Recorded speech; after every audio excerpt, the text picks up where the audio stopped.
in turn, they also shaped many more tales and more heroes. So we have war Olympics, tribal Olympics, and all that. How they have influenced the Indian independence movement, and how what role they played in the shaping of independent India. That's what this 3 day seminar is all about. So we have, I request now Dr. Vishwanath Prasad Tiwari ji to come to the dais. He will deliver the inaugural address, and Dr. Tiwari is a distinguished Hindi writer, the president of Sahitya Academy. He has more than 50 published works to his credit, including research and criticism, poetry collections, and travelogues, interviews, biography, etc. He is a recipient of Hindi Gaurav Samman, Vyas Samman, Sahitya Bhushan Samman, Pushkin Samman, etc. He is also a fellow of Sahitya Academy. So I request President Sahitya Academy, Sri Madhav Kaushik ji, to greet Dr. Vishwanath Prasad Tiwari with the consent.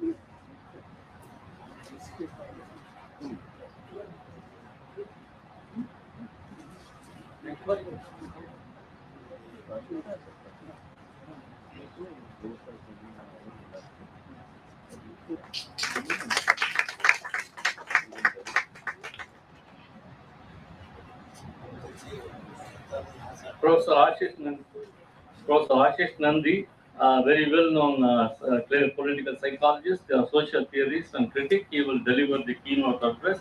He has more than 25 published books to his credit on distinguished many subjects, besides articles in prestigious anthologies and journals. And he has been a Woodrow Wilson Fellow at Wilson Center, Washington, D.C., a Charles Wallace Fellow at the University of Hull, and held the first UNESCO chair at the Center for European Studies, University of Trier. He was a senior fellow and director of Center for Study of Developing Society, CSDS, and a senior honorary fellow of the institute. He has been received at the Fukuoka Aishir Culture Prize and appeared on the list of top 100 public intellectuals poll of the Foreign Policy magazine.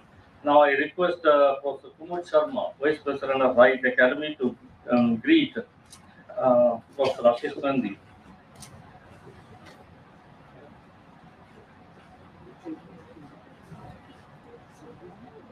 Professor Kumar Sharma,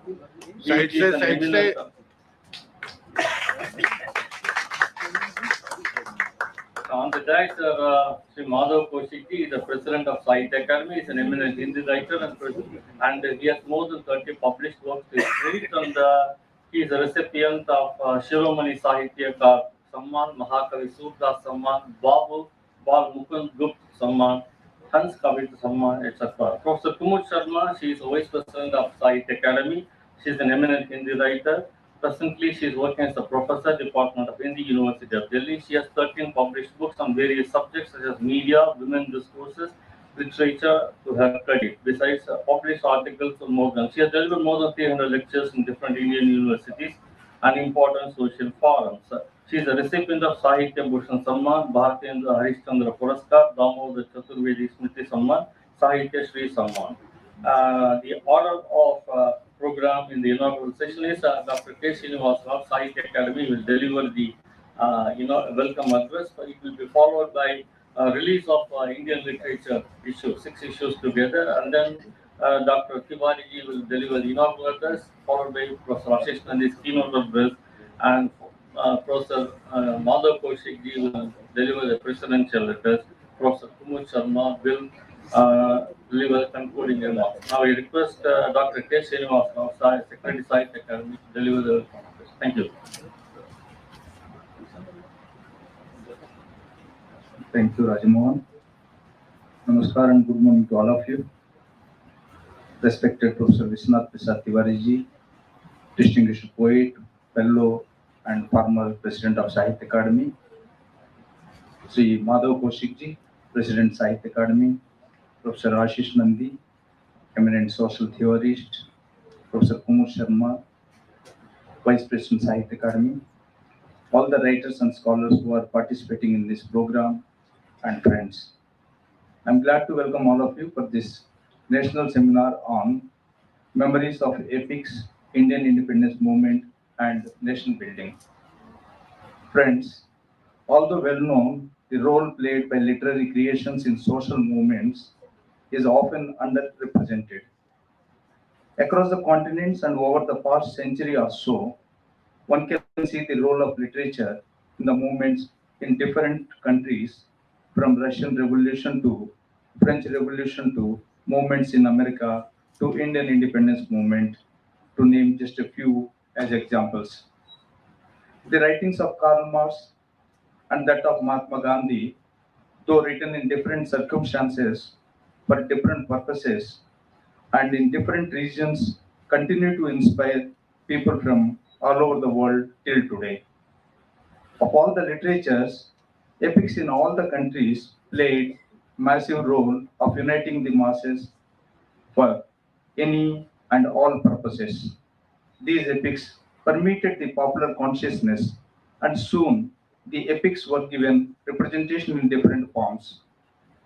Some of these epics were national, like Ramayana and Mahabharata in the case of India, or Manas in the case of Kyrgyzstan, just to give two examples, or they were oral epics.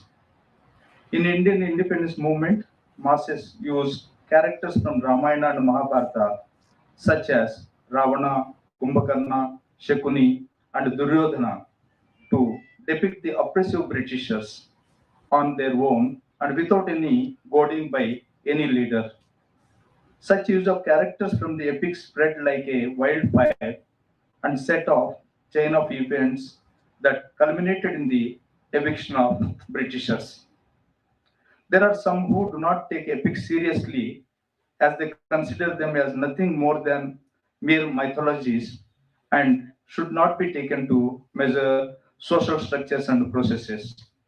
But myths, whether they are ancient or contemporary, do play active role in the lives of people, both in psychological and physical reality, and it is not correct just to brush them aside, and such an act of brushing them aside when it comes to masses is nothing but dogmatic.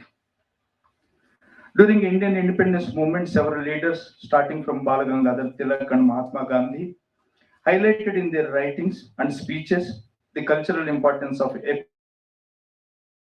Epics serve as a symbol of unity, identity,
and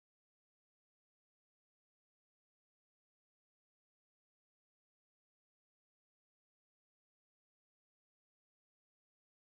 Epics worked tirelessly to include one region after another to India. Memories of these epics played further role of binding and uniting the country and gave hope and fresh purpose to the population. Thus, Indian epics, their permeating popular consciousness, continue till today. In the contemporary art world, one can find reflection of portions of these these epics in art. We are very glad to organize this national seminar on memories of epics, Indian independence movement, and nation building.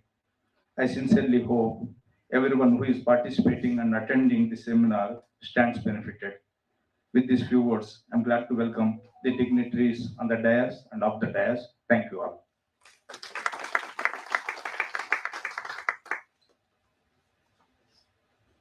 Now, I request Professor Vishwanath Satyawari ji, the former president of Sahitya Akademi and also fellow of Sahitya Akademi, to give inaugural address.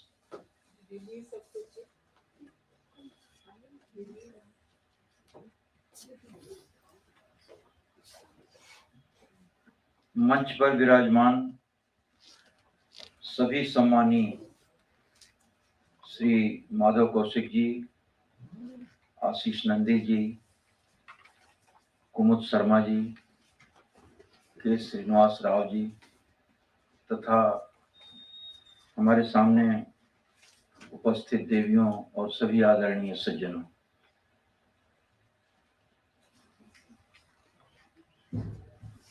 जब हम महाकाव्य की स्मृतियों पर बात कर रहे हैं तो यह हम जानते हैं कि दुनिया की तमाम भाषाओं में अनेक बड़े महाकाव्य लिखे गए हैं और ओरल ट्रेडिशन में भी हैं। मेसोपोटामिया के गिलगिमेश से लेकर ईडिसी और ओडिसी और इलियाड और तमिल के महाकाव्य हैं तिलप्पदिगार लगभग। तो मैं सबकी चर्चा नहीं कर पाऊंगा, मेरी क्षमता भी नहीं है और समय भी उतना नहीं है। मैं केवल दो अत्यंत प्रसिद्ध महाकाव्यों की चर्चा करूंगा जो संस्कृत के महाकाव्य हैं, वो सब जिनको जानते हैं, रामायण और महाभारत। एक बार मैं दक्षिण की एक सभा में गया था, एक वाक्य कहा था जो मैं कभी भूलता नहीं हूं, कई बार उसे मैं उद्धृत कर चुका हूं। उन्होंने कहा था, इंडिया नोज ओनली 2 लैंग्वेजेस, that is Ramayana and Mahabharata. और इसे मैंने अपने अनुभव से जाना है कि शिक्षित से ज्यादा अशिक्षित तक इन दोनों महाकाव्यों की स्मृतियां पहुंची हैं। और आज सकता हूं कि भारत का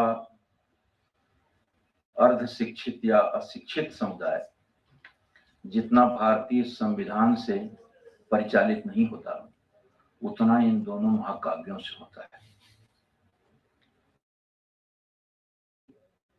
उस समुदाय को अपने अंधेरे में प्रकाश की किरण मिलती है। इन्हीं से वह पाप, पुण्य, नैतिक, अनैतिक, करणीय, अकरणीय के मापदंड पाता है और इनके चरित्र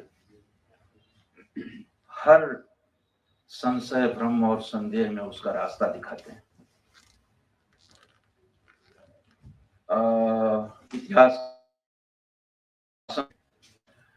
दुनिया की 3 पुरानी संस्कृतियों का अध्ययन किया, मिस्र, यूनान और भारत। और इस अध्ययन में वे इस निष्कर्ष पर पहुंचे कि शेष दोनों देशों की संस्कृतियों की कड़ियां बीच में टूट गई, लेकिन जिसमें संस्कृति की कड़ियां हजारों बरस से वो पूरी श्रृंखला दिखाई पड़ती है। और बासम को आश्चर्य है, उन्होंने पुस्तक का नाम भी रखा है the wonder that was India. उनको आश्चर्य होता है कि कैसे कोई जाति 5000 वर्षों से अपनी संस्कृति को संग्रहालयों में नहीं, दैनिक व्यवहार में जिंदा रखे हुए है। और इसके सोर्स, बड़े सोर्स निश्चित रूप से रामायण और महाभारत है। भारत की सारी भाषाओं में रामायण और महाभारत लिखे गए हैं, जिनके सोर्स वही हैं, वाल्मीकि और व्यास। और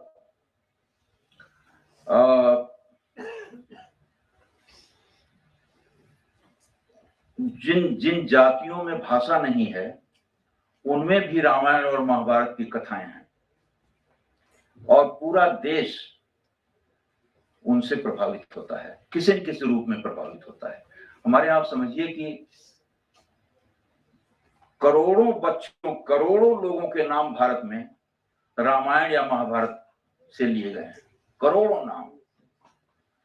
और आज भी जो रामलीलाएं होती हैं, उनमें उनको जीवित वर्तमान के रूप में हम देखते हैं और उसमें शरीक होते हैं, हंसते रोते हैं। प्लेटो ने होमर के इलियड और ओडिसी की कटु आलोचना की है और एक तरह से प्रबल विरोध किया है कि वहां देवताओं को भी दुष्चरित्र दिखाया गया है इलियड और ओडिसी में, और वहां भय पैदा किया जाता है। उसको पढ़ने से पाठक में भय, इसलिए उसने विरोध किया है कि उसको पढ़ने से पाठक में भय पैदा होता है, भोग की लिप्सा पैदा होती है, देवता भी उसके दुष्चरित्र हैं जो अच्छा प्रभाव नहीं डालते आदि। तो प्लेटो ने इलियड और ओडिसी दोनों का विरोध किया है। भारत में मुझे याद नहीं कि किसी बड़े आलोचक या आचार्य ने रामायण महाभारत का विरोध किया हो या उसकी आलोचना की हो, क्योंकि रामायण और महाभारत में एक डिस्कोर्स चलता रहता है। यानी अगर महाभारत में युद्ध की सार्थकता की बात चलती है तो उसकी निरर्थकता की बात भी चलती है। और कितना आश्चर्य है कि जो कृष्ण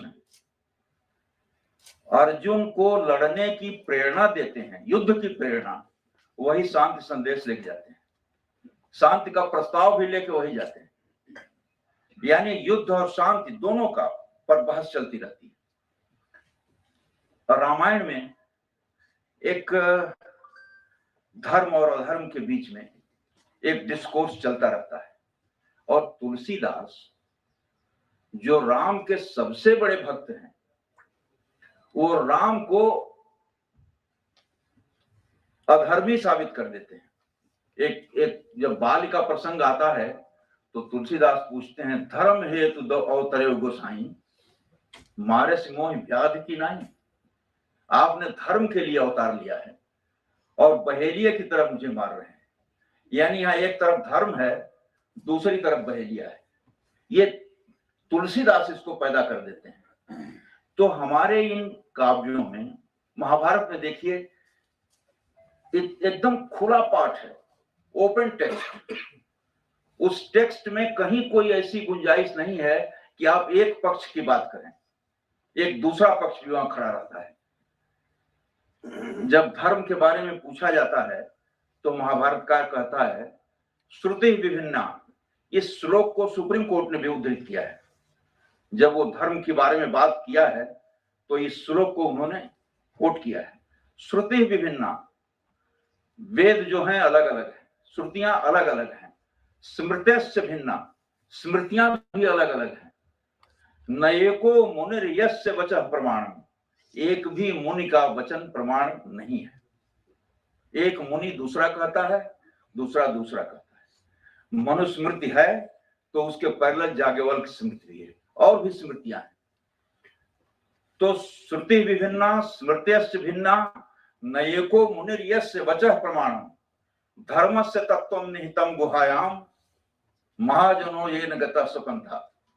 जिस रास्ते पर बड़े लोग चलते हों वो रास्ता है। तो ये दोनों जो हमारे काव्य हैं, रामायण और महाभारत, इनमें दोनों पक्ष एक दूसरे पर प्रहार भी करते रहते हैं, जवाब भी देते रहते हैं। मैं समझता हूं कि शायद यही कारण हो कि रामायण और महाभारत की हमारे आचार्यों ने, बड़े आचार्यों ने वैसी आलोचना नहीं की जैसी प्लेटो ने होमर के इलियड और ओडेसी की। और जहां तक ये प्रभाव की बात है इसकी, इंडियन समझ जरा ये होगा, मैं इंडियन नेशनल उस पर करना चाहता हूं।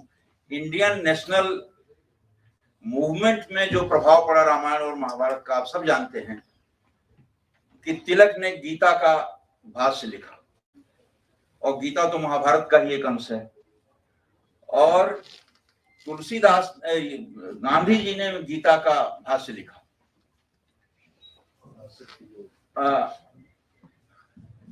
अनासक्ति योग नाम से, और जीवन भर तिलक और गांधी को गीता और रामचरितमानस से प्रेरणा मिलती रही। गांधी जी ने नरसिंह मेहता, मीराबाई, कबीर और तुलसी, इन चारों का बार बार उल्लेख किया है। मेरा ख्याल है कि कम से कम 25 बार, लेकिन सबसे ज्यादा प्रभावित हुए हैं वो तुलसी के रामचरितमानस से।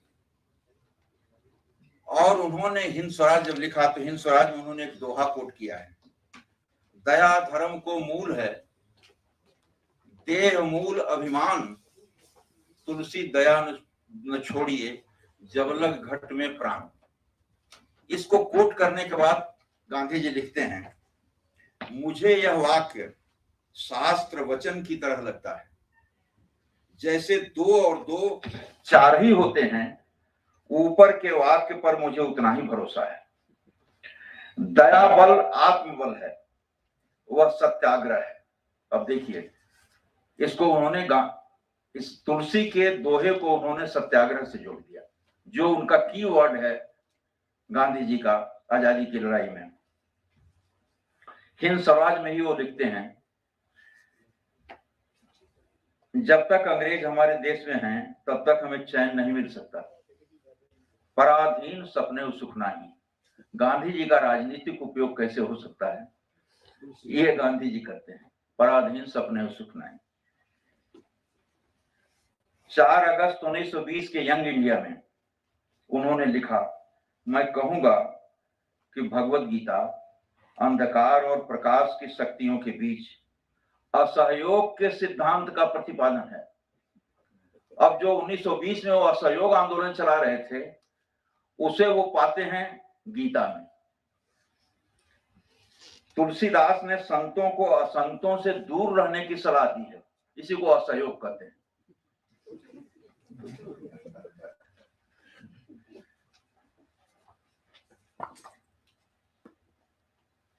नवंबर 1920 को उन्होंने लिखा, इस देश में जो राज्य चल रहा है वह राक्षसी राज्य है, रावण राज्य है, इसमें शैतानियत भरी है।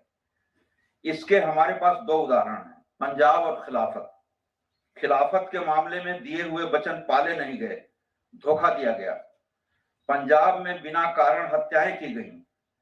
जिसका स्वभाव राक्षसी हो, शैतानी हो, वही ऐसे काम कर सकता है। ऐसे राज्य को तुलसीदास ने राक्षसी राज्य कहा है।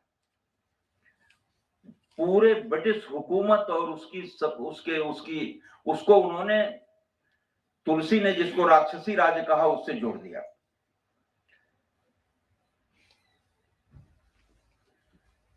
नवंबर 1920 को नासिक में उनका एक भाषण है, उसमें वो कहते हैं, तुलसीदास ने कहा है कि जो असंत हैं उनकी असंगत की जाए, यह एक यज्ञ है। उसमें जब हम अपना बलिदान देंगे तभी खुद शुद्ध होंगे और रावण राज्य को मिटाकर राम राज्य की स्थापना कर सकते हैं। यह राम राज्य ही स्वराज्य है। राम राज्य को तुलसी के जो यूटोपिया था उसको उन्होंने यथार्थ में स्वराज्य बना दिया। और 25 सितंबर 1924 के यंग इंडिया में उन्होंने लिखा, भगवत गीता, ये बहुत इंपॉर्टेंट है, भगवत गीता और तुलसीदास की रामायण से मुझे अपार शक्ति मिलती है। मैं खुल्लम खुल्ला कबूल करता हूं कि कुरान, बाइबल तथा दुनिया के अन्य धर्मों के प्रति अति आदर भाव होते हुए भी मेरे हृदय पर उनका उतना असर नहीं होता जितना कि श्री कृष्ण की गीता और तुलसीदास की रामायण का होता है।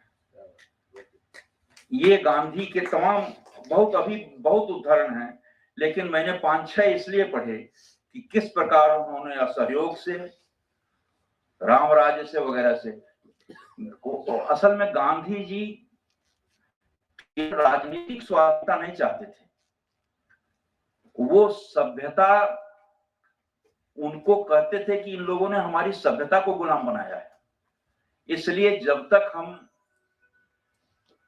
नैतिक रूप में, सामाजिक रूप में स्वतंत्र नहीं होंगे तब तक राजनीतिक स्वतंत्रता बेकार है। और ये सब चीजें उनको तुलसीदास में मिलती थी, और तुलसीदास से जो उन्होंने पंक्तियां ढूंढी थी वो यूटोपिया नहीं, बिल्कुल यथार्थ जैसी पंक्तियां। राम प्रताप विषमता खोई, इस वैषम्य के विरुद्ध तुलसीदास हैं। नहीं दरिद्र को दुखी न दीना, ये राम राज्य की पंक्तियां हैं, कोई दुखी दरिद्र नहीं है। दैहिक दैविक भौतिक तापा, राम राज्य काहू नहीं व्यापा। आप ये करेंगे कि रामायण में खासतौर से तुलसीदास के, जिससे गांधी जी प्रभावित थे, गांधी जी तुलसीदास के रामचरितमानस को रामायण कहते थे, तो उसमें आप देखिएगा कि नृप शब्द का, नृप नय का, राजनीति का जैसा एक नैरेटिव रचा गया है वो किसी महाकाव्य में दुर्लभ दिखाई पड़ता है। पंक नरेनु सोह अस धरनी, नीति निपुण नृप कै जस करनी। क्या है, जा सुराज प्रिय प्रजा दुखारी, सो नृप अवश्य नरक अधिकारी। ये इस तरह के जो राज्य व्यवस्था की बात करते हैं, गांधी जी को वो संपूर्ण बहुत अच्छा लगता है, और इसलिए उन्होंने उसको, एक हुए थे किसान आंदोलन के नेता बाबा रामचंद्र दास, वो पश्चिमी उत्तर प्रदेश में तुलसी का रामचरितमानस की कथा कह करके लोगों को जागृत कर रहे थे, और इस महाकाव्य की जो पंक्तियां हैं वो सुनाया करते थे। अंग्रेज सरकार को यह मालूम हुआ तो अंग्रेज सरकार ने उनको अरेस्ट कर लिया। वो इतने बड़े आदमी थे कि उनसे मिलने गांधी जी गए थे।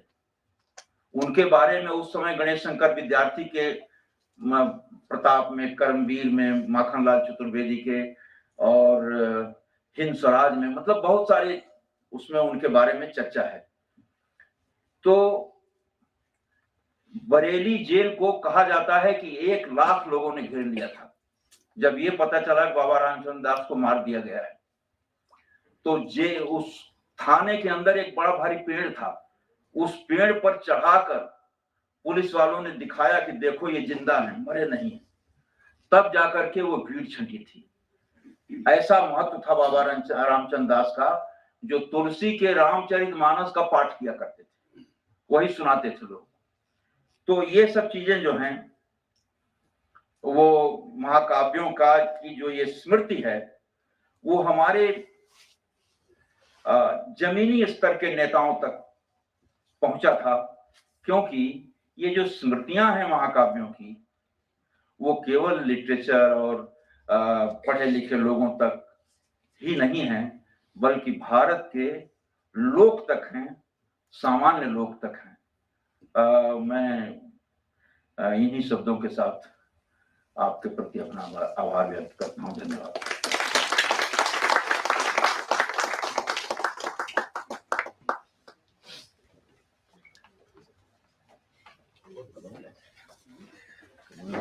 बहुत धन्यवाद sir,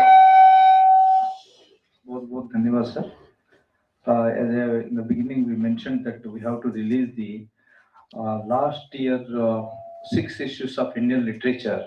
I request the guest editor Sukrita Paul Kumar and also associate editor Dr. Vandana ji to come on the dais and I request Ashish Nandiji and Tiwari ji release that 6 issues because there is a long backlog. They have cleared in a war foot. शुक्रता को बहुत बहुत शुभकामनाएं बधाई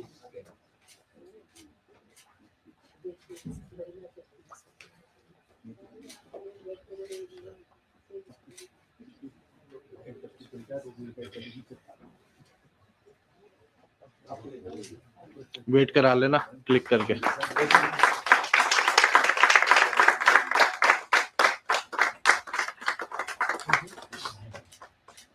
सीधी I just want to make a couple of comments. Thank you for launching this set of 6 issues, which, yes, you are right, it was like working on board front. And I have to heartily thank you for giving me this burden, which ultimately becomes a joy. But it was a big, big burden, and of having to bring out 6 issues of one whole year. Pandemic is over, work has started. We have gone into it in a very big way.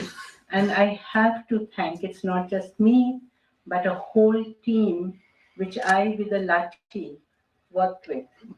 And I basically made about 6 people's lives hell in the last 4 months because I made them work, and I hope that they also found joy in it. I have to name them. Dr. Vandana Singh, who helped me edit, Priyanka Sarkar, who did edit also, and including copy editing, similarly, Rimsha, and Aditya Naik in the office, and one person without whom Indian literature could not have happened, Sanjay in the office. He has a phenomenal epic memory of what happened 25 years ago. Was there an article published by so-and-so or not? Are we repeating somebody or not? Thank you very much, Sanjay, and the whole team, which has been throbbing, pulsating, without getting a heart attack. So thank you very much. Thank you, Rausa, for burdening me. Thank you. We will keep on burdening you, don't worry. Now I request Professor Ashish Nandiji to deliver the keynote address. Sir.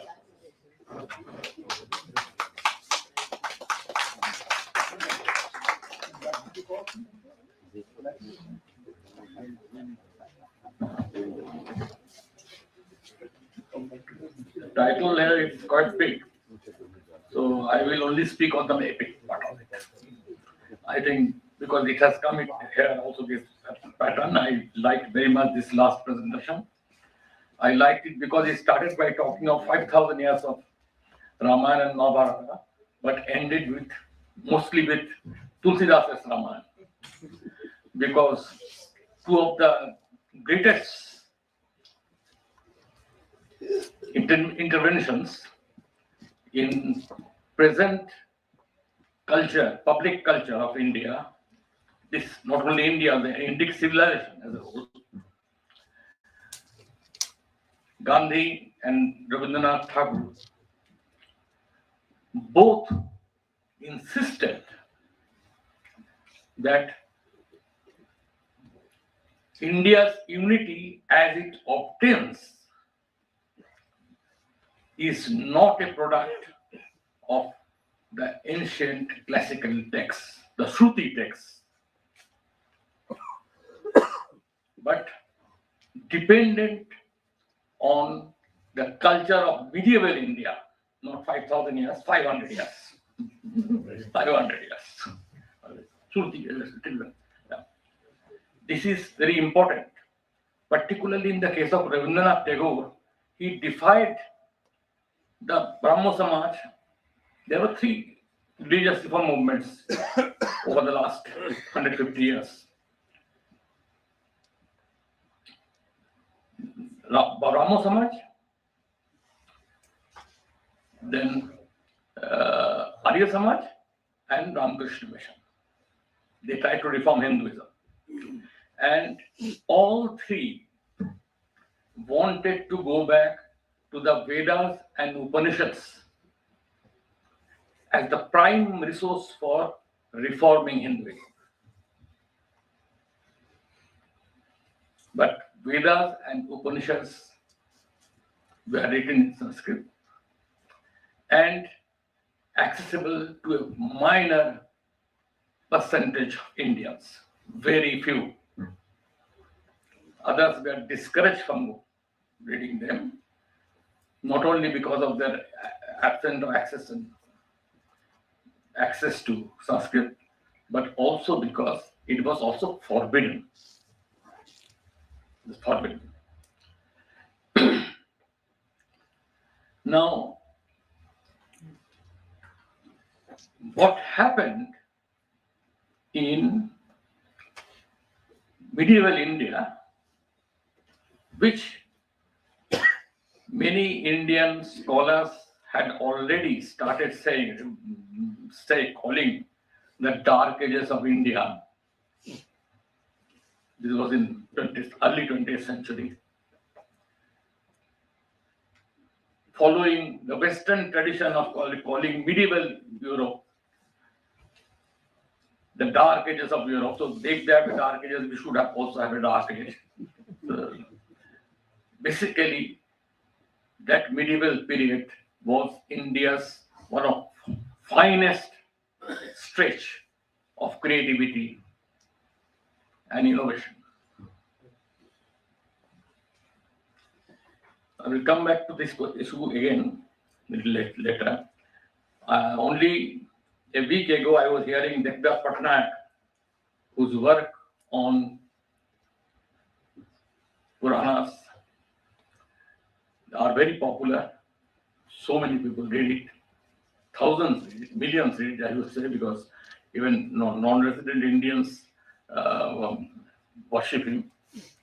He claimed that epics give us certitudes. I heard him with great respect because he has tried to do some good work on this area. But I think this is totally unacceptable. Epics do not give you certitudes. Epics give you the framework for living with absolute and partial uncertainties. They give you the frame to live with uncertainties and the strange and the new and innovation. And epics thereby come in various incarnations. Epics have to speak on behalf of a community. The Sanskrit version of epics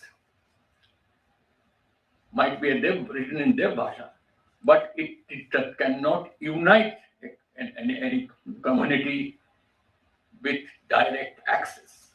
The direct access came during medieval period from the Bhakti movement and Sufi movement, and they were often integrated.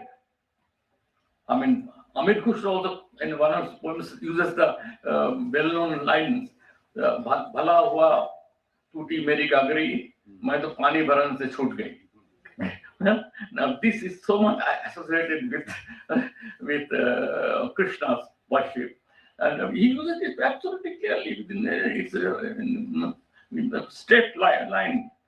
So this exchange, this breaking of boundaries, and creating a language, a people's language, is what defines also epics. Because epics, even in the West, and even if you go up to Pacific Islands, the people have their own epics. They might be short, small, and so on and so forth. Epics. But they speak for the entire community, not for select few. And I would suggest to you that when Gandhi used to call Ramcharitmanas as Ramayana, he has captured the spirit. Yes. Ramayana for a huge proportion of Indians became Ramayana, Ramcharitmanas. It became for them. Similarly, there was not only one, there were hundreds of Ramayans. When Ramanujan wrote this 300 Ramayans, they banned that essay as a prescribed text. In fact, that is absolutely stupid. Only an illiterate person can claim that it is an intelligent guy, that it is actually somehow retains the worth of Ramayana. Ramayana includes those 300 Ramayans, and the strength of Ramayana is this, that it speaks, because 300 Ramayans gives 300 versions of people who are into Ramayana. It's a much larger people than. So, in that sense, epics provide you the framework to how to live with uncertainties and openness.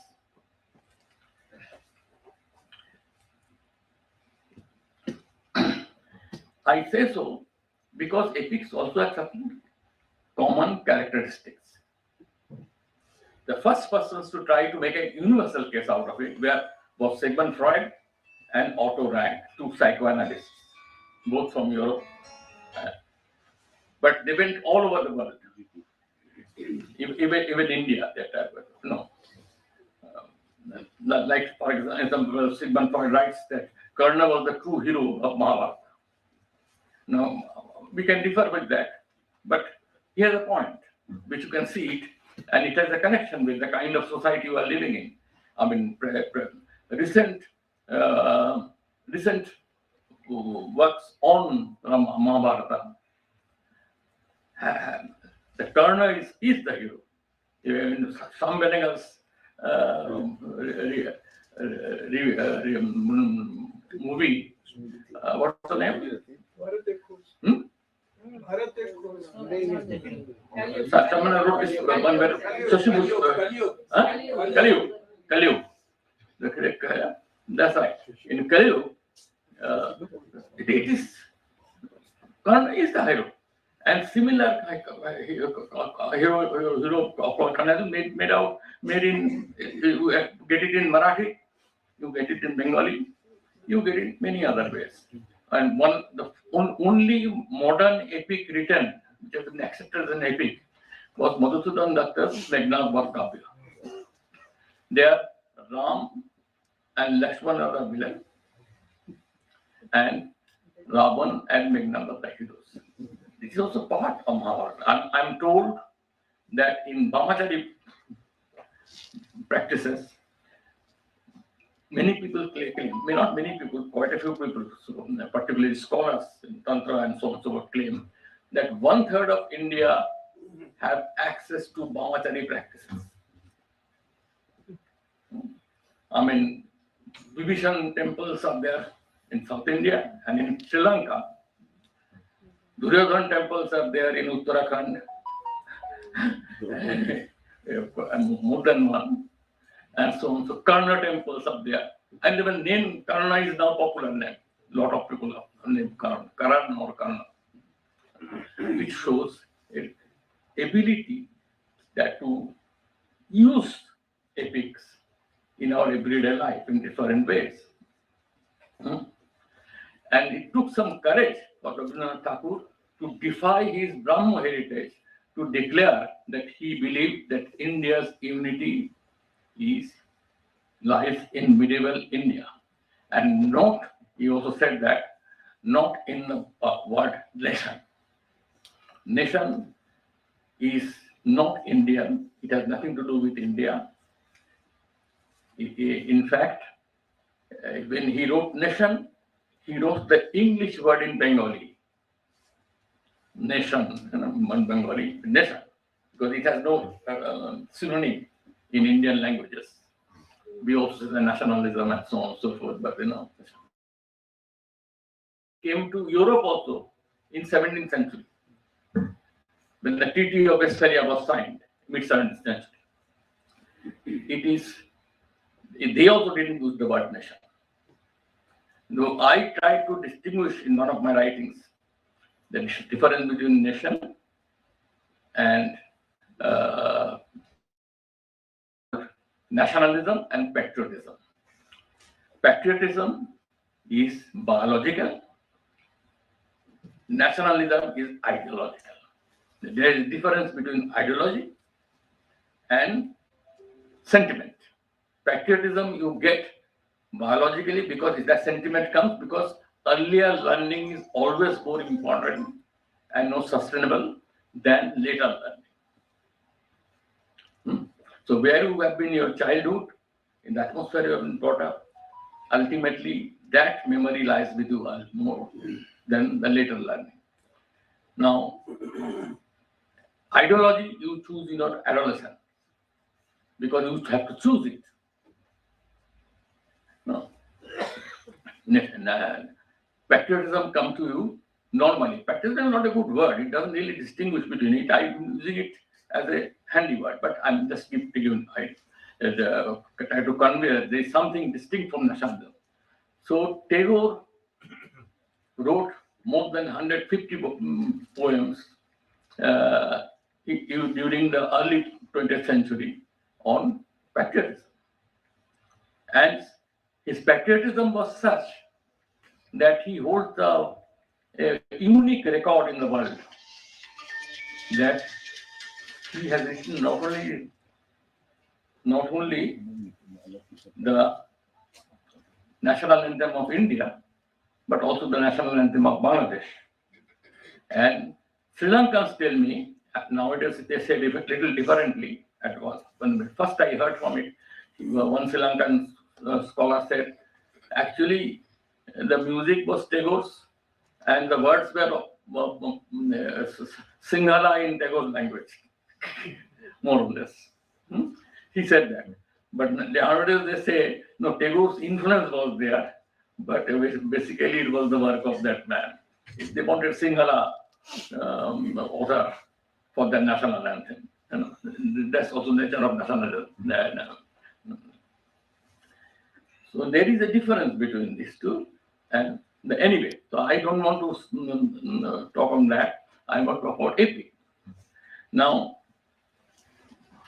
Sigmund Freud and Otto Rank identified 3 qualities for epics everywhere. First, the birth of the hero is, or heroes, are always mysterious in an epic. It is a global thing, not only confined to India or Europe or it is global. There must be a mystery about the birth of the hero or heroes. 2, they must go on a long journey. Must go on a long journey. Either in test of adventure or a test of their own capabilities, whatever. But this is necessary. And 3rd, there should be a war. There should be a war. Now, I think India deserves a 4th addition to this. No epic can be written in India without the idea of a split mother. Split mother. That means there must be a good mother and a bad mother. Sometimes they can come in same mother, but that's some good mother, bad mother. Kaushalya and Kaikeyi. And they are forgotten. Both Kaushalya and Kaikeyi towards the end. And Rabindranath wrote even an essay called Kavya Upekshita and says that Lakshman's wife vanishes Ramayana after a while. So total neglect about Lakshman happened to Lakshman's wife. And even though her husband also went to went on an exile with Ram. So there is this part of the story, but the mothers of it is. So this is not only Kaushalya and Kaikeyi, it is Radhika who brought up Kanna and Kunti. Kunti, apart from the mystery of the birth and all that, that is common, but also there is this part of the story. Or even you can see in one single woman that this was a beautiful play in which I saw this being enacted, dance drama kind of thing, where Putna is feeding Krishna. She was supposed to poison Krishna. And when Krishna starts, when she starts breastfeeding him, the child Krishna, this writer, this the performer, beautifully captured this responsibility to poison him, but also the motherly feelings it brings out of her. And that is there. So she enjoys feeding him. And it makes it a very tragic moment, not a great victory of a Rakshasi in the guise of a breastfeeding mother.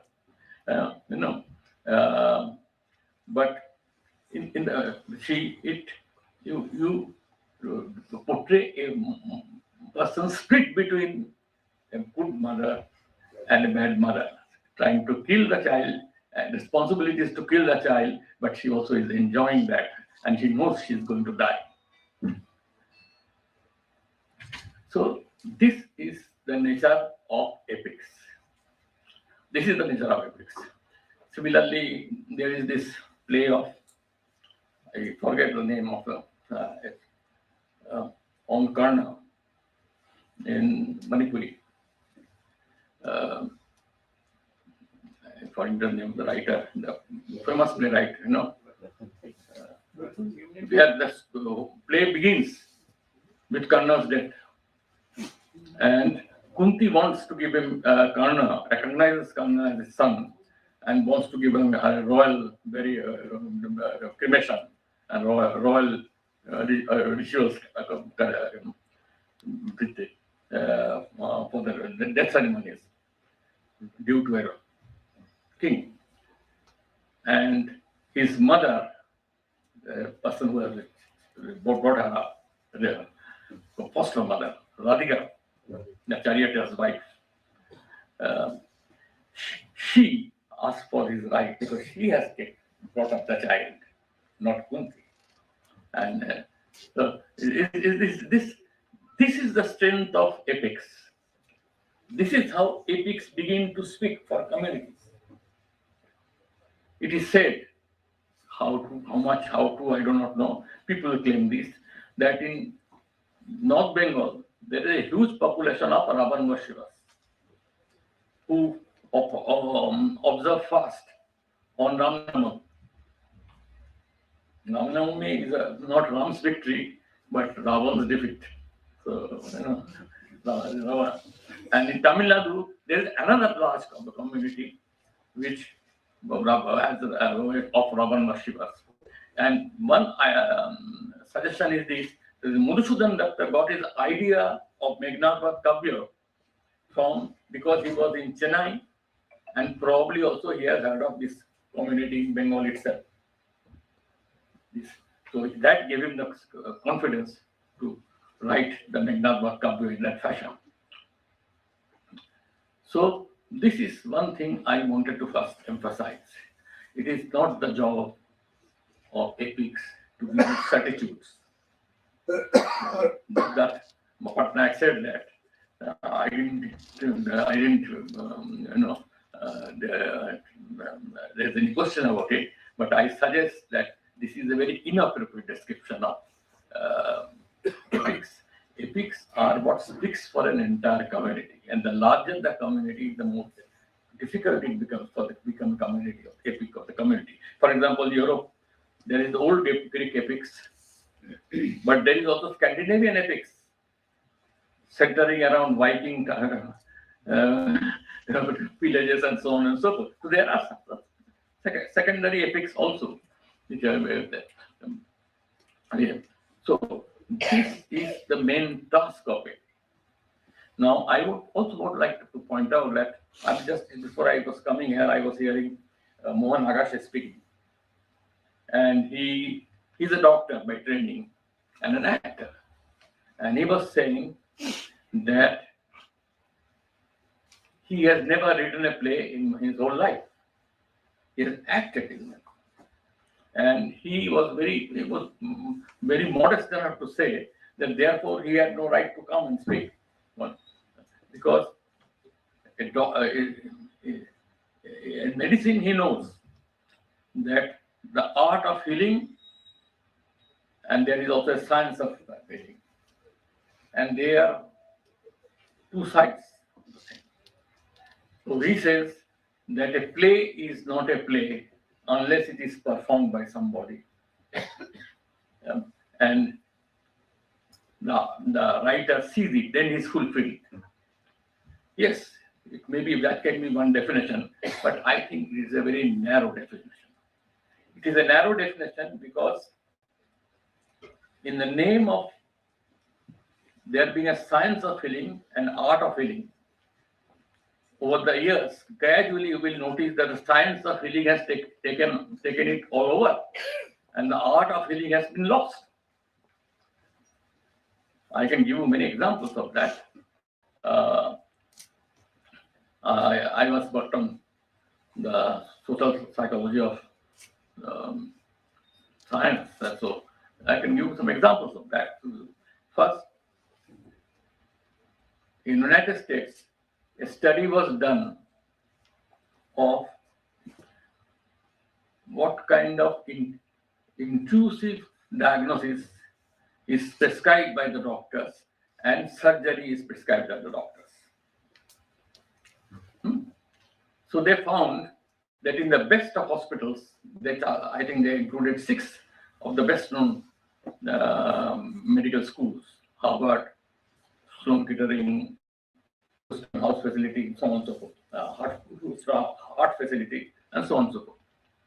They found that the doctors prescribe for themselves and their relatives, family members, surgery and intrusive diagnosis of the kind they do 3 times as many times.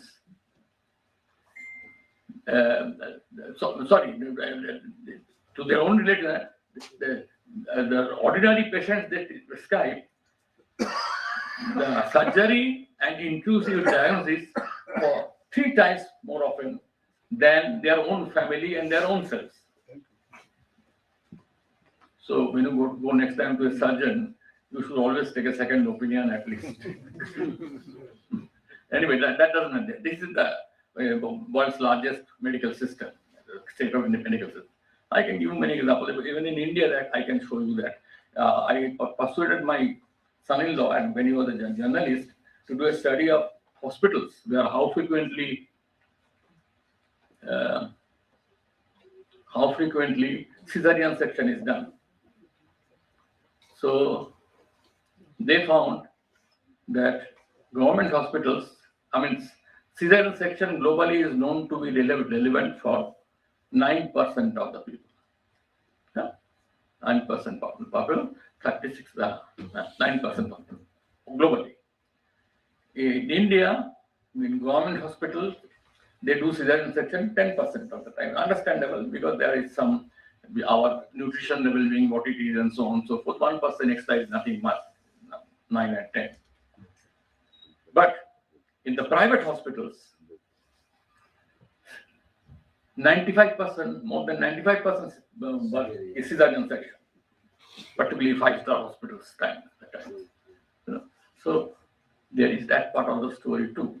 The art of healing is not the same as science of healing. On the other side, art of healing has virtually vanished. The science of healing has taken over, and they have the last word. So I'm going to say this to Mohan Agarwal when I meet him, if we still have that times have changed. Anyway, so what I was trying to convey to you is this, that the medieval India became an inspiration for both Tagore and Gandhi.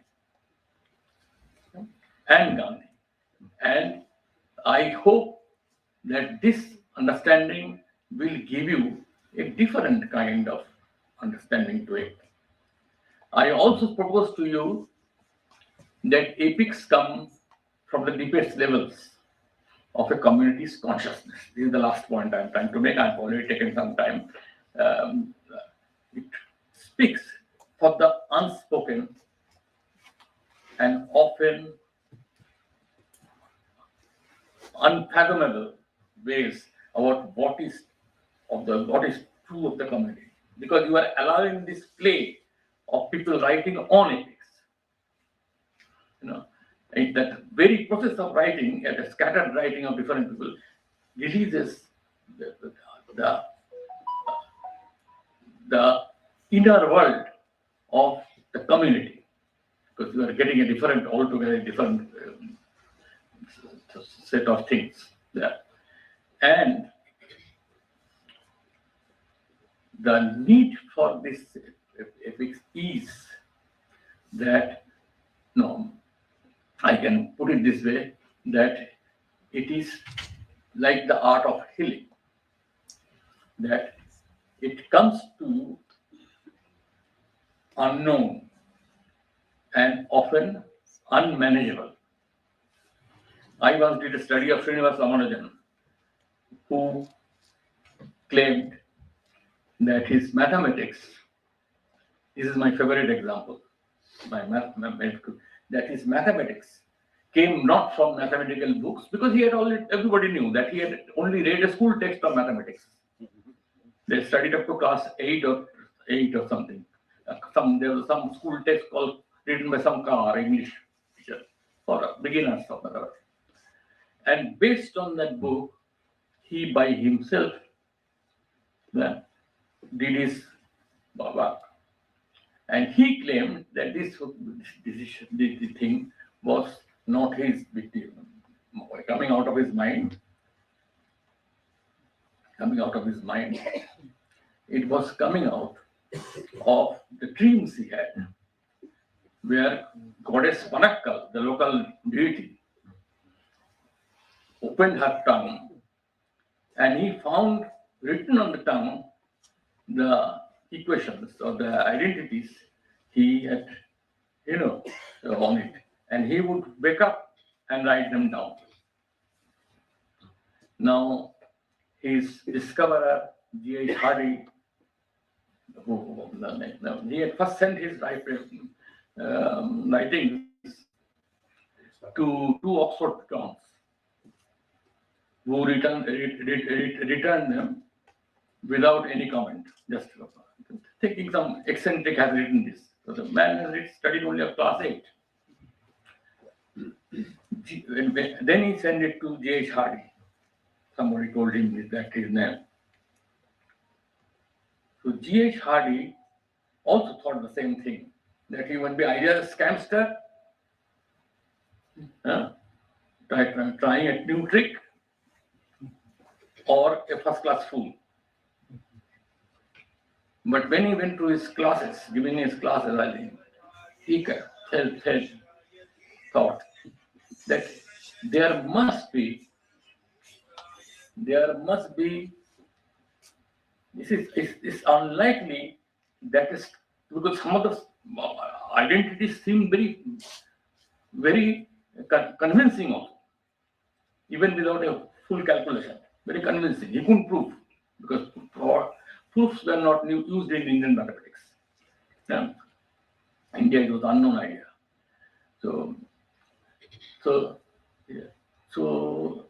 you see, the chance of a scamster being of this much intelligence and creativity to try to win this almost convincing thing is less likely that unknown genius in mathematics. And he began to then take it seriously.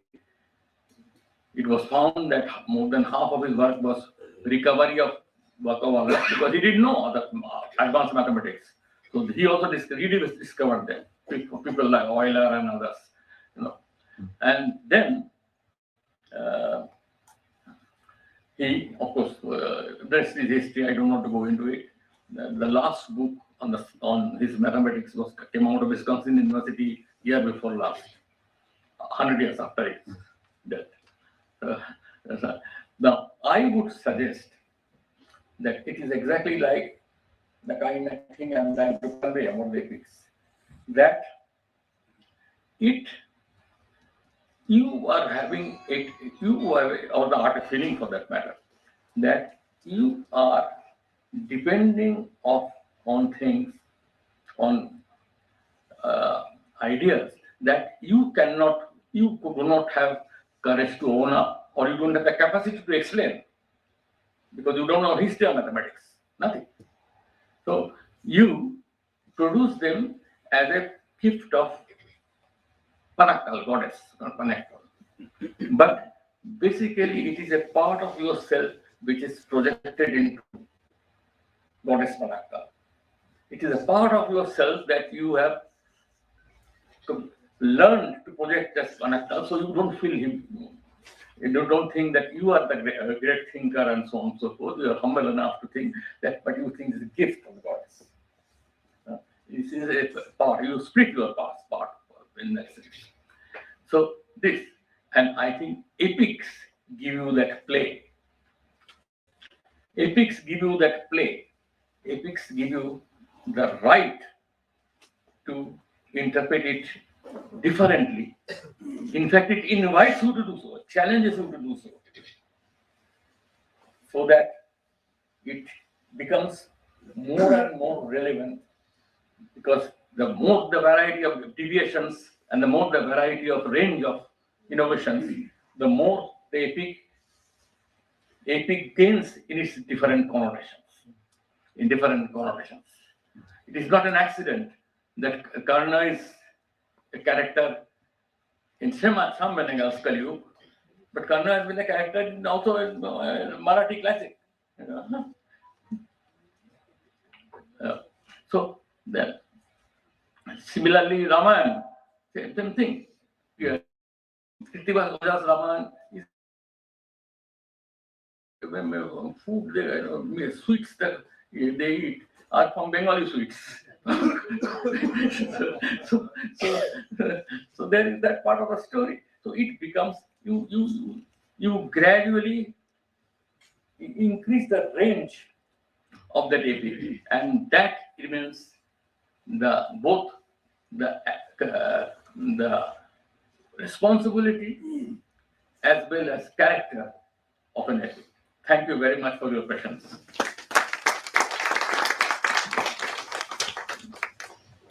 Thank you, sir, for your very thought-provoking keynote address. I'm sure the points he raised, it will be debated and properly interpreted in the next 3 days in the coming sessions. Now I request President Sahitya Akademi, Sri Madhav Kaushik ji, to give a presidential address.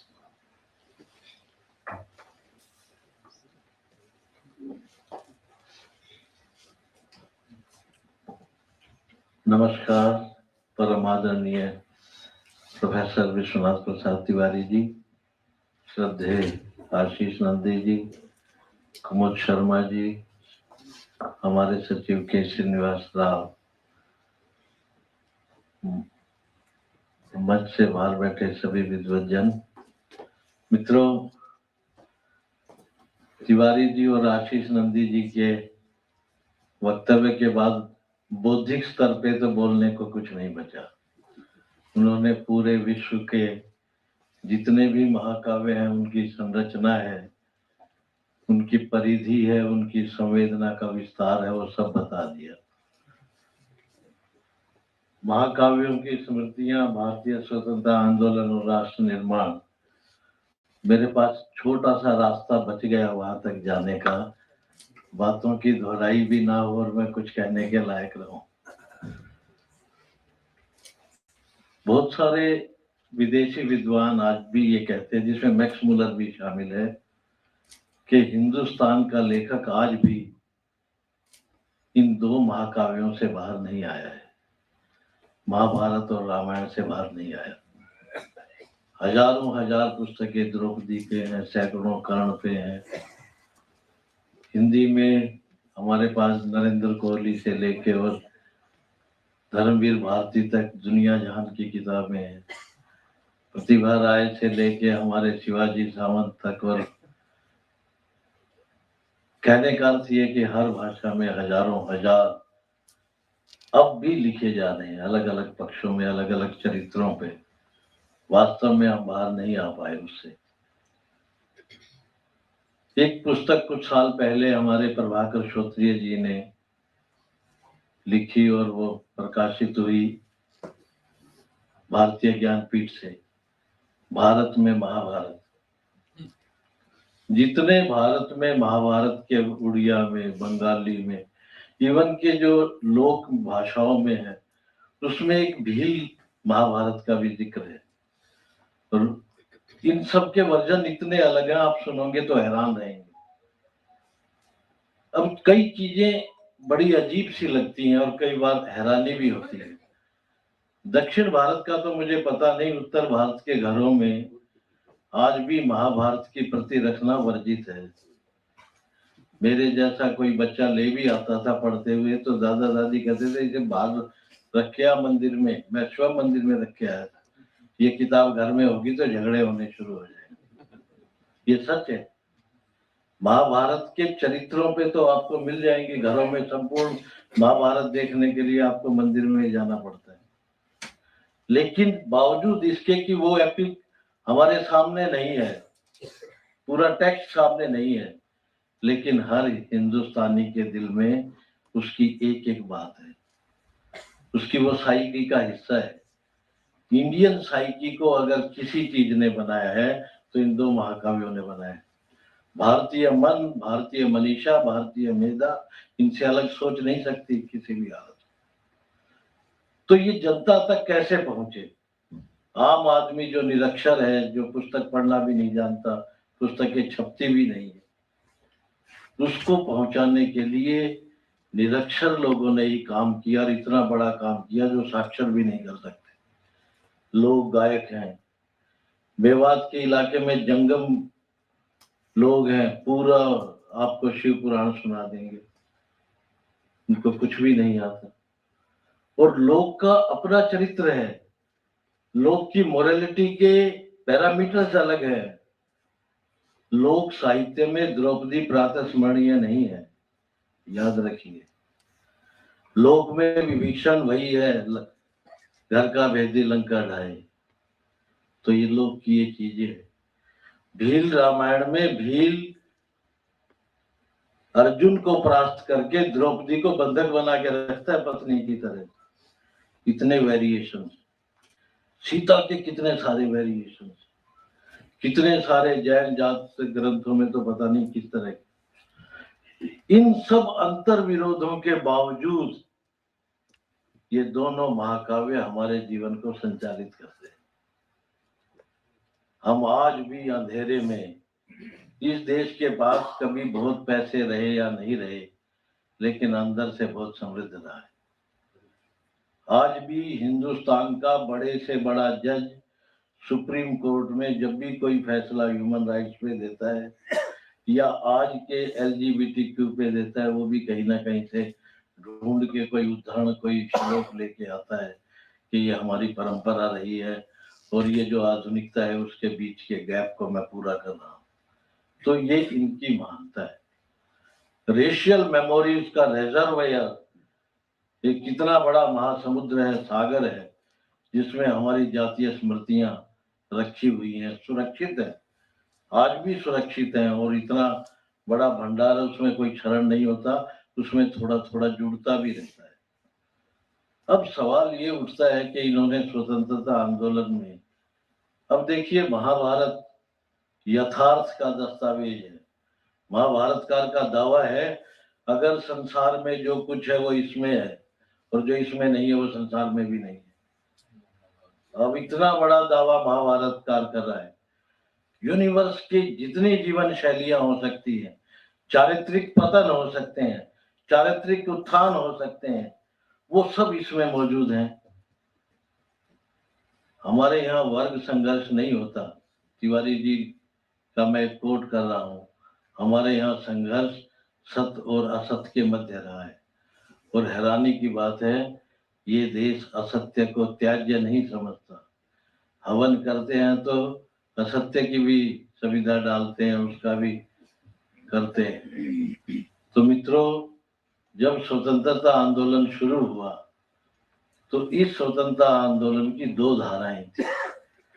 एक वो जो आदर्शवादी थे, गांधी जी के अनुयायी, उन्होंने रामायण का संबल लिया, वो सारे सूत्र उन्होंने उसी में से निकाले, सत्य अहिंसा परिग्रह सब उसमें से उन्होंने लिया। क्रांतिकारियों के हाथ में गीता आई। महाभारत का उन्होंने पूरा अनुशीलन नहीं किया, हर क्रांतिकारी ने गीता को हाथ में लिया। मैं पंजाब के जिस इलाके से आता हूँ वहां आज भी बुजुर्ग मिल जाते हैं। जब हम पढ़ते थे तो चिरंजी लाल शर्मा मेरे ताऊजी थे और पंजाब के बहुत बड़े नेता थे कांग्रेस के, बताते हैं कि लाल बाल पाल तीनों रामायण नहीं पढ़ते थे, गीता पढ़ते थे। और कहते गीता का एक श्लोक बिल्कुल नहीं पढ़ते थे, उसको ये मानते थे कि इस श्लोक ने भारतीय समाज को निष्क्रिय बनाया। वो श्लोक कौन सा था? यदा यदा ही धर्मस्य ग्लानिर्भरति भारत।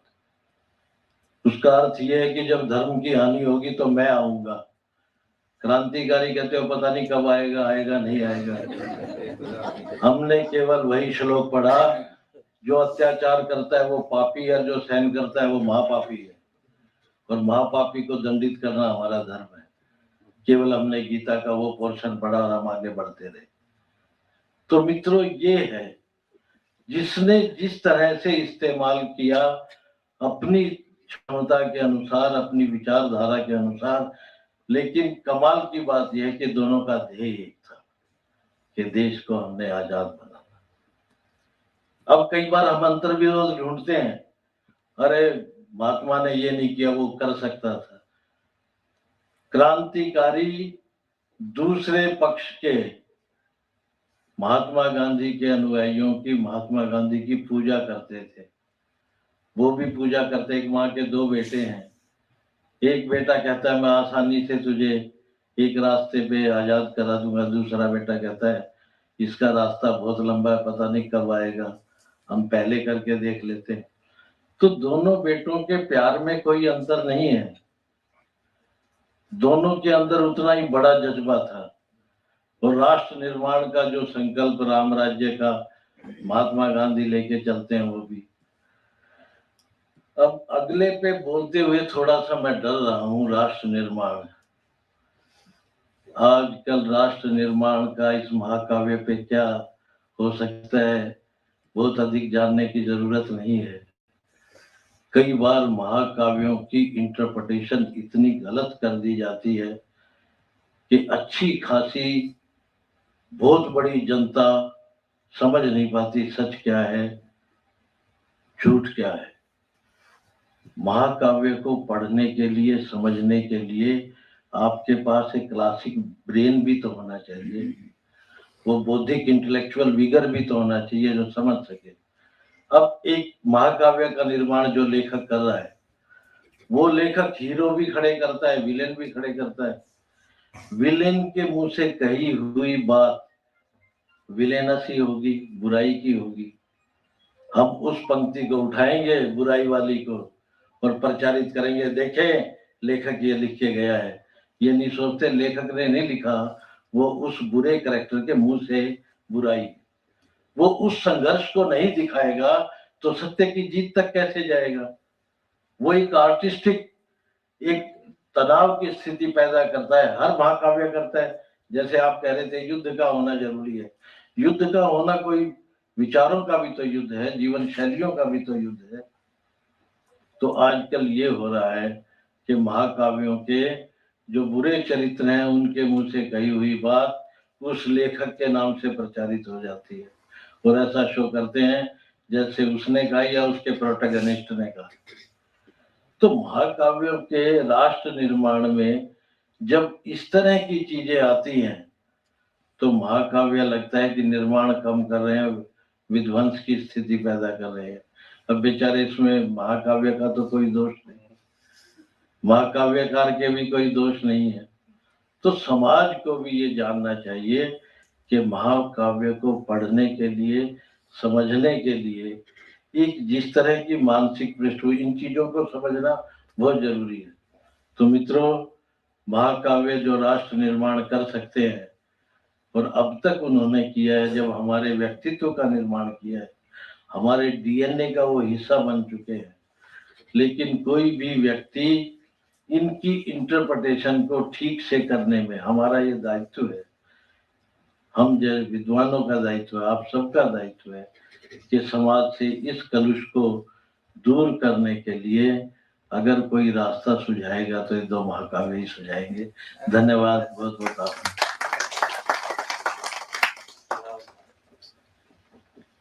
बहुत बहुत धन्यवाद sir. Now I request the Vice President Sahitya Academy, Professor Kumar Sharma ji, to say a few words.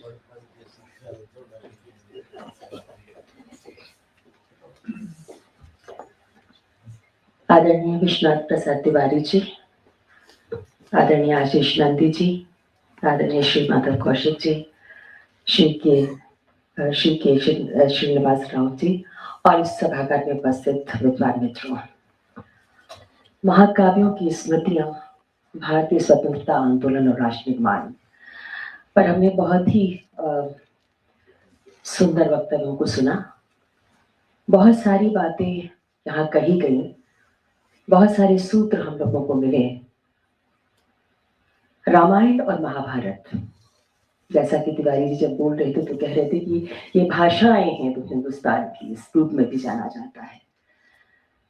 तो रामायण और महाभारत ये भारतीय संस्कृति का जो आंतरिक स्वरूप है, इसको गढ़ने वाले रचनाएं हैं ये। और भारतीय संस्कृति की निर्मिति इन्हीं से होती है।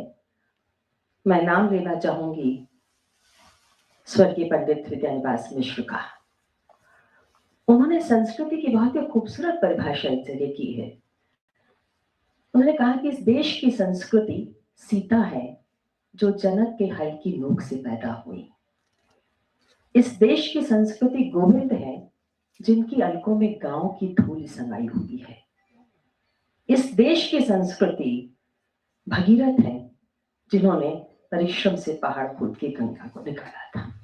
इस देश की संस्कृति असंख्य असंख्य वनवासी है जो राम की धनुई से अपनी तमाम बाधाओं को पार करने का सपना देखते हैं।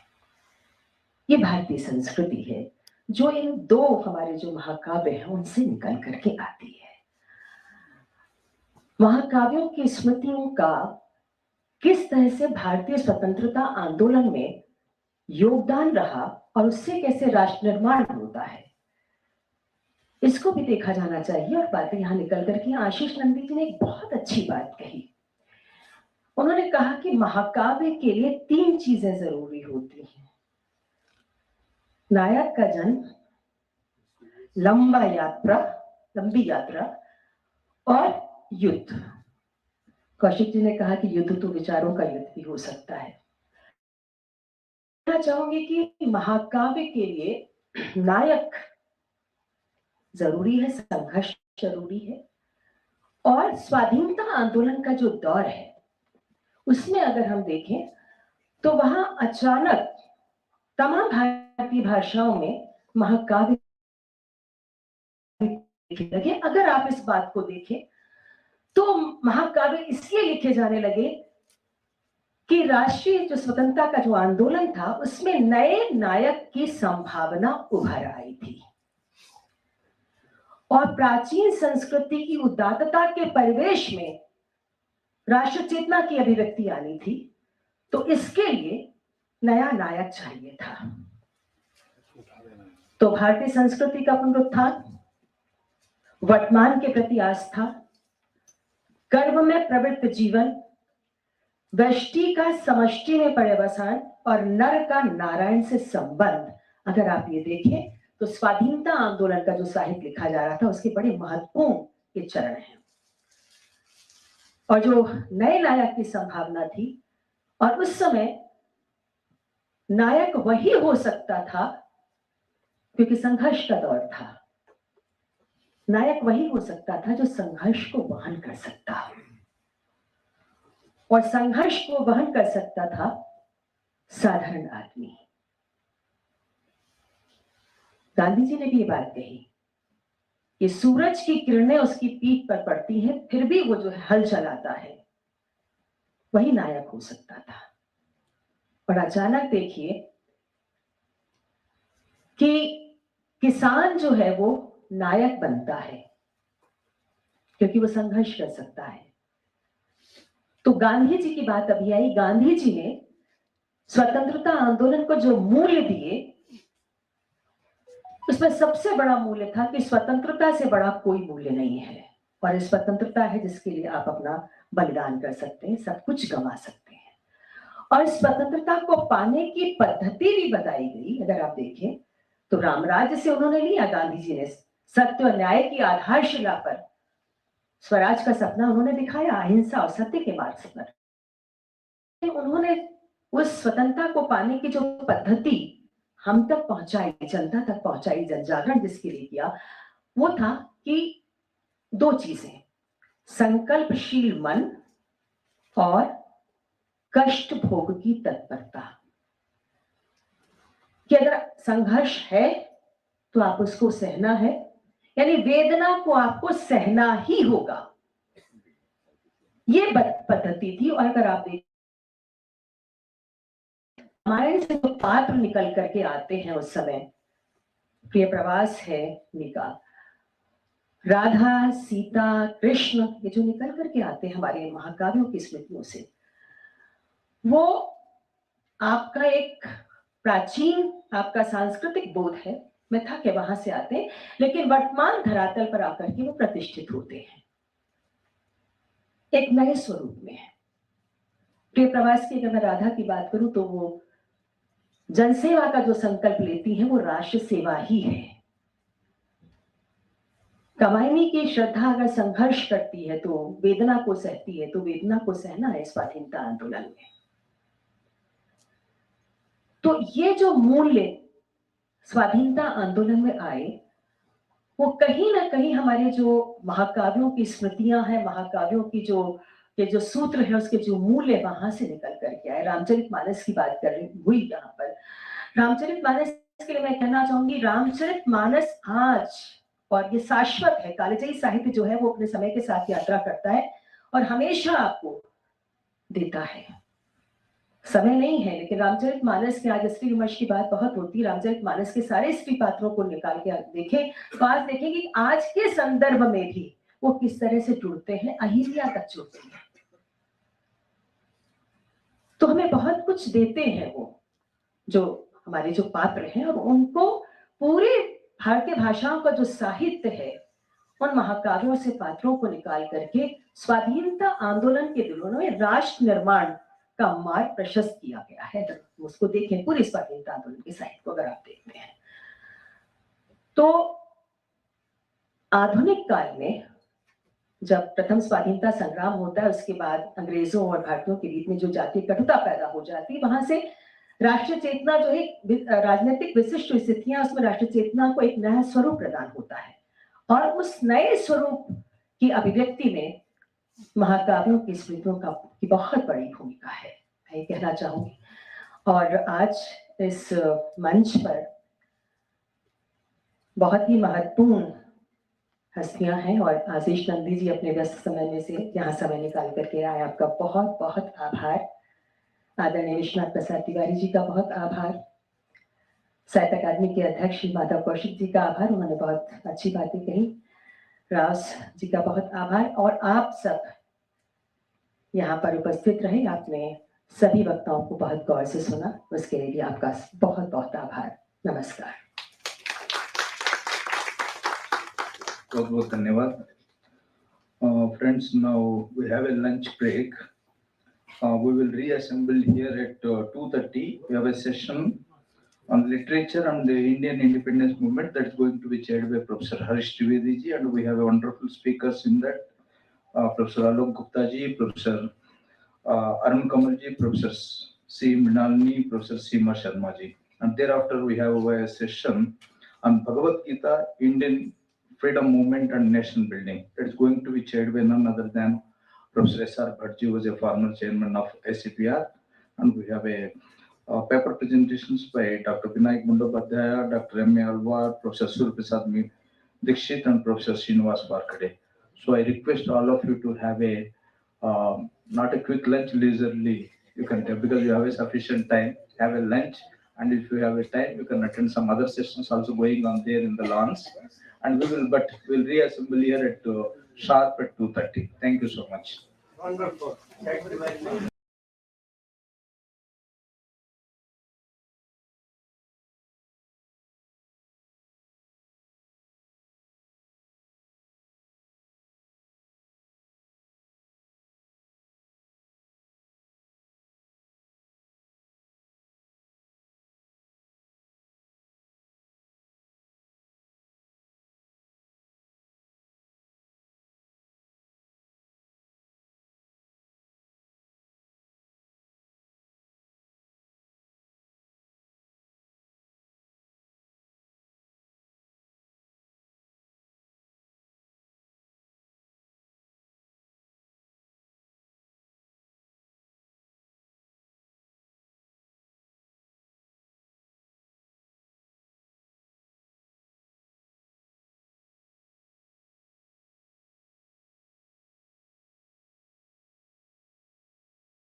Professor Mrilalini and Professor Seema Sharma. Please do come. Mr. Alok Gupta has more than 25 published works to his credit, including criticism, editor, and translated works. And he is a recipient of Sahitya Academy's Translation Prize, Sahitya Gaurav Puraskar, Ramvilas Sharma, Alochan Samman, Hindi Sahitya Academy Award, etc. Males and females.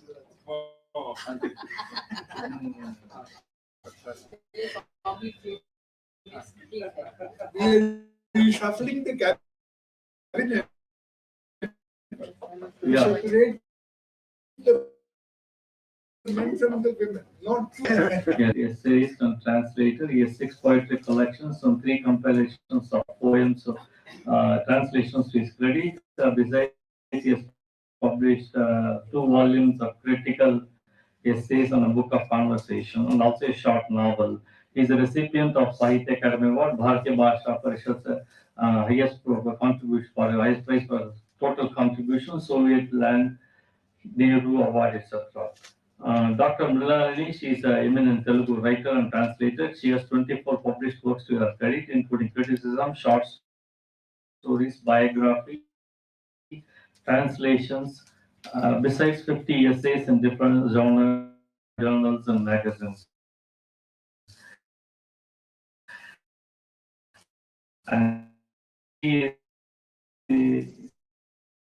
is a recipient translate Dr.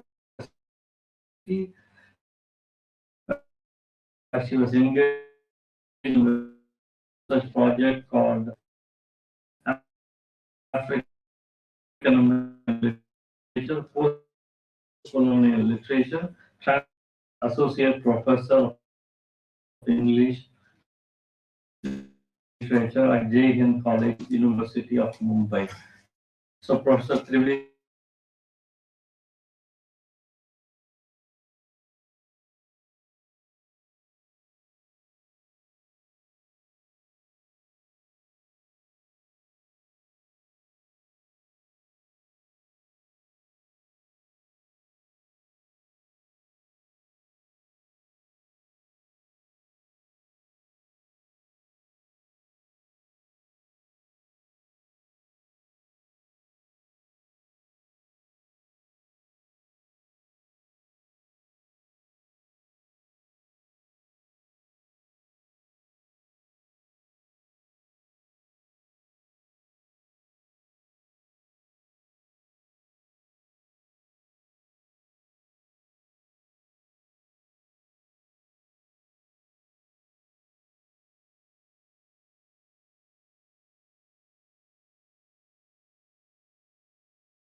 Also, towards the end, Indian literature remains the same, Indian independence movement remains the same, but nation building has come in this year, which Ashish Nandi had some interesting things to say about in the morning.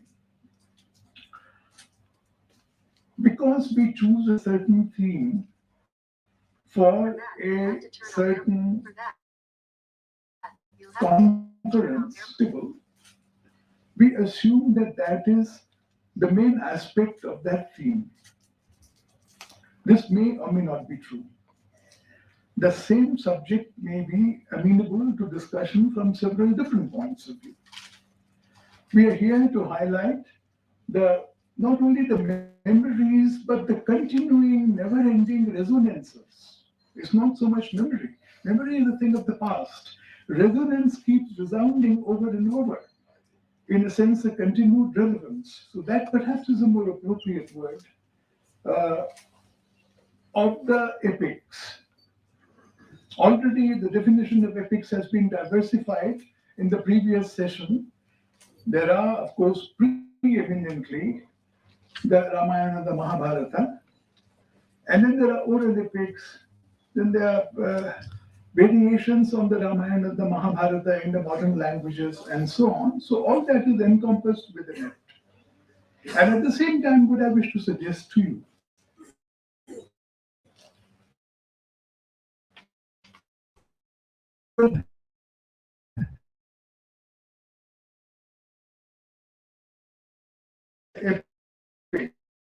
whose independence struggle to represent evil in our epics have been represented in these modern works as representing the British, and the good characters are, of course, the Indians. Of course, Bengal is always different. We saw that in Ashish Nandi. Who mentions Tagore in this kind of a context except him? But in Bengal, there is Michael Madhusudan Dutt, in whom the traditional evil characters are the good characters in his epic. And the traditional good characters, they are nothing if not original, some of these writers. But we shall let that pass. One thing that Dr. Rao, one character that Dr. Rao perhaps did not mention, is that of Kichak. Kichak Vadh by Khadilkar in Marathi created a fuss, it created a stir, it created a surge of patriotic pride, which hardly any other character from our epics did throughout the nationalist struggle. That Kichak Vadh is a landmark in the deployment of epics during our nationalist struggle. And of course, the allegory is simple. When the Pandavas are in hiding and disguise, Sairandri, Draupadi, who is Sairandri, seduced perhaps, but even further raped perhaps, by Kichak, an important minister at the court of King Virat. And this is resisted, but not Yudhishthir is not able to resist enough, so Bhim has to come into play, and Bhim kills Kichak. And Kichak was identified with Lord Curzon very directly in the dialogues of that play.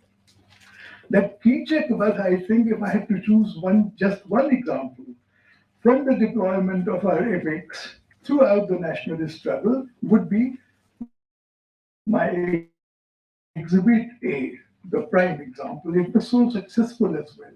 And who was Khadilkar? Khadilkar was a literary man, but more than that, he was the right-hand man of Lokmanya. When Lokmanya Tilak was jailed, Khadilkar edited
जिन लोगों से मैंने बहुत कुछ सीखा है, आज उनके सामने बोलने में थोड़ा संकोच है, लेकिन अपनी बात कहूँगा।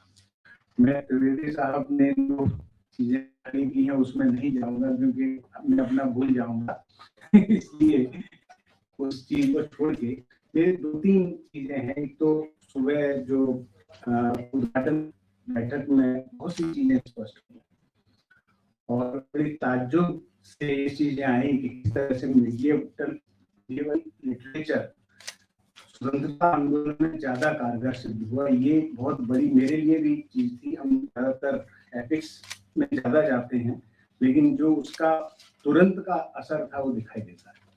मैंने अपने इस आलेख में हिंदी और गुजराती के आख्यान काव्य, प्रतिनिधि आख्यान काव्य को लिया, उनसे नहीं, दोनों भाषाओं और साहित्य की अपनी परंपरा होती है, लेकिन कहीं जब एक आध दो पात्र की जब बात आएगी तो थोड़ी सी बात मैं करूंगा।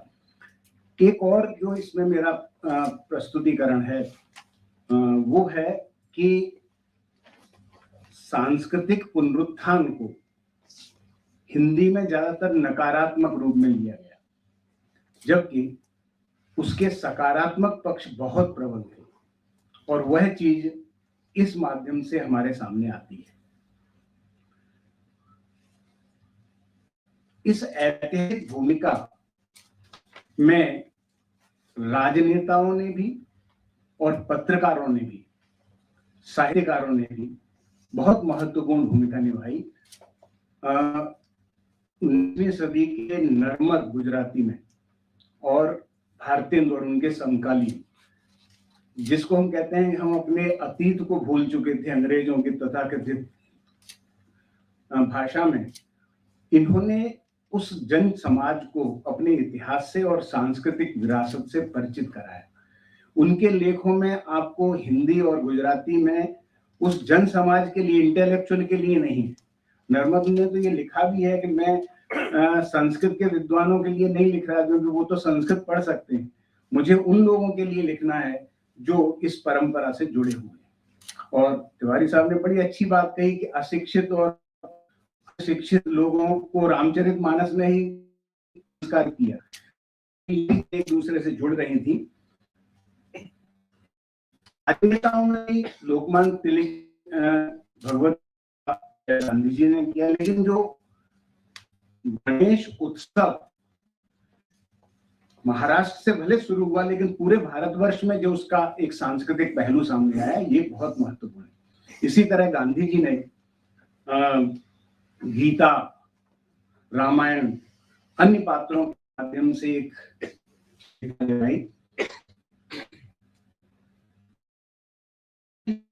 अंत में और में पौराणिक पात्रों कथा प्रसंगों को केंद्र में रखकर जो रचनाएं लिखी गई, विशेष रूप से आख्यान का। कविताओं में तो बहुत सी कविताओं में वो चीजें आ जाती हैं, उन सबका उल्लेख करूंगा तो सिर्फ मेरा उल्लेख में ही समय जाएगा, इसलिए मैंने कुछ चीजें यहाँ प्रस्तुत की हैं और मैं चाहूंगा कि मैं थोड़ा सा इसको पढ़ लूं, जिससे इधर उधर चीजें न जाएं। मैंने सिर्फ संकेत किए हैं, क्योंकि अगर एक एक प्रबंध काव्य, खंड काव्य पे हम बात करेंगे तो उसमें भी बहुत सी चीजें, लेकिन आप सब, इसलिए परिचय का ही खतरा उठाकर विशेष विश्लेषण में न जाकर मैं मुद्दों को ये को रखूंगा, जिससे आप लोग उस चीज को समझ सकें। यह सामाजिक और राजनीतिक चेतना का प्रमाण है कि साहित्यकारों ने अतीत के कथा प्रसंगों को अपने युग संदर्भ में प्रस्तुत किया है।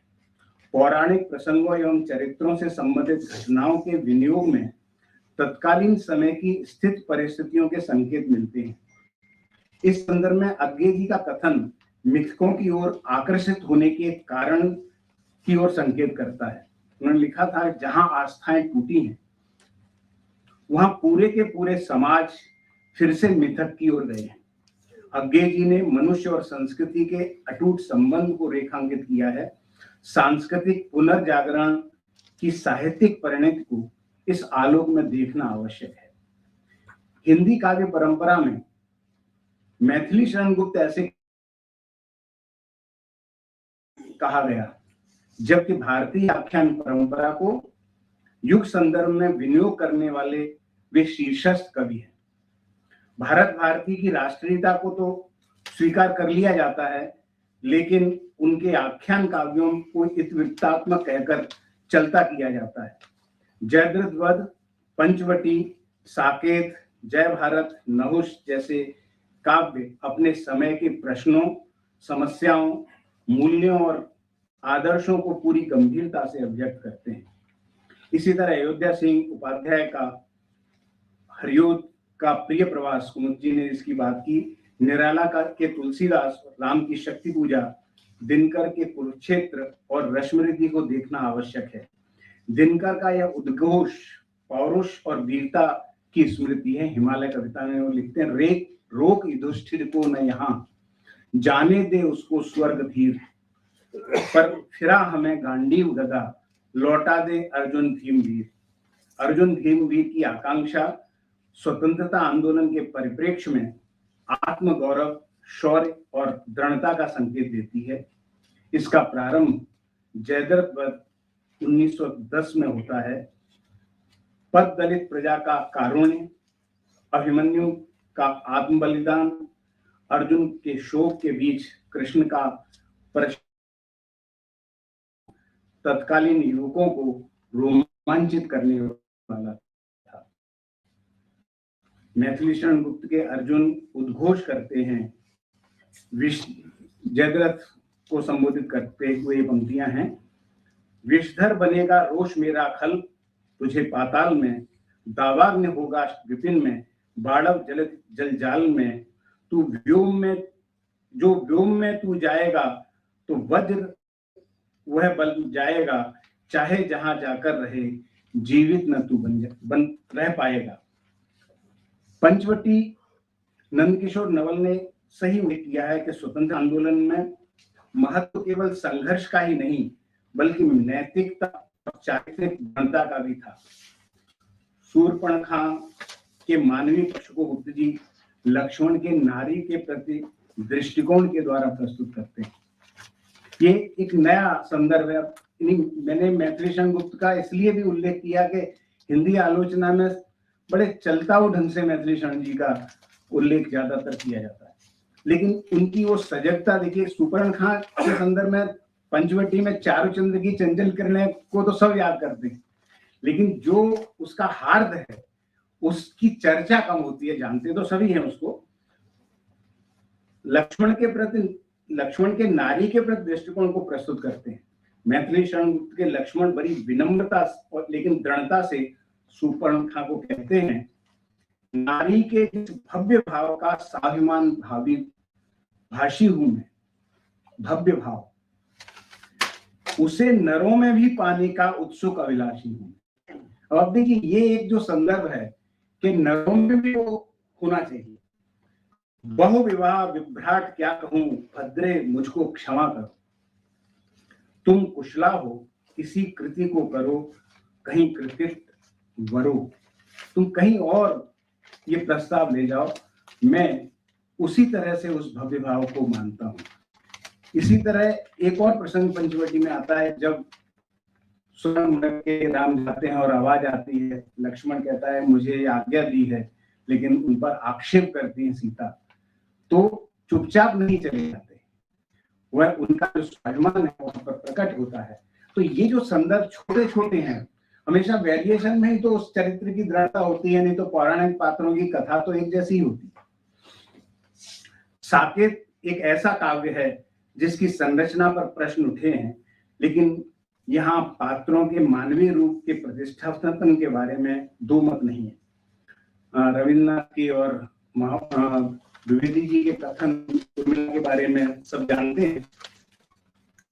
वास्तव में पुनर्जागरण काल में नारी की मुक्ति और नारी प्रतिष्ठा का कार्य इस साकेत का हेतु है, और इसके लिए उन्होंने उर्मिला और कैकेयी दोनों पात्रों में जो उनका प्रस्तुतिकरण है वो सामने आता है।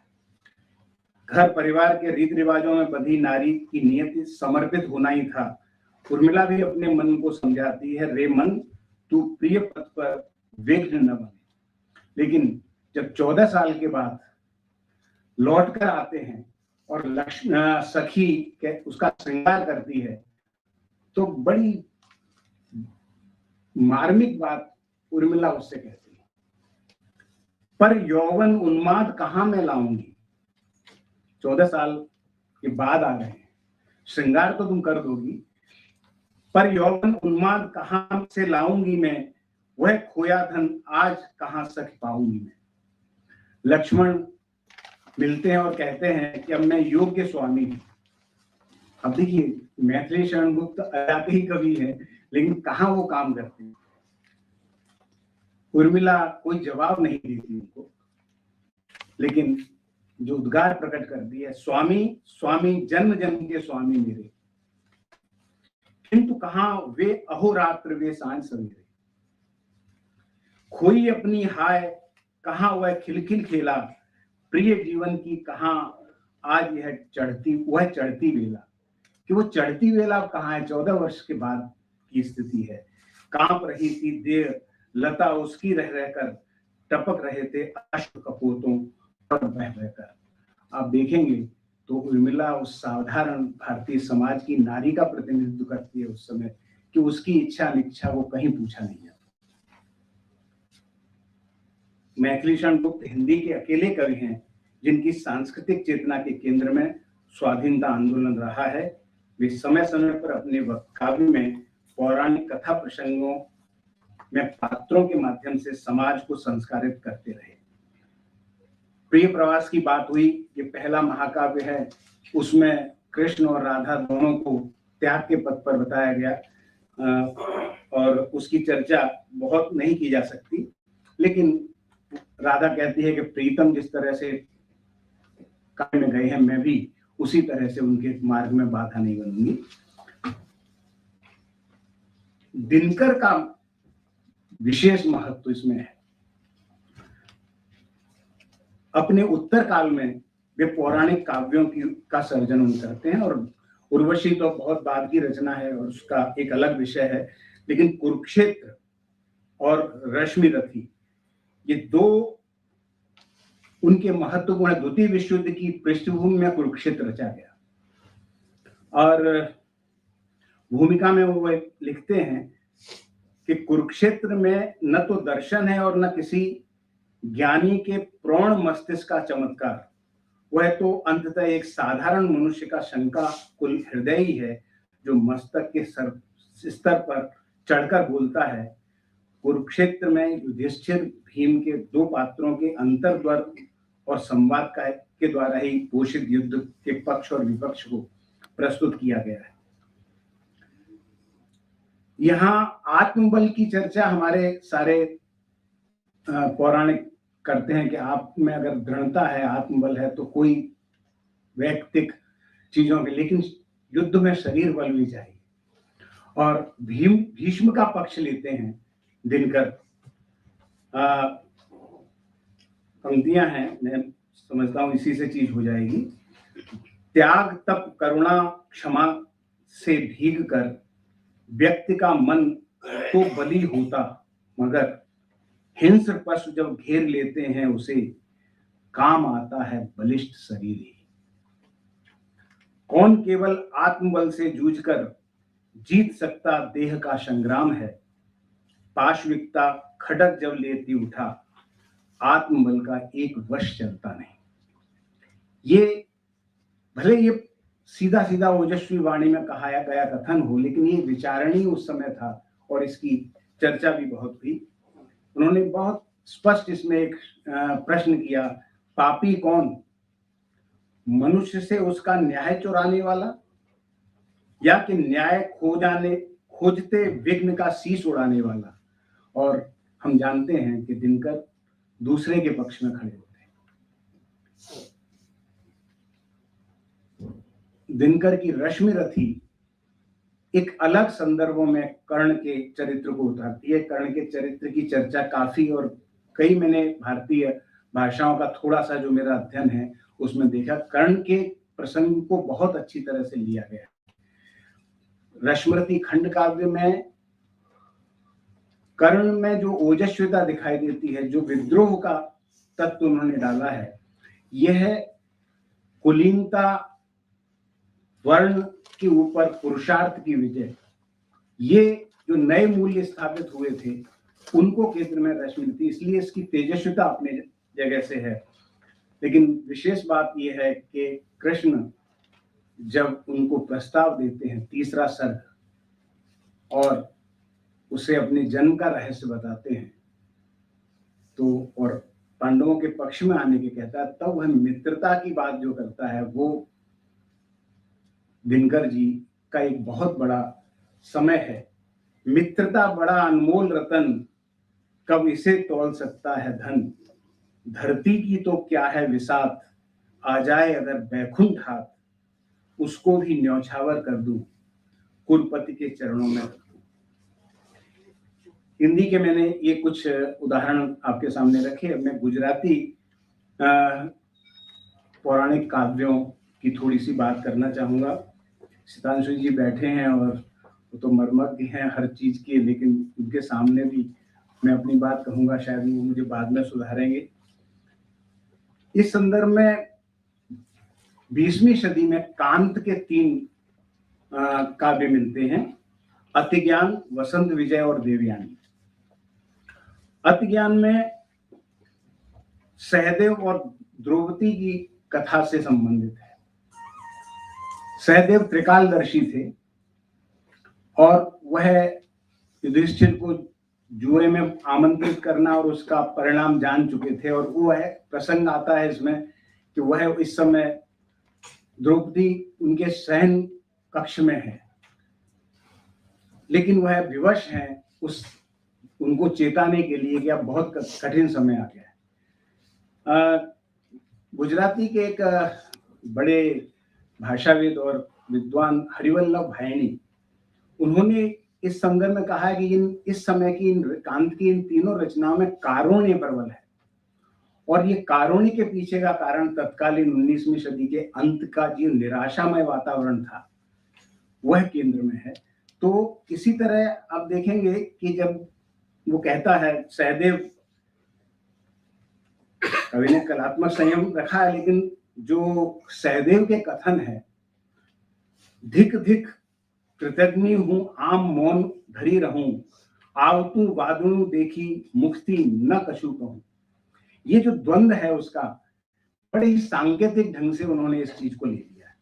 इसी तरह वसंत विजय में पांडव में उद्दाम काम का आवेग होता है और माद्री उस शाप को जानती है, उन्हें रोक नहीं पा रही, और उसके मुख से जो कहलवाया है, डरू छू भय पामो छू, जोईने आज आपने अरे केम विसारो छो ऋषिना उग्र शाप ने। ऋषि ने जो शाप दिया है पांडु को, उसका विरोध, लेकिन वो चुप है। इस तरह से इनको रोका जाए पांडु को, उसके लिए विशल है। इसी तरह देवयानी में भी ये कथन है। कांत के बाद गुजराती में उमाशंकर जोशी ने पौराणिक पात्रों पर विशेष कार्य किया है। सितांशु जी ने जटायु लिखा है बहुत बाद में, उसका संवेदना एक अलग तरह की है। लेकिन मैंने उमाशंकर जी के, जिसमें प्राचीना को जिसको ज्ञानपीठ पुरस्कार मिला, उसमें कर्ण, कृष्ण, 19वें दिन का प्रभात, गांधारी और कुब्जा में महाभारत के कथा प्रसंग आते हैं। और महाप्रस्थान में महाप्रस्थान, युधिष्ठिर, अर्जुन, उर्वशी, मंथरा और भरत का निमंत्रण में को छोड़ दें तो वो बुद्ध के से संबंधित है। कर्ण कृष्ण में, कृष्ण कर्ण संवाद में, जैसे रश्मिरथी में पूरा खंड काव्य है, इसमें काव्य है, लेकिन खंड काव्य में दिनकर जी ने 2 प्रसंग छोड़ दिए हैं। एक जो द्रौपदी ने कहा था शूत पुत्र, वह प्रसंग छोड़ दिया गया है, और दूसरा भीष्म ने जो अर्धरथी कहा था वो प्रसंग नहीं है दोनों में। जबकि उमाशंकर जी ने इन सबको लिया है। कृष्ण जब उन्हें समझाने जाते हैं, दुर्योधन नहीं मानता, तो साम दाम दंड भेद जो हमारी व्यवहार कुशलता है वो सारा चीजों का वह प्रयोग करते हैं, लेकिन कर्ण का जो उदात्त चरित्र है वह भी वह सामने रखते हैं। लेकिन एक चीज मुझे इसमें थोड़ी सी खली के दाम के संदर्भ में वह उमाशंकर जी कृष्ण कहते हैं। अब कृष्ण का चरित्र जो हमारे साइकी में पड़ा हुआ है, वह कहते हैं कि द्रौपदी जो 5 पांडवों की भार्या है, तुम अगर उधर आ जाओगे तो वह तुम्हारा भी उसी तरह से ध्यान रखेगी। अब आप देखिए, ये जो चीज है यह एक नई चीज आती है। उन्होंने जिस तरह से ट्रीट किया है, दर्शक ने इसको बड़ी अच्छी तरह से सामने रखा है, लेकिन उमाशंकर जी इसके कर्ण जो है इसको ज्यादा तवज्जो नहीं देते। वो तुरंत कहने लगते हैं, ना कृष्ण ना होए एक बता, आजे हवे जीवन अस्त बेड़ा, कि ये जीवन की अंतिम वेला में इस तरह की बात का कोई अर्थ नहीं। इस तरह वो अपने चरित्र को बचा लेते हैं। मैं समझता हूँ ये थोड़ी सी चीज, लेकिन रश्मिरथी के कर्ण में और उमाशंकर जी के कर्ण में, ये दोनों में 2 चीजें और एक दिखाई देती हैं कि बड़े ही सहजता से कृष्ण उनके मन में भीष्म के बारे में, द्रौपदी के बारे में, कुंती के बारे में डाइल्यूट कर देते हैं। और उमाशंकर जी के कर्ण कहते हैं कृष्ण से कि आप युधिष्ठिर को मेरे जन्म का रहस्य मत कहना, कि अगर उन्हें ये पता चलेगा तो वह राज्य स्वीकार नहीं करेंगे, और वो राज्य स्वीकार नहीं करेंगे तो फिर ये सारी चीज बदल जाएगी। वो ये भी जानते हैं, यानी इसमें फलित करते हैं कि कर्ण को आगामी चीज का पता चलता है। मंथरा का चरित्र उमाशंकर जी ने एक और अलग ढंग से लिया है। ये पात्र मैं सिर्फ ईर्ष्या और दुरित की जगह उसमें उन्होंने विकसित किया, और ये कहा है कि वो चाहती है कि अगर वो वन में जाते हैं तो और अधिक प्रतापी होकर उनका विकास होगा। ये एक बड़े कवि की एक सर्जना है, उसके साथ सहमत असहमत तो हम नहीं हो सकते, क्योंकि अंतहीन है, उनमें बहुत सी संभावनाएं होती हैं। ये कुछ मैंने चलती इधर उधर की बात की है। आप विद्वान हैं, शायद इसमें से कुछ चीजें आपके ने देखी होंगी। आपने ध्यान से मुझे सुना, मैं अकादमी का और सबका बहुत बहुत आभारी हूं। धन्यवाद।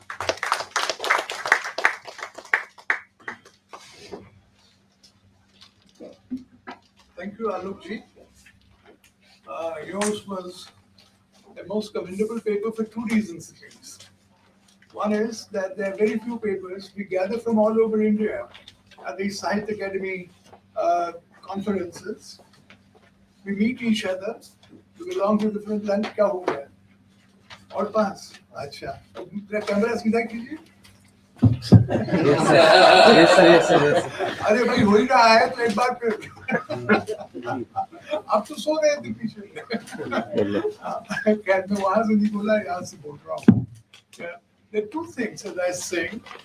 One is that Alok ji has treated of true language. समझ नहीं आ रहा है कैसा तुम लोगों का एग्जाम है? खैर तो I don't want to go up there. No, that'll take more time. Right here is good.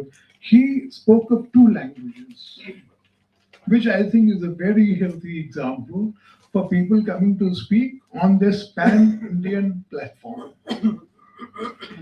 And also, he brought up, as indeed we can from each language in India, certain variations on very well-known epics which are new to most of the audience. I did not know before his paper that Karna was being offered the 6th husbandship of Draupadi. I do not know whether there's an incentive or a disincentive. The room is already crowded. So Princess Diana said 3 is a crowd in a marriage. 5 or 6 would have been Alok. this this feeling like a film shooting. Perhaps there will be retakes after this. The other thing that I wish to say was in commendation of Alokji, that he kept more or less to time. When one begins speaking, we all know this. 20 minutes feel like 5 minutes, but 20 minutes is about the norm, I think, in order to be fair to the fellow panelists and also to be fair to the audience. I mean, we are all very patient people, but up to a point. So after 20 minutes are over, I'll give a loud or mild signal so that the speaker may begin to conclude, if not conclude, and thus we will proceed. One other thing, I'm speaking in English deliberately because the paper was in Hindi. And now we have another paper in Hindi, but non-Hindi speakers, please do not despair. The last two papers will be in English. So now I call upon my dear friend Anu Kamalji, eminent Hindi poet, professor of English, to deliver his paper. Thank you. इस सत्र के अध्यक्ष आदरणीय professor Harish Dwivedi ji, सम्मानित विद्वज्जन, मेरा ये आलेख साहित्य और भारत का स्वाधीनता आंदोलन इस विषय पर है और इसमें जाहिर है महाकाव्य तो हैं, लेकिन ये महाकाव्यों पर नहीं है, क्योंकि महाकाव्य एक बार लिख दिए गए उसके बाद भी कविता चलती रहती है और उस कविता को जानना भी जरूरी होता है, जिनके बिना कोई महाकाव्यों को भी शायद याद न करे। और एक बहुत मशहूर कहावत है जौ कत्तू की कि शेर मेमनों से बनते हैं। तो ये आलेख में मैं उस कविता का जिक्र कर रहा हूँ और खासतौर से कविता का इसलिए कि वही थोड़ा बहुत मैंने पढ़ी है, वही कविता, और दूसरी विधाओं को बहुत कम जानता हूँ। जो कविता मुख्यतः 1857 से लेकर 1947 तक हिंदी में लिखी गई और कैसे साहित्य का इस आंदोलन से रिश्ता रहा, साहित्य ने कैसे प्रभावित किया और आंदोलन ने कैसे हिंदी कविता को प्रभावित किया। यूनान, इसका शीर्षक है साहित्य और भारत का स्वाधीनता आंदोलन और उपशीर्षक है तुलसीदास की प्रसिद्ध पंक्ति पराधीन सपने हो सुख नाही। यूनान के बारे में कहा जाता है कि उसे यूनान के कवियों और दार्शनिकों ने गढ़ा है। शायद भारत के लिए भी ये सच है। भारत राष्ट्र के बिंब और सपनों को भारत के कवियों दार्शनिकों ने गढ़ा है। भारतीय स्वाधीनता आंदोलन को कवियों ने आदर्श और स्वप्न दिए। देश की सभी भाषाओं के कवियों ने स्वाधीनता, मनुष्य की गरिमा, समानता और परस्पर प्रेम के मूल्यों को निरंतर प्रसारित किया।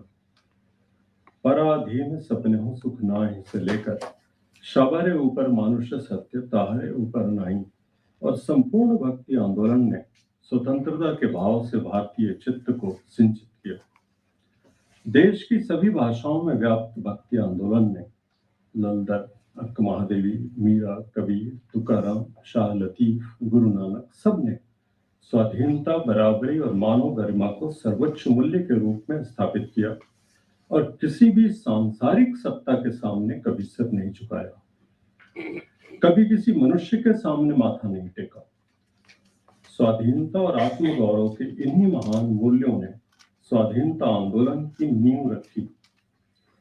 सारी लड़ाइयां पहले विचार और भाव के क्षेत्र में लड़ी जाती हैं।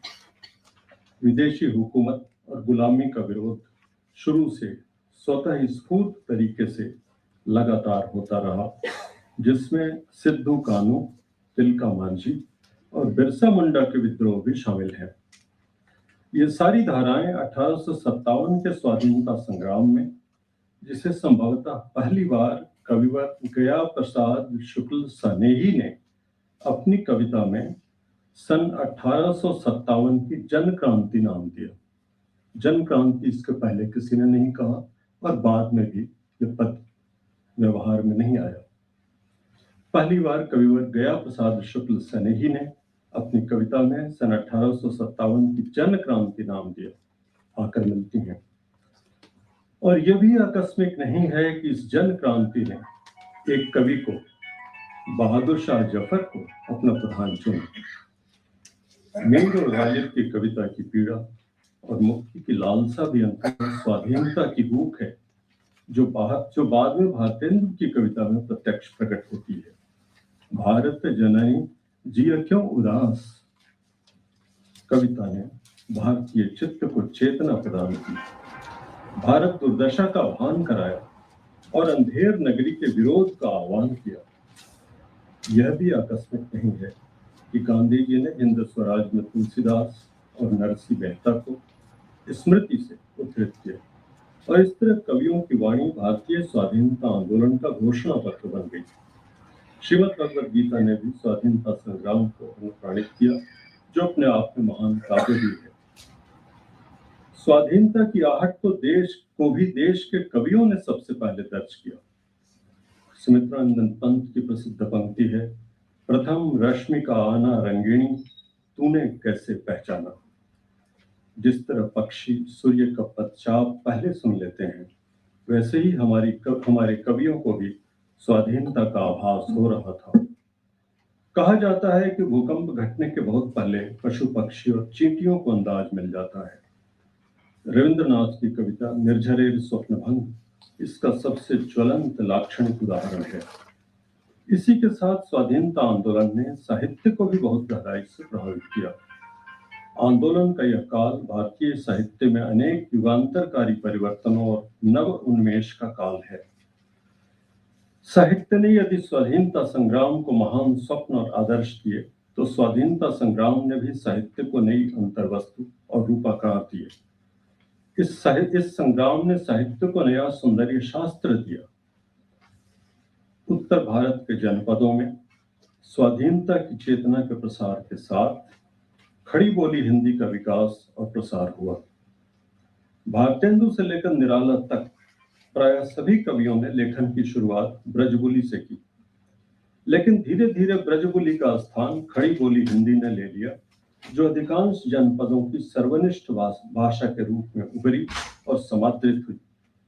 इससे विभिन्न क्षेत्रों के बीच भाषाई एकता भी बढ़ी।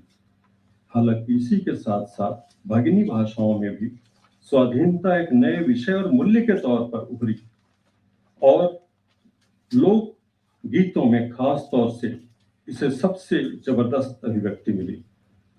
लेकिन जैसे कि मेरी भाषा भोजपुरी में भिखारी ठाकुर, महेंद्र मिश्र और रघुवीर नारायण की रचनाएं पारंपरिक विषयों और शैली से बिल्कुल हटकर नई क्रांतिकारी चेतना को व्यक्त करने लगी।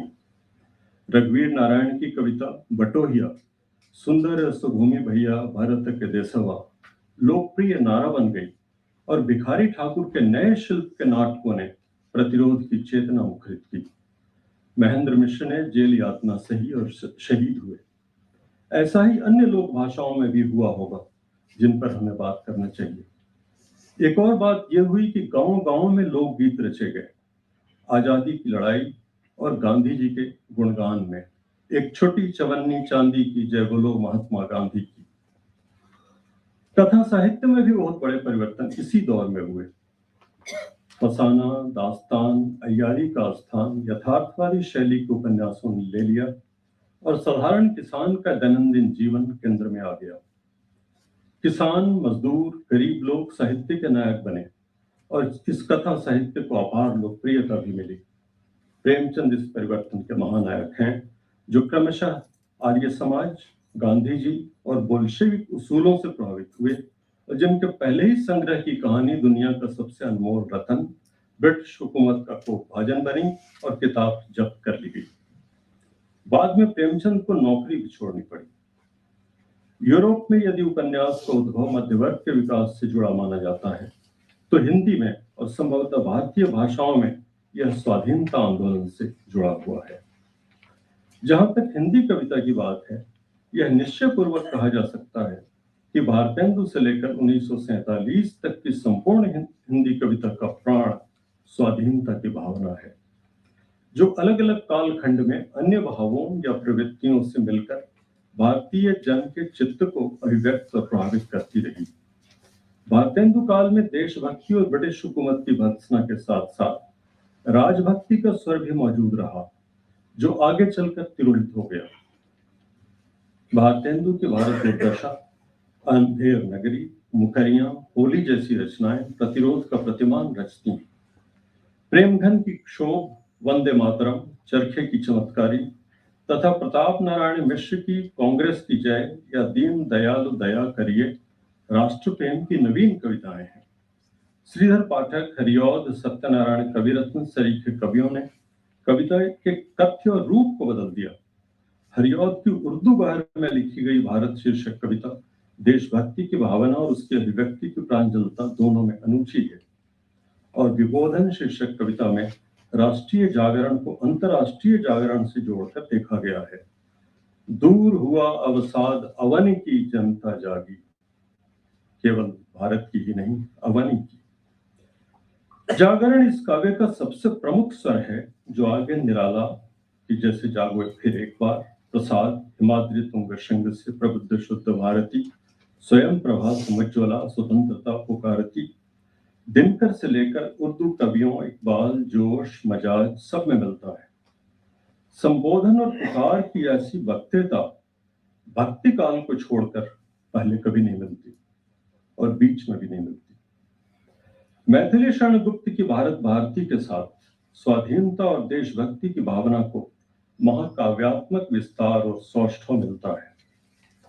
हाल ही के मुसद्दस से अनुप्राणित यह पुस्तक अपने समय की सबसे लोकप्रिय कविता बनी, जिसने वार्तालाप की शैली अपनाकर हम क्या थे, क्या हो गए और क्या होंगे अभी, अतीत के गौरव को पुनर्जीवित किया, और साथ ही यह भी कहा कि राष्ट्र प्रेम का अर्थ केवल भारत भूमि से प्रेम करना नहीं, बल्कि भारत की जनता से प्रेम करना है। समझो न भारत भक्ति केवल भूमि ही के प्रेम को, चाहो सदा निज देशवासी बंधुओं के क्षेम को। ये बातचीत की शैली हिंदी कविता में पहले नहीं थी। स्वाधीनता आंदोलन ने कविता की शैली को, कवियों के कथन को, उनकी भंगिमा को इतनी गहराई से प्रभावित किया, और इन्हीं के समकालीन हितैषी जी की कविता की पंक्ति नारा बन गई। शहीदों की चिताओं पर जुड़ेंगे हर बरस मेले, वतन पे मरने वालों का यही बाकी निशान होगा। हितैषी जी की कविता है, और इनकी यही दो पंक्तियां सबसे ज्यादा मशहूर भी हुई। इन्हीं के साथ माखनलाल चतुर्वेदी, बालकृष्ण शर्मा नवीन, सुभद्रा कुमारी चौहान और सियाराम शरण गुप्त ने स्वाधीनता की चेतना के बिल्कुल नए और विलक्षण गीत गाए। कैदी और कोकिला, विद्रोही, झांसी की रानी, मौर्य विजय अलग अलग शिल्पों में गढ़ी गई इनकी प्रतिनिधि कविताएं हैं। खुद झांसी की रानी एक महाकाव्यात्मक रूपाकार की कविता है, और वो अपनी लय और जो उसमें गहराई है भावनाओं की, उसके कारण अद्वितीय है। स्वच्छंदतावाद या छायावाद की भी मूल अंतर प्रेरणा स्वाधीनता की लालसा ही है। व्यक्ति के पूर्ण स्वाधीन हो पाने का स्वप्न और पंख खोल नए नभों में विचरण की इच्छाएं इस कविता को पहले की कविता से भिन्नता प्रदान की। प्रसाद की प्रलय की छाया, निराला की दिल्ली और जागो फिर एक बार, पंत की भारत की एक ही मूल भाव की अलग अलग छटाएं प्रस्तुत करती हैं। महादेवी वर्मा की कविताएं बहुत गहरे अर्थों में मुक्तिकामी कविताएं हैं। विस्तृत नभ का कोई कोना, मेरा न कभी अपना होना। इसके बाद की कविता कुछ अधिक मुखरता और वेग से देश प्रेम और स्वतंत्रता की चेतना को वाणी देने लगी, क्योंकि अब वो मुहूर्त करीब था। दिनकर की हिमालय और दिल्ली द्रष्टव्य है। दिल्ली कविता में निराला की तरह ही अति प्राचीन काल तक सीमित नहीं है, उसमें मध्य युग की भी स्वीकृति है। कवि ने मुगल बादशाहों को दिल्ली कविता में गौरव के गुरु कहा है और एक अखंड भारतीय इतिहास और संस्कृति की स्थापना की। शर्मा, अंचल, शिवमंगल, सुमन, गिरजा कुमार माथुर ने राष्ट्रीय भावना के व्यापक परिप्रेक्ष्य और प्रतिबद्धता नवद्रोह पर लिखी सुमन जी की कविता अलग से उल्लेखनीय है। यहाँ ये जोड़ना जरूरी है कि अज्ञेय की कविता की नींव में भी स्वाधीनता की भावना ही है, व्यक्ति का संपूर्ण स्वातंत्र्य। ये आवाज जो है ये इसको थोड़ा धीमा कर दीजिए तो मेरी आवाज भी अच्छा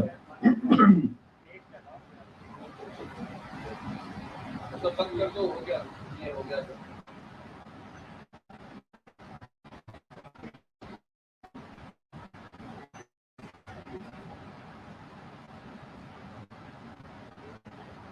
कविता पर स्वाधीनता आंदोलन के प्रभाव का आकलन करते हुए कुछ निष्कर्ष अथवा अनुमान सामने आते हैं। डॉक्टर नंदकिशोर नवल के शब्दों में यहाँ भारत साहित्य अकादमी ने एक बहुत महत्वपूर्ण किताब प्रकाशित की है, स्वतंत्रता पुकारती, जिसे नंदकिशोर नवल जी ने संपादित किया है और वो हिंदी की राष्ट्रीय कविता का शायद सबसे प्रमाणिक संकलन हो। डॉक्टर नवल के शब्द में हिंदी की राष्ट्रीयता की जो विशेष सबसे ज्यादा प्रभावित करती है वह है देशभक्ति का आवेश का विषय बन जाना।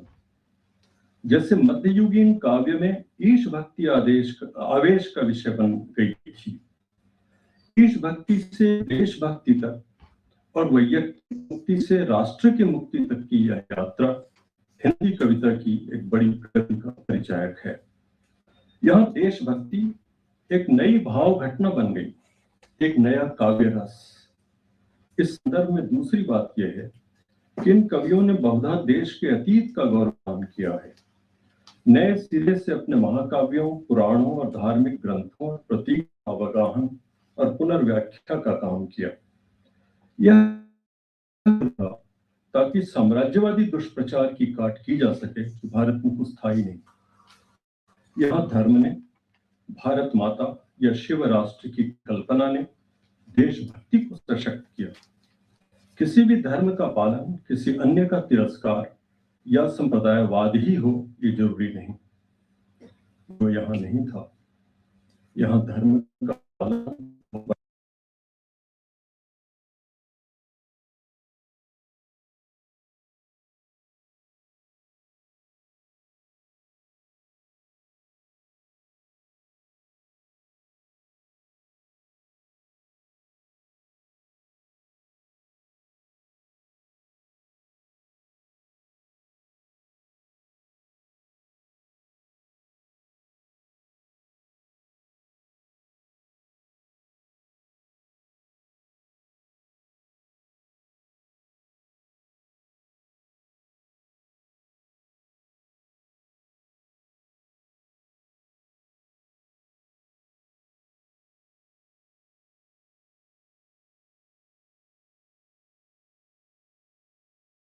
प्रगतिपरक कविता की एक नई स्वतंत्र विधा सामने आई जो अपने देश की मिट्टी पानी से गहन प्रेम का परिचायक है।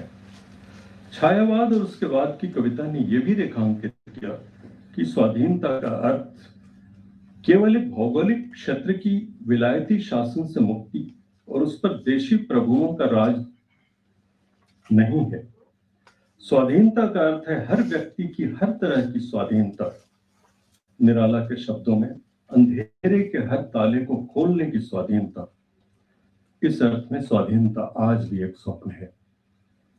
एक और महत्वपूर्ण बात यह है कि 1857 से लेकर 1947 तक अनेक कवि स्वयं भी स्वाधीनता आंदोलन में सक्रिय रहे, जेल गए, यातना सही और शहीद भी हुए।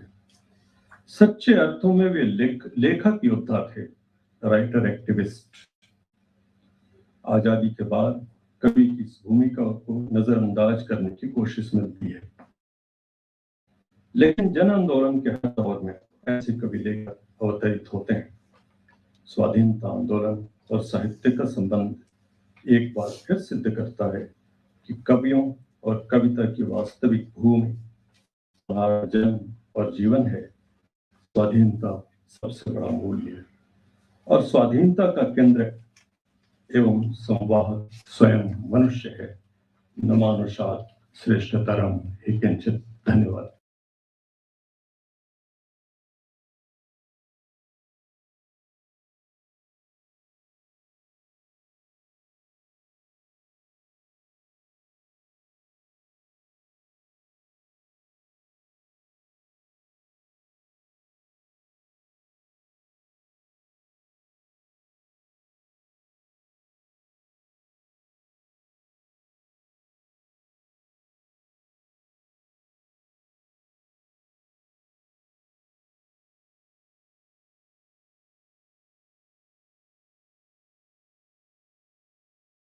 Many statements by Tulsidas that were co-opted into a nationalist struggle, and that is indeed the subtitle of Arun Kamalji's paper. This line is not only an example of Tulsidas being co-opted for a nationalist struggle, it is furthermore an example of the two learned speakers co-opting Tulsidas for the present purpose. Not too soon. That's correct. Yeah, too much. One novice. He's saying that he's not a learned man. I thought modesty can go too far. Yeah. Why is it a co-option of a co-option? In Tulsidas, everybody knows. Certainly these two persons know. The line refers not to those who are politically enslaved, paradhin. It refers to gender slavery, gender subjugation. Kehi vidhi rachi nari jag mahi, paradhin sabne sukh nahi. Why did God create woman at all? Because further subjugated, how can she be happy? But yes, every period and indeed every period can appropriate older sayings, including our classics, as the context demands. It's a continuing process. Our next speaker will speak actually in English. Mrinalini, friend from old times, a constant presence on our literary scene, including the Sahitya Academy. Aye, Mrinalini.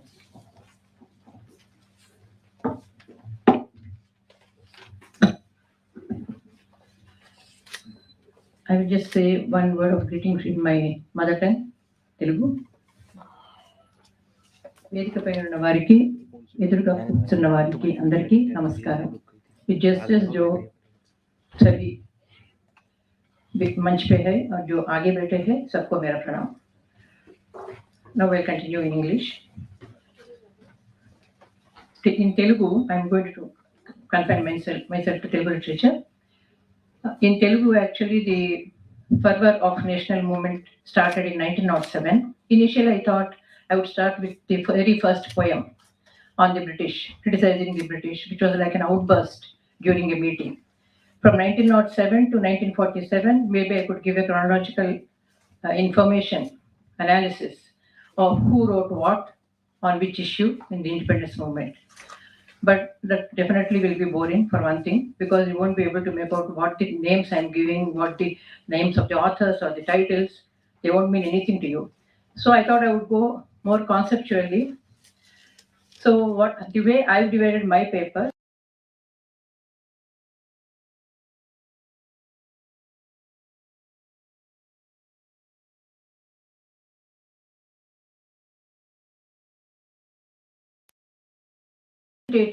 texts of different moods. So the very first mood for any Andolan, any movement, is obviously anger, frustration, hatred.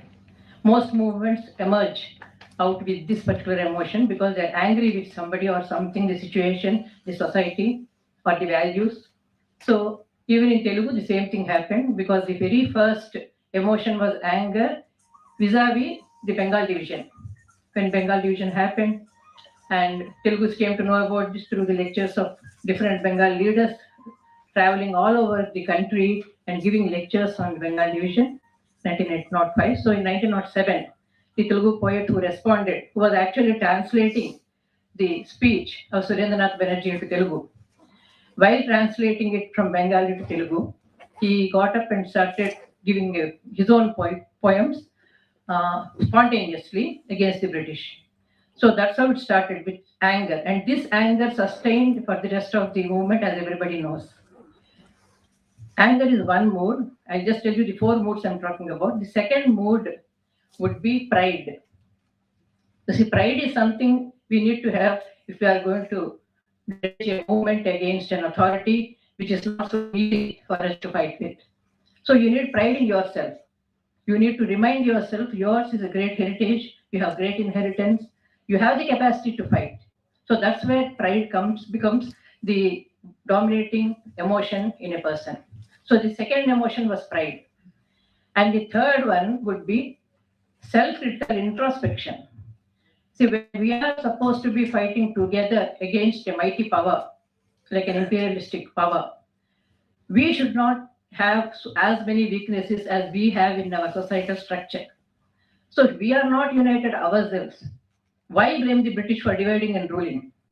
So why are we giving them an occasion, an opportunity to divide us and rule? Because of our caste system, our system, we are giving them an opportunity to rule us, to divide us. So this is what I call introspection. This is the third one. The fourth one would be retrospection. So the fight is over or nearly over. By 1945-46, we all knew, everybody knew that British were going to go away. India has become a white elephant for the British. They would no longer stay here. But then when we are looking at it retrospectively, by 1950 or 51, how are we assessing the independence movement? What is it that we think went right and where we went wrong? What could have been achieved much earlier? Or what are the things we should not have done during the movement? Whether how united we should have been. This also includes what Rao was saying this morning about Marxism and Gandhi, both ideologies being there in the independence movement. So where did the communists differ with Gandhi? What happened? The Second World War issue. Quit India and Second World War and Quit India issue. So all these things are present in Telugu literature. So what I want to say is these 4 moods. When you are very angry, it's mostly poetry. As everybody, there are many poets here, I assume that there are many poets here. The poets literally flourish on anger. So when you're angry, the genre is mostly poetry. There was plenty of poetry from 1907 to 1921, which showed the anger. And what were the movements? What are the situations that created this poetry? Starting from Bengal division, as I said, through Vande Mataram movement, and then we come to the Rowlatt Act, we come to Jallianwala Bagh. Once you have this anti-Rowlatt Act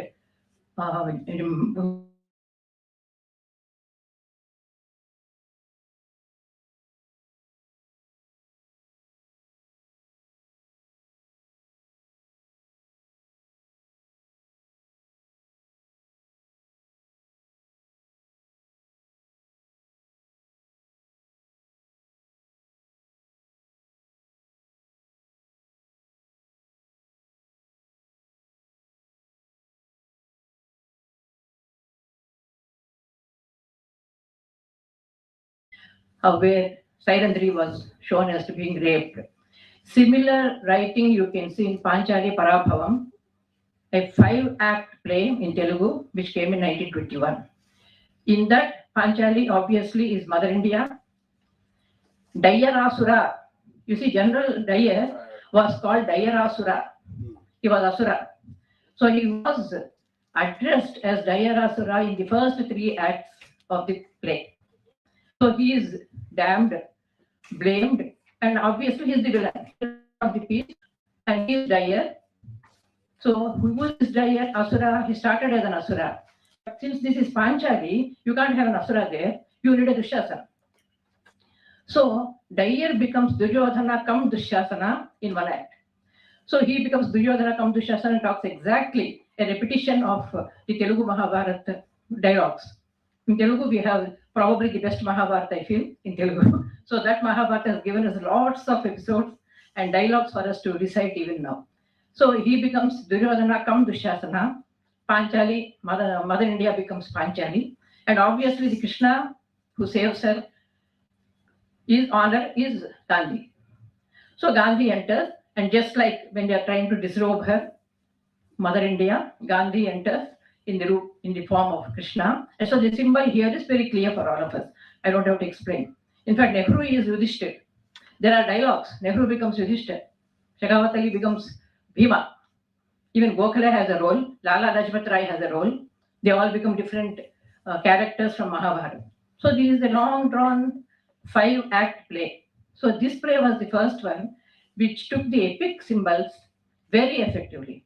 And the funny part of it was this was performed first time in London, not in India.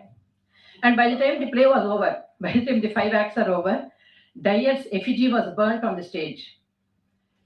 Obviously, when this happened, it's obvious that British will get angry. They did get angry. They banned the play. They tore away all the copies of the book. They burned the copies of the book and put Ramaraj Gundarekaksha in jail. He came back to India. Of course, they released him. He came back to India. There were no copies. They could not perform the play any longer. He started writing other plays. Again, you have all epic symbolic plays by the same writer. So while these books were gone and he was being arrested, there is one more anecdote about him. It seems the British officer called him and said, "I don't mind you writing plays. Next time, I'll give you 50,000 rupees. You write a play without Gandhi." He refused. He said, "Without Gandhi, I don't have anything to write. I refuse to write. If there is no Gandhi in my play, I won't write." He went to jail again. So that was his life. So these books were rescued a long time. After 20 years, his play was rescued. And now it was reprinted and we are reading it now.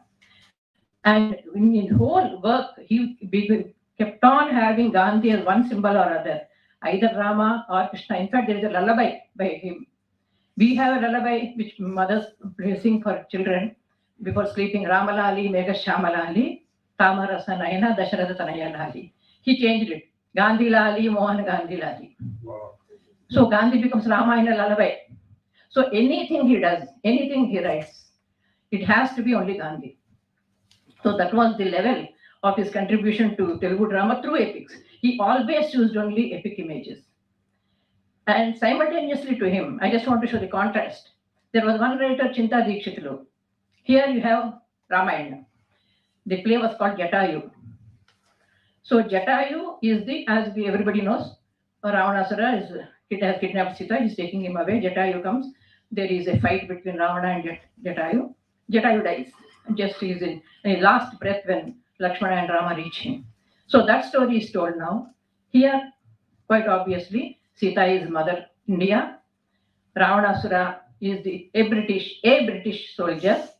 And Jatayu is a patriot, just activist. Chinta Dikshitulu does not make his symbol obvious. He does not mention the way Damaraju did fearlessly.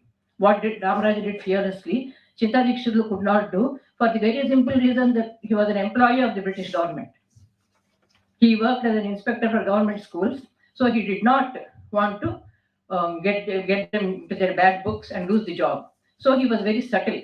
So everything is very subtle, very general, very vague in Chinta Dikshitulu, but Damaraj Gundarekaksha hit it on the nail. So epics being used for through drama or poetry, and here in the same decade, when you come to 1930s, when we come to that particular decade, we can see that even Marxist poetry was at its peak in Telugu. By 1934 to 1940, you have Sri Sri, our greatest 20th century poet. He was writing Mahaprasthanam. He was writing Marxist poetry. He was talking only about class struggle. He was talking about the October Revolution. The whole thing was about Marx, especially dialectical materialism and historic theory, so history theory of Marx. The whole 40 poems are on that. But he also uses, simultaneously talking about class struggle, he also uses only epic symbols. He calls it Mahaprasthanam. We all know what Mahaprasthanam is. Here the Mahaprasthanam, the final journey is towards a classless society. It's not the end. It's to Maro Prapancham, a different world. A different world. And he has Puri Jagannath. Puri chariot and its wheels, he says, You expect that when you go along with it in the yearly Ratha Yatra, you people expect salvation. But here I am bringing Jagannatha Puri's chariot wheels to the ground, where this is a chariot where all of you, without any fear, can get into. So this is a chariot for the common people, not for the spiritually minded people. So I'm going to bring it down to that. So the whole book of 40 poems has big symbols, but it's all about Marxism.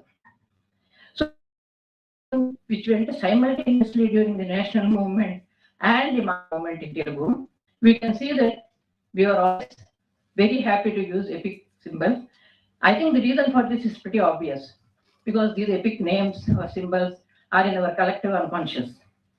We can relate to them very easily. Everyone, read or literate or illiterate, everybody immediately, I understand if I say Shukuni, or just now he was telling this, a Jayadratha or a Karna or a Dushasana. I don't have to explain the character. Both the literate and illiterate understand that. So obviously the use of epic for either independence movement or the socialist movement that happened during that period from 1910 to 1950, I would say is mainly because you can make the people relate immediately to the issue that the poet is talking about. So use of epic was enormous. That's earlier I told you. There is one story which starts with Bhagavad Gita. Yes, Sahajananda wrote the story.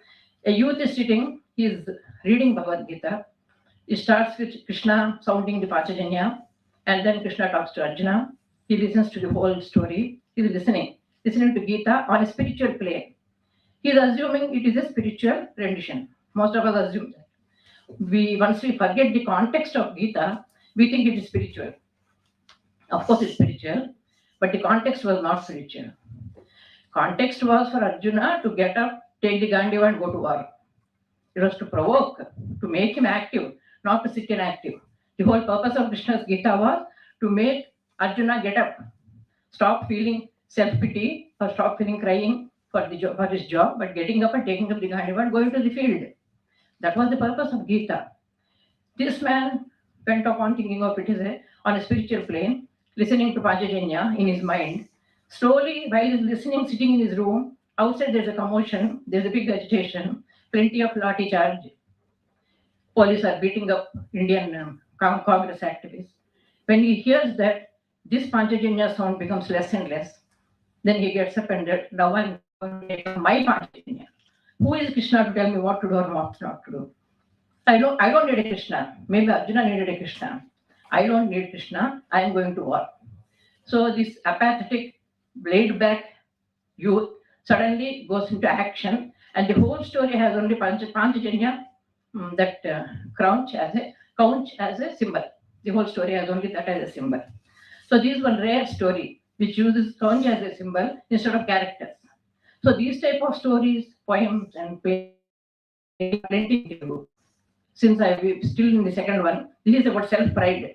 You see, when you talk about epics, why are you using epics? Is because we take pride in our epics. One thing. Second is they are relatable, immediately relatable to the audience. So it's very easy to take an epic symbol so that you can make yourself clear, understandable. And in pride, I think the another thing we should say is these are heroes you are bringing from the past. What about heroes of the present? Second aspect of pride is making heroes of Gandhi, Nehru, Gokhale. There are plenty of poems like in other languages they've been quoting. Everybody writing about Gandhi. They write biographies, they write stutis, they write dandakas, they write shatakas, they write everything. Mahakavyas on Gandhi and others also. So this went on along with this. And one more thing during the independence movement is you don't just think of your own language heroes, your own native heroes. You think of Shivaji, Rana Pratap Singh, Jhansi Rani. You have in Telugu many kavyas on all three. They are not Telugu heroes, but we could adapt those who can give us the enlightenment, the sort of force of expression and force to get up and do something, encouragement to do something, provoke us into something. Any king from any part of India had a kavya on him in Telugu. So that's also one thing they did. And one more thing they did was taking folk heroes. Gandhi became Rama in one Krishna in one. In another one, he becomes Brahma Naidu, a folk hero of the 15th century. From Palnati Veeracharitra, a folk epic. So Gandhi becomes Brahma Naidu there. So Brahma Naidu was a person who is equated with Gandhi with what qualities? That's a question to be asked. Brahma Naidu did not agree to a caste-based society. He always said that all castes should sit together. This was in the 15th century, this folk hero. He said caste differences should not be there. We should all eat together, sit together, we should all work together. This unity among castes, a casteless society, was what Brahma Naidu represented. Here Gandhi is equated with him because he called them Harijans. He said Harijans should be included in our society. They are not to be excluded. So Gandhi became Brahma Naidu for another folk writer. So Gandhi becomes a local hero or a Rama or a Krishna or even for a lullaby, you have only Gandhi. So Gandhi is everywhere in the independence movement. And when this is going on, when I said about heroes, this third point is what I was talking about, what Harishji was saying just now. I think I'm exceeding my time. I'll try to finish. Harishji was saying the second point of Harishji. Without the use of epics, topicality. Topicality is another thing that was very important and produced many good books. Now, topicality, I would say that I can mention stories and especially one novel, Malapalli, by Unnava Lakshmi Narayana, also which came out in 1921. In that novel, he talks about the current situation in India. He makes heroes out of Harijans. The whole story is about Harijan. It's the first Dalit novel in Telugu. So in 1921, what we call Dalit novel now. So he calls it Malapalli. Mala is scheduled caste. And Mala is somebody who is always from the city. They're living outside the city. They have a separate area, twin orientals. So he takes that as his focus. Mother and two sons, the way they go about participating in the freedom movement, their own freedom at the same time coinciding with country's freedom. So these two go parallel in the whole novel. These two go parallel. And in 1921 itself, Unnava Lakshmi Narayana expected, but that in a few years India would get independence. That novel ends with independence of India in 1921, and where he already has two streams of fights. One is Gandhi's method. He was already influenced by Gandhi, non-violent method, and violent method. Somebody like Bhagat Singh, a character is there who resembles Bhagat Singh. Bhagat Singh was not even becoming a revolutionary at that time, 1921. So, in 1921, a writer writing only about topical things and seeing how the freedom movement may go, what may happen, what are the different strains that would come out in this movement. He guessed all that, and based on his own experience and observation and his own intelligence, he created a sort of a society which actually came true later. We did get independence. We did get it mostly through Gandhi's means. We did have another stream where, like Bhagat Singh is hanged, this character is also hanged, caught by the British and hanged. All this was written between 1919 and 20, and it was published in 21. This book was promptly banned.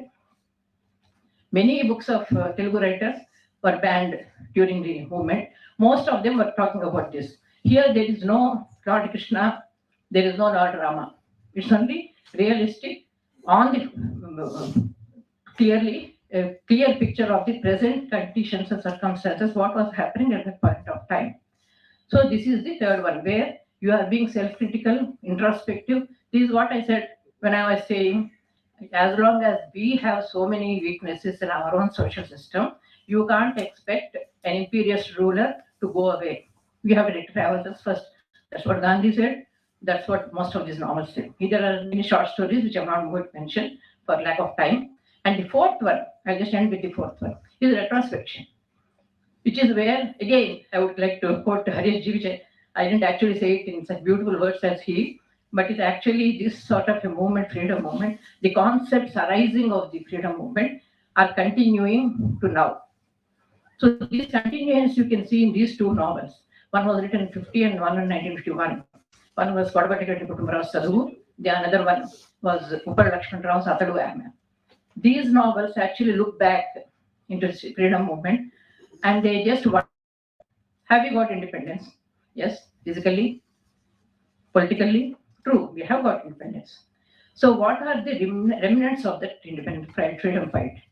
What have we really achieved? What are still continuing? Like I am reminded of Gramsci's cultural hegemony. So things that British government has made us accept. The hegemony that British government made us accept in the two systems. One is education, another is the legal system, and in fact even administrative system. These are ideas which are continuing even now. That hangover has not left us. These novels came in 1950, as early as 1949 and 50. Then itself, they just we had independence just then. We couldn't even assess ourselves. But these two novels spoke about how the education system that the British have brought, we have not negated it. We are fighting at a level which is only political. But we are not fighting at an ideological level with the British. So this is the question Kutumba Rao poses, Lakshman Rao poses to us, and Vishwanath Satyanarayana also. Our Jnanapita Varadi, he also posed this question in Veyi Padagalu. So what we are doing here is, when you're talking about freedom, we were talking probably at a superficial level. Maybe we were not going deep into the subject. That is why we still have hangovers of the British system, British educational, British law. In 1960s and 70s, Ravi Shastri wrote many short stories and novels in which he says that we still have British legal system. He shows what are the flaws in our legal system which continue to be our inheritance from the British. So this is the retrospective thing which is going on still. Now looking back, when we see that from anger to no self-pity, actually I don't see any self-pity in Indian freedom movement, pride, trying to revive old classics, trying to revive old moods, how happy we were, what good rulers we had, letting the state pride in us. And then from being self-critical, and then ultimately, finally, we come to where we look back on that, starting from the Communist Congress fight or the Quit India movement, communists supporting the British then, not supporting Gandhi in the Quit India, or the 1931 Gandhi-Irving agreement, which nobody liked actually. All these issues come up for scrutiny by 1950-51, just 2-3 years after independence. So this mood is continuing even now in Telugu literature. So I'm sorry I've taken a lot of your time, but this is what I would say Telugu literature had to offer during the independence movement. Under these 4 heads, I tried to cover as much as I could. Thank you very much.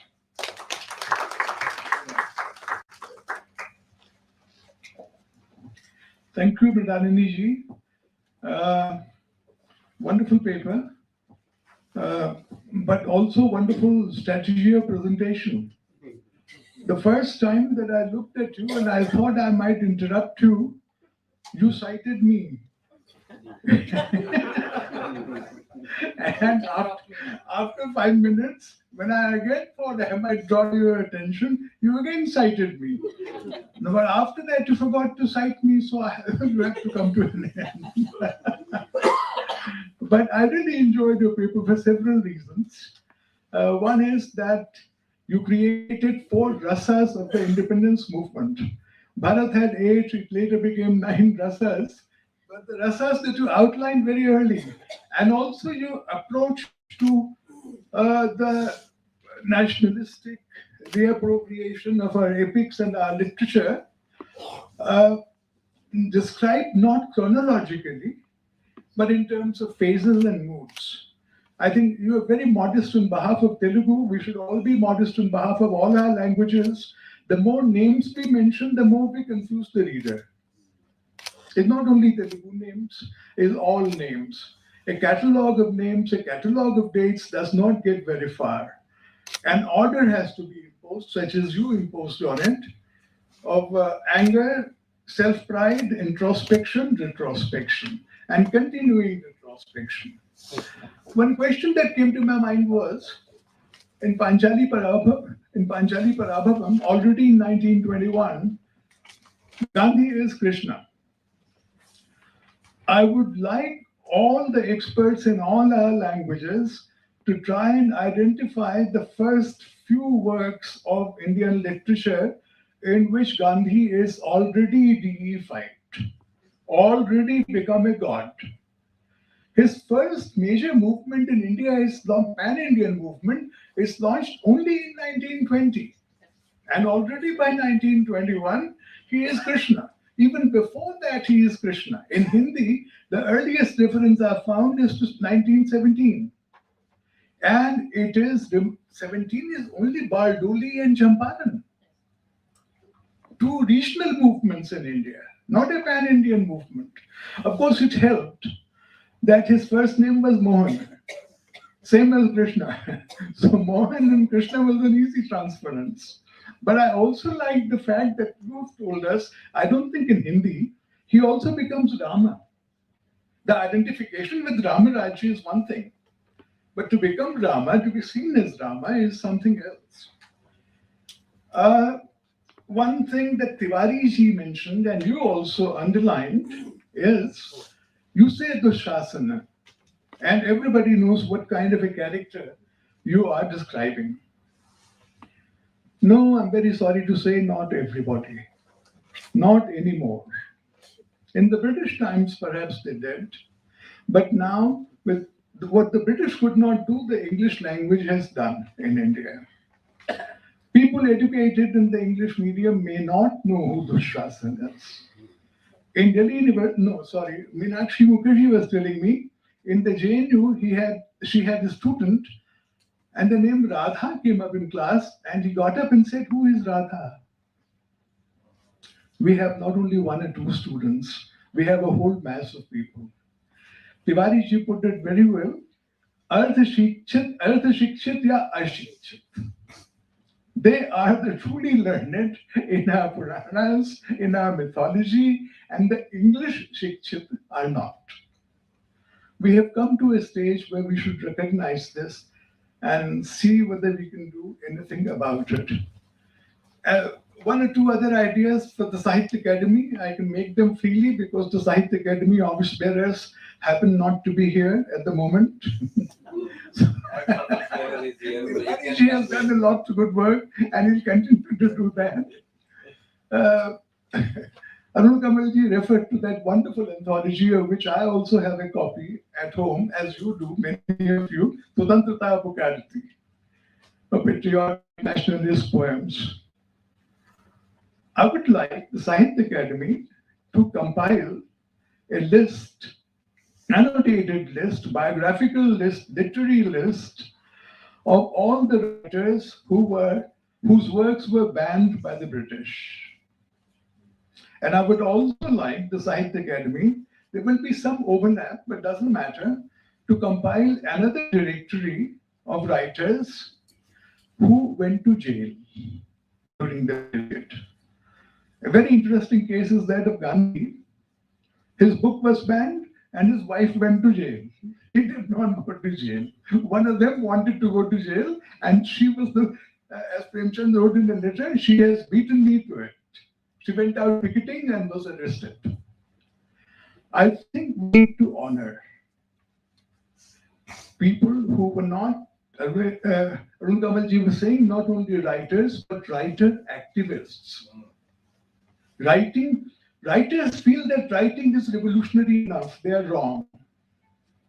Only writing never brought about a revolution.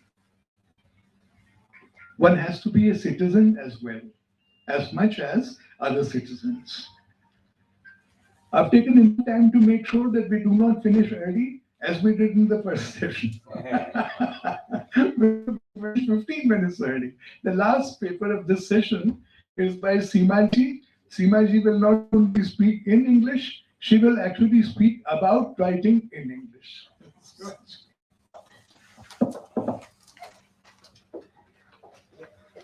Good afternoon to everybody present. Thank you, Sahitya Academy, for inviting me. I feel that my teacher, Professor Harish Trivedi, is chairing the session, and also that there have been such eminent panelists on this paper. He spoke about the influence on Telugu literature, and was greatly informative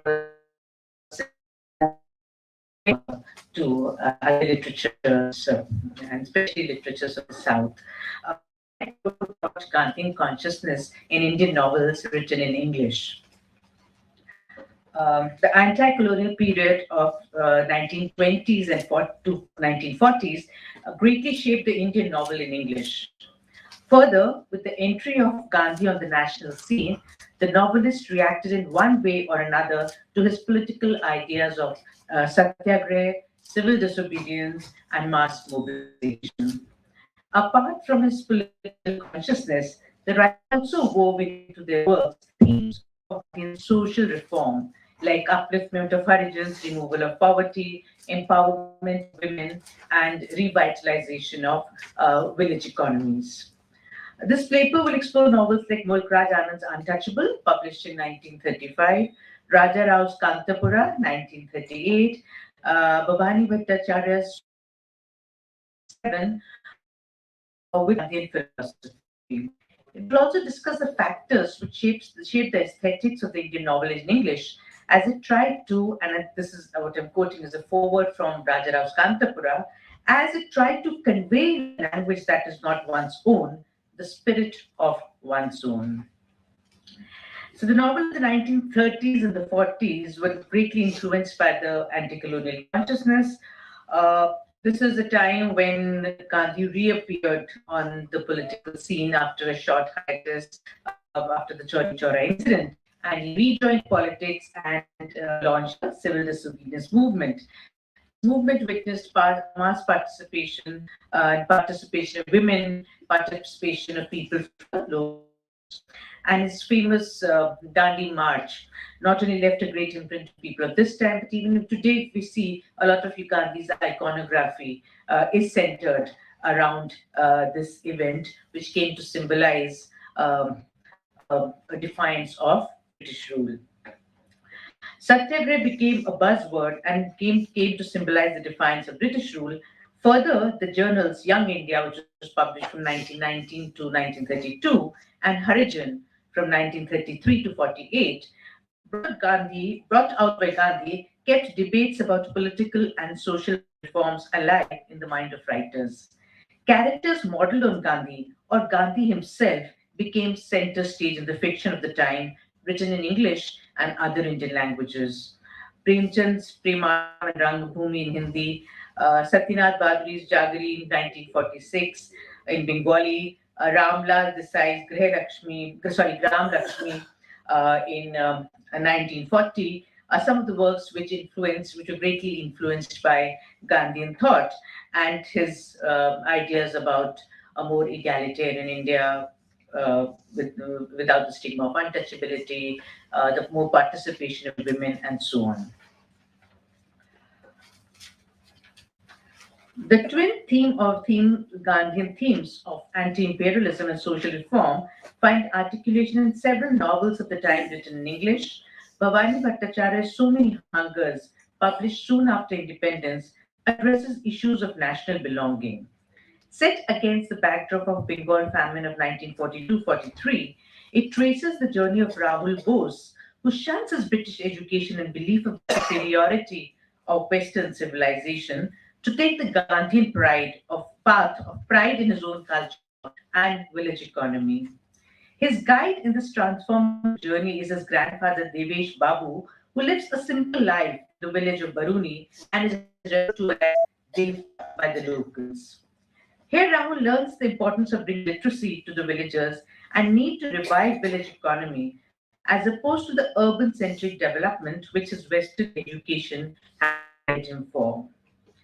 As the call of the Quit India movement reaches the village, Devta tries his best to convince the people to embrace the path of non-violence. He says, and I quote from the text, "Friends and comrades, do not betray the flag. Do not yourself. If there's violence in your thoughts, that is evil enough. Don't make it worse by violence in actions. Ours is a harder task. If we use the weapons of our enemy, we play in their hands. The supreme test is done. Be strong, be true, be deathless." Close quotes. The situation is further compounded by the famine, and the novel describes pregnant scenes of death due to starvation. The young village girl Kajoli decides to turn to prostitution to save her family from hunger. As she's on verge of going inside a brothel, Kajoli becomes aware of the news that a certain hunger strike led by Devesh Babu was going on inside the prison. At the mention of his name, she immediately changes her mind and resolves to earn money through selling newspapers rather than trade her body. She embodies the spirit of the Gandhian woman who would bring a new world order. Bhavani Bhattacharya, in his later book Gandhi the Writer, published later in 1969, openly acknowledged the influence of Gandhi's autobiographical and journalistic writings on his creative works. Mulk Raj Anand is another prominent writer of this age whose writing bears a stamp of Gandhism.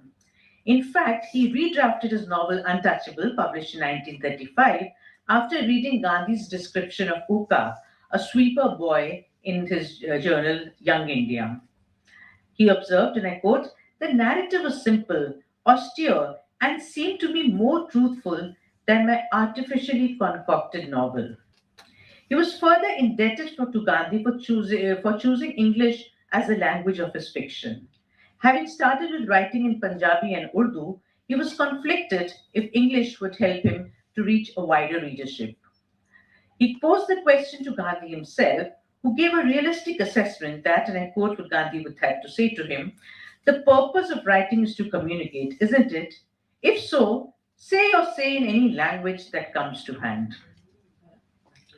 Untouchable is the story of a day in Sweeper Bakha's life, who lives on the outskirts of a small town. He faces one humiliation after another, which makes him question his future. Unsatisfied by his father Lakha's advice of accepting the status quo or the path of conversion proposed by Hutchinson, he is drawn to Gandhi's call for an end of untouchability, which Gandhiji called the greatest blot on Hinduism. Gandhi makes an actual presence in the book, and Bakha is mesmerized by his personality and message. In the end, however, the modern solution of introducing flush system to eradicate the stigma associated with carrying night soil is proposed. The subaltern experience forms the subject matter of Mulk Raj Anand's other novels, Coolie, 1936, and Two Leaves in a Bud, 1937. Munno's journey in Coolie from a small town to Bombay is an ongoing struggle with poverty, as he accepts several low-paying menial jobs, one after the other. Unable to break from the cycle of poverty, he finally dies of consumption. Two Leaves and a Bud deals with the exploitation of Gangu, a tea estate worker whose underpaid job keeps him on brink of starvation until he's shot by a British officer. His short stories, The Hiccup Books, The Old Watch, Lullaby, and The Story of Anna, also end on a note of hopelessness. In The Cobbler and the Machine, a cobbler is tempted by the sewing machine. To get this machine, he borrows money and is unable to pay the loan till the end of his life. Anand here is drawing focus not on the fates of individuals, but the systemic exploitation which prevents social mobility. Apart from a social commentary on pre-independent India, what is also remarkable about Mulk Raj Anand's writing is the experimentation with English language in using North Indian dialects. Anand's social realism and linguistic experiments found an echo in the fictional works of Raja Rao as well. The foreword to Raja Rao's best-known novel Kanthapura can be read as a manifesto for later writing in English. And though this foreword has been quoted quite often, I'll just take the liberty of reading it out. It's not too long. "There is no village in India." This is the foreword to the novel which Kanthapura, which Raja Rao writes. "There is no village in India, however mean, that has not a rich Sthal Puran or legendary history of its own. Some god or godlike hero has passed by the village.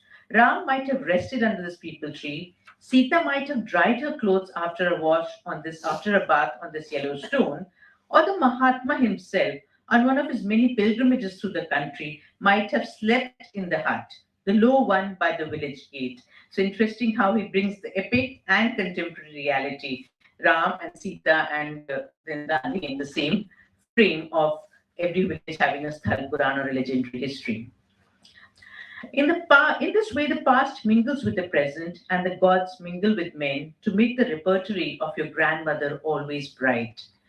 One such story from the contemporary annals of my village I have tried to tell. So it's also talking about orality, the way a grandmother would tell the story to the children, which is it's the same way that he's going to tell the story. This is not a story about the past, but of present, of another godlike figure, Gandhi, walking the street. The telling has not been easy, and here it comes to what it means to write in your language, which is the language of the colonizer and not your own. The telling has not been easy. One has to convey in a language that is not one's own the spirit that is one's own. One has to convey the various shades and omission of a certain thought movement that looks maltreated in an alien language. I use the word alien, yet English is not really an alien language to us. It is a language of our intellectual makeup, like Sanskrit or Persian was before, but not of our emotional makeup. We are all instinctively bilingual. Many of us writing in our own language and in English. We cannot write like the English. We should not. We cannot write only as Indians. We have grown to look at the large world as part of us. Our method of expression, therefore, has to be a dialect, which will someday prove to be as distinctive and colorful as the Irish or the American. Time alone will justify. And I think here it's been really prophetic because we do have a very vibrant Indian English now. And novelists have been using it. After language, the next problem is that of style. The tempo of Indian life must be infused into our English expression, even as the tempo of American or Irish life has gone into making of theirs. We in India think quickly, we talk quickly, and when we move quickly. There must be something in the sun of India that makes us rush and tumble and run on. And our paths are paths interminable. And he goes on to say that the Mahabharata has so many thousand verses and Ramayana another 1,000 verses. And so for us, it's episode, how we see life is that episode follows episode. And when our thoughts stop, our breath stops, and we move on to another thought. This was and still is the ordinary style of a storytelling. I have tried to follow it myself in this story. It may have been told of an evening when, as the dusk falls, and through the sudden quiet, light leaps up in house after house, and stretching her bedding on the veranda, the grandmother might have told you, newcomer, the sad tale of a village. And after this foreword, it goes on to relate the story of Gandhian consciousness coming into this small South Indian village. So the foreword is an advocacy not only for the indigenization of English to suit the Indian sensibility, but also for appropriating the Western form by injecting into it the orality of our epics, the Ramayana and the Mahabharata. Gandhi appears as a hero as nationalist consciousness pervades the village of Kantapura. Raja Rao was greatly influenced by Gandhi's autobiography, The Story of My Experiments with Truth. This influence finds evidence in the characterization of Murthy, who's shown carrying a copy of the text and working committedly for the use of khadi, women's upliftment, and challenging well-entrenched caste structures in this tradition-bound village. Just like Gandhi, he manages to bring the women of the village who will fight for the rights of the laborers working on coffee estates owned by the British under the leadership of a young widow, Ratna. Thus, all Gandhian themes, centrality of village economy, role of women in national struggle, eradication of untouchability, and non-violence find a place in the novel. To conclude, it's the nationalist fervor of the decades of the 30s and the 40s which influenced the novelists of this era. The novel form and the English language were extracted from their colonial context to create a unique Indian novel in English. These experimental limits were further stretched by later writers like Salman Rushdie in Midnight's Children and Alan Searle in The Tottenham, among others. Thank you so much.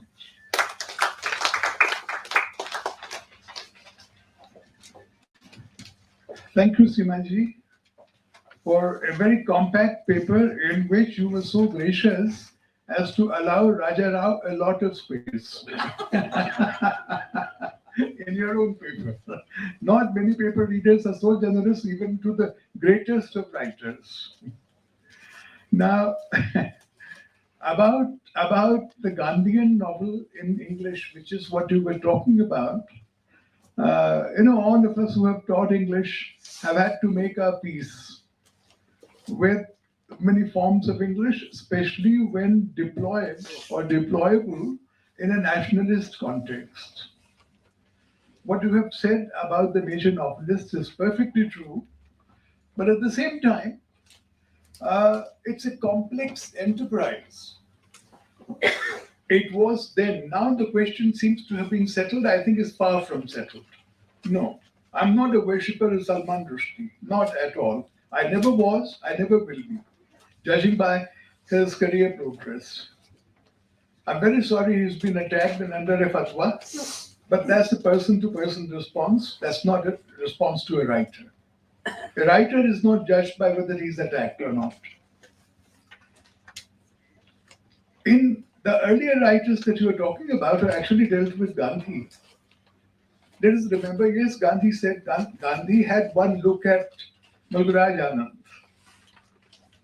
Mulraj Anand had already spent 20 years in England, knocking around from one fellowship to another, from one grant to another, never having a proper job, living a poor man's life, but in England, not a poor man's life in India. And he thought that he was the friend of some of the loftiest English writers when associated with the Bloomsbury Group. So he came to Gandhi and he had a draft of this novel, Untouchable, and he might have read it out and described it to Gandhi. And Gandhi said, "You're writing about an untouchable in stream of consciousness style? What a great incongruity." And that's when he realized that writing in English, if Mulraj Anand can only shed that high style, highly subjective style, that would be enough. He wouldn't be able to write in any other language. Just simplify that. That's what he advised him to do. At the same time, in Untouchable, as Simaji has pointed out, the untouchable in Gandhi, in this novel, Untouchable, is not Gandhi's untouchable. He goes to Gandhi's meeting, he's impressed, but then he meets a Marxist, and he's impressed by the Marxist even more. It's already happening while the Gandhian struggle is on. It's 1935. And already to some people, the solution of a modern toilet is much better than the raising of the status of the untouchables of India. How will that affect their social status, caste status, modern technology? Similarly, in the case of Raja Rao, at the end of the novel, it's a wonderful Gandhian novel. It's an early Gandhian novel, the only Gandhian novel better than that novel that I'm aware of in its epic style. There's not only epic style. I think of Raja Rao's style, he writes in English as if it were not English. That's the experiment. And I think there are harsher ways of describing it, but let me describe it pleasantly. He tries to write in Puranic English. The Sthala Purana is being described in Puranic English, and is one thing it is not is natural English. No. There's great affectation in that style. At the end of the novel, what happens? The Satyagrahis are beaten up, they disperse, they leave their village Kantapura, and meanwhile Murthy, the young leader that they have, who has awakened Gandhian consciousness, also turns his back on Gandhi and says now he's a supporter of Jawaharlal Nehru, the Marxist, the equal distributionist, as Nehru is called in that novel. And the one major novel who rightly did not mention is Harkan Narayan, who waited till 1947-48 to write his Gandhian novel. Waiting for the Mahatma. It's like waiting for Godot. Waiting for Godot came out later, so there's no influence. Narayan's novel comes before Beckett's play. There's no influence. But waiting for Gandhi, waiting for the Mahatma who arrives very late and then does not make enough of an impact in R.K. Narayan's favorite setting, Malgudi, it's not a homage to Gandhi. It's not a novel which has the positive depiction of Gandhi. In the center is an attractive woman who is attracted to Gandhi. That's about as far as it gets to Gandhi. It's a very difficult thing. It was an even more difficult thing when people who knew English, who wrote in English, who could read English in India were very few compared with now. It was a minority language, it was the rulers' language, and it's a very creditable thing that some of these writers were taking up nationalist themes. But the contradictions of that enterprise are also writ large, unwittingly, in all these books. And therefore, it's even more interesting to analyze and deal with these novels in English than perhaps they might be in the novels in other Indian languages. We've had quite a rich feast in this session in terms of languages, in terms of locales, in terms of ways of treatment of those materials, in terms of the allusions that have come in from the Puranas and other sources. I know that the organizers are ready to come up, but I'm trying not to look in that direction. we started 10 minutes late, and we should have at least 5 minutes of questions and answers on the condition that no question will be longer than 30 seconds. And you will say who is the interest. Yes?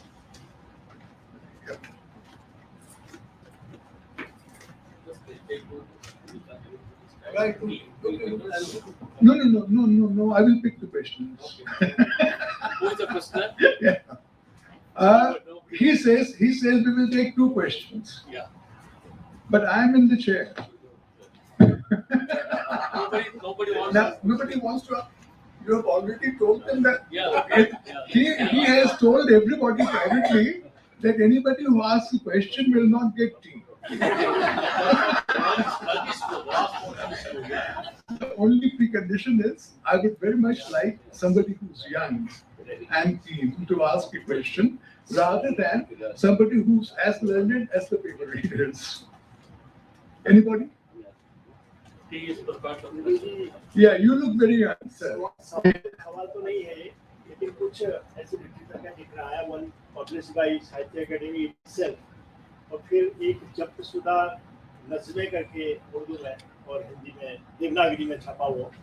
तो मेरा कहना है कि apart from the languages which are well known in India, recognized by our constitution, in so many other languages, there are more than 700. Well, I agree with you. I get the drift. Kind of things came in folklore. Yeah, I get the drift. That compilation. Yeah, absolutely. That literature in those languages, which have a nationalist trend, should also be compiled and perhaps published as an anthology. Let me remind you that this is not the only session. More languages will be represented in other sessions later today and, of course, 2 days to come. So there will be as big a representation as it is possible to have in any conference. I think the Sahitya Academy does a wonderful job of treating all languages equally and bringing them on the same platform in a way that no other literary festival does, in my knowledge. Yeah. One other comment or question? We will, of course, he is the chairman's chairman. So we'll have to take only 2. Anybody? From the gentleman back. Yeah, right. Okay. Come forward. Yeah.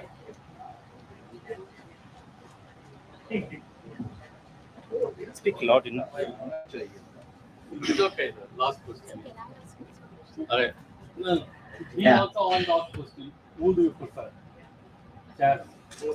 Both. Both. Yeah. Together you ask. Yeah, it was a fascinating panel, and I'd like to ask simple question, which is actually a curiosity, because the kind of consciousness which Gandhi generated, especially in reawakening the national consciousness itself, but the impact, as you rightly said, that Murthy just gave his back by the end of the novel and become a Marxist. I think that is actually the kind of, it's an embodiment of the impact of Gandhi itself. Gandhi appeared to be a total failure by 1947. Is that your opinion? I think so, because what I question is that, is Gandhi a failure in terms of creating an impact? Got that. Next question. Thank you. It is really enriching session. My question is that in different languages, the study of Gandhi चर्चा, इसके बारे में जो other languages में भी जो fiction या non-fiction work हुआ है, तो उसका compilation is necessary और हुआ है क्या? मतलब we didn't know whether it is done or not. Well, I will ask somebody else to answer the first question about whether Gandhi was a failure. But the other question about Gandhi's writings being compiled, they have already been compiled, collected works of Mahatma Gandhi in 99 volumes in English. So Gandhi's writing not. Sorry? On Gandhi, the other writings, the fiction and non-fiction work On Gandhi. fiction. Well, I mean, if you compile them, it'll be a library as big as the Sahitya Academy library. They're already represented here in the Sahitya Academy library in a very big way. Now, I want Just all one sec. That question, Sahitya Academy started, but not a complete corpus of writings about Gandhi in all the languages. No, not that way. Some kind of a representation language-wise. I think our Diwari Saab has already compiled. Maybe Sahitya Academy will publish in Hindi first. And I assume that I think Tamil is ready. So slowly other languages will come out. in the library here, Science Academy Library. If anybody is not a member, lives in Delhi, do please become a member. There's a special section on Gandhi. It's as rich a library as most libraries that you can find. Now I will go to each one of the speakers to answer in 1 or 2 sentences each the key question that bothers a lot of people: is Gandhi a failure? Failure का क्या मतलब? Failure का क्या मतलब? किस तरह से failure? आप जवाब मत दीजिए. These are rhetorical questions. ये किस तरह का फेलियर? अगर कहा जाए कि वो मर गए, वो क्यों मरे? तो अगर अमर होते, बड़े आदमी थे, ये भी बहुत बड़ा फेलियर है कि आदमी मर जाए. फेलियर का मतलब क्या? इसका कोई मतलब नहीं. हर आदमी काम करता है. कृष्ण के बारे में क्या कहेंगे? राम के बारे में क्या कहेंगे? तो यही बात गांधी पर भी लागू होती है. हर बड़े आदमी के बारे में, मेरे बारे में कभी कोई ये सवाल नहीं करेगा कि क्या वो फेलियर थे, क्योंकि कोई सवाल ही नहीं पैदा होता. ये केवल बहुत बड़े लोगों के बारे में पूछा जाता है. तो ये कोई फेलियर नहीं होता. हर आदमी अपना काम करता है और दुनिया से चला जाता है, या दुनिया में बने रहता है. देखिए अरुण जी ने कितनी बढ़िया सूक्ति बोली कि आप जिसके बारे में पूछ रहे हैं कि वो फेलियर था, नहीं, वो तो सक्सेस था ही. नहीं तो हम लोगों के बारे में पूछिए, कोई पूछने वाला नहीं है. So both Gandhi and Nehru continue to respect each other, though their paths to development were different. So which also means that Gandhi, I don't want to put in terms of failure or who had a greater impact, but the different view he brought to the development and the way he saw into India was something which was very valuable. ये इम्तिहान थोड़े ना कि failure और पास हो गया. Related मैं बताऊं, मैं साहित्य अकादमी के ही प्लेटफॉर्म से सेंट्रल यूनिवर्सिटी गुजरात में 1980 के बाद का हिंदी गुजराती साहित्य में गांधी प्रभाव पर सेमिनार किया था और बहुत सक्सेस गया और वो पुस्तक प्रकाशित है यहाँ, आप देख लीजिए तो इसका जवाब भी मिल जाएगा तो फेलियर है या नहीं, सब मतलब नहीं है नहीं। Simple thing is, if we are today still talking about Gandhi, he is a success. We should have forgotten him if he was a failure. We may be criticizing him now. That's quite apparent from today's standpoint. We may be criticizing him. We are free to criticize him. But we are still talking about Gandhi. We are still comparing Gandhi and Ambedkar. In Telugu especially, we are still writing books on Gandhi, either for or against him. But we are thinking about him. We have not forgotten him. That's enough to say that he is a success. If you go on saying Gandhi is a failure, that's the greatest tribute to him. If you go on debating his achievement, yeah, what a wonderful session we have had. Now, give them a big hand. All our people. Thank you. Now all of us will break for tea for 5 minutes and then we'll come back. Yes, Mr.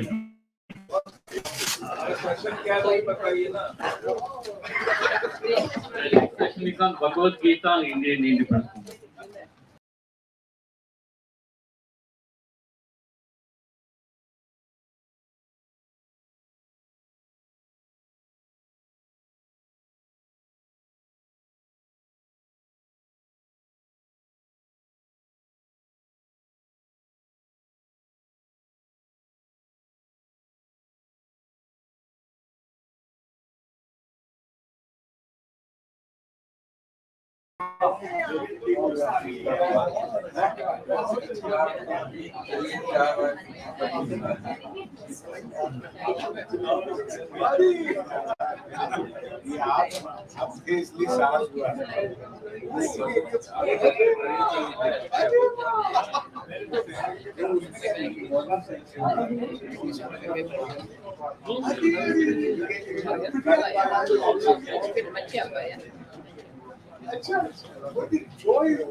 No, I never speak in English.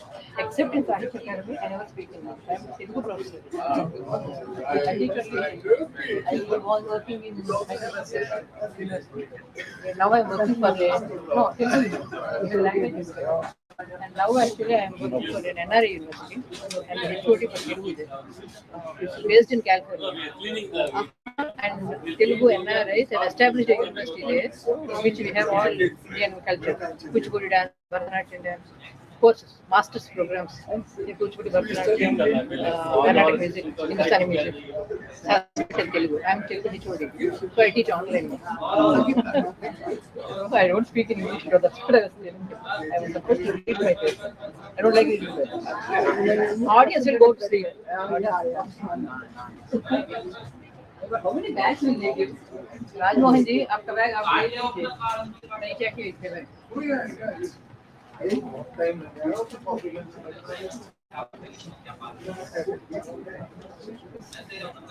एक bag किसी को दे दिया, अब दूसरी bag आ गई. और भी बेटी का साइड का bag.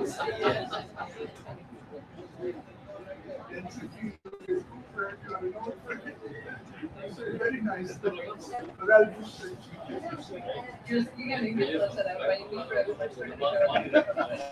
I don't speak English.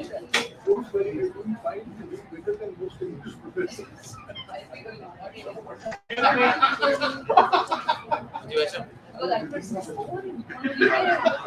I get bored. A lot of audience getting bored. I will get bored. थोड़ा सा side. Yeah. I just wanted to session ki pictures because my college is very far.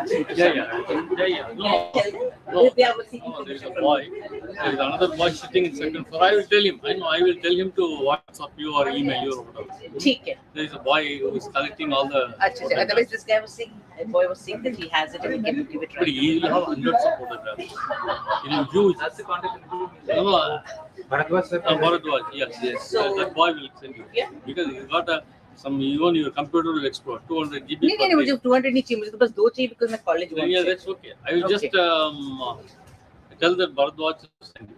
He has my mail. Yeah, mail and WhatsApp. WhatsApp पता नहीं होगा नहीं होगा, but mail. Yeah, अच्छा, एक पता है what problem is happening? Whatever the letters are coming Jain College, University of Mumbai. So they reach University of Mumbai at Kalina, and then they are redirected. So it should be Jain College, Church Gate. So 2-3 सारे भी वैसे ही जा रहे हैं. They will get redirected there. No, and then- I will change it. Last time I- No, I will change it with Bharat. Then everything will change. Thank you. Just like it for Yeah, college yeah. wanted. Okay. Thank you.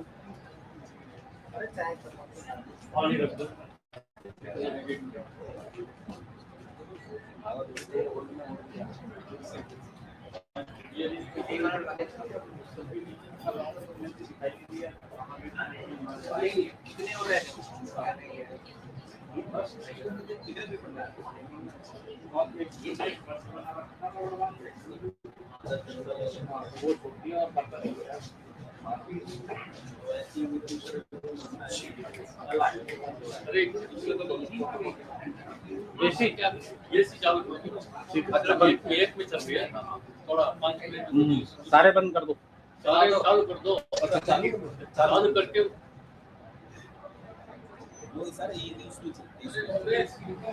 बंद करेंगे।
I am his son. I am medical doctor. Chest division. And he is my son. He is also a medical doctor.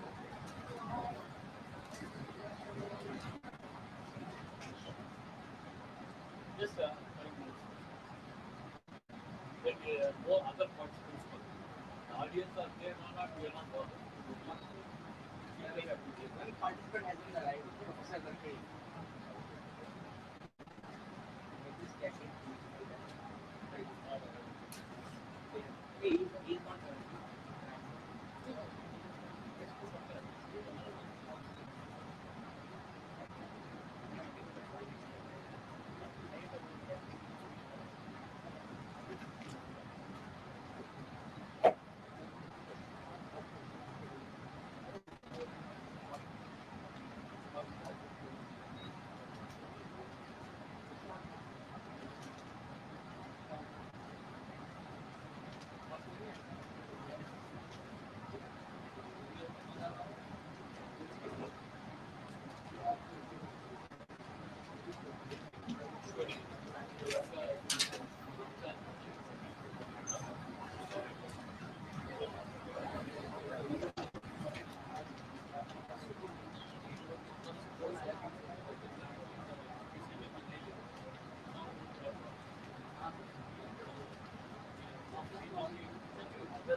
फिर आप बेटा उसके आगे से copy मार छोटी सी रिकॉर्डिंग करते थे यही कर लो। बा छोड़ दो कट कर दो बा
Since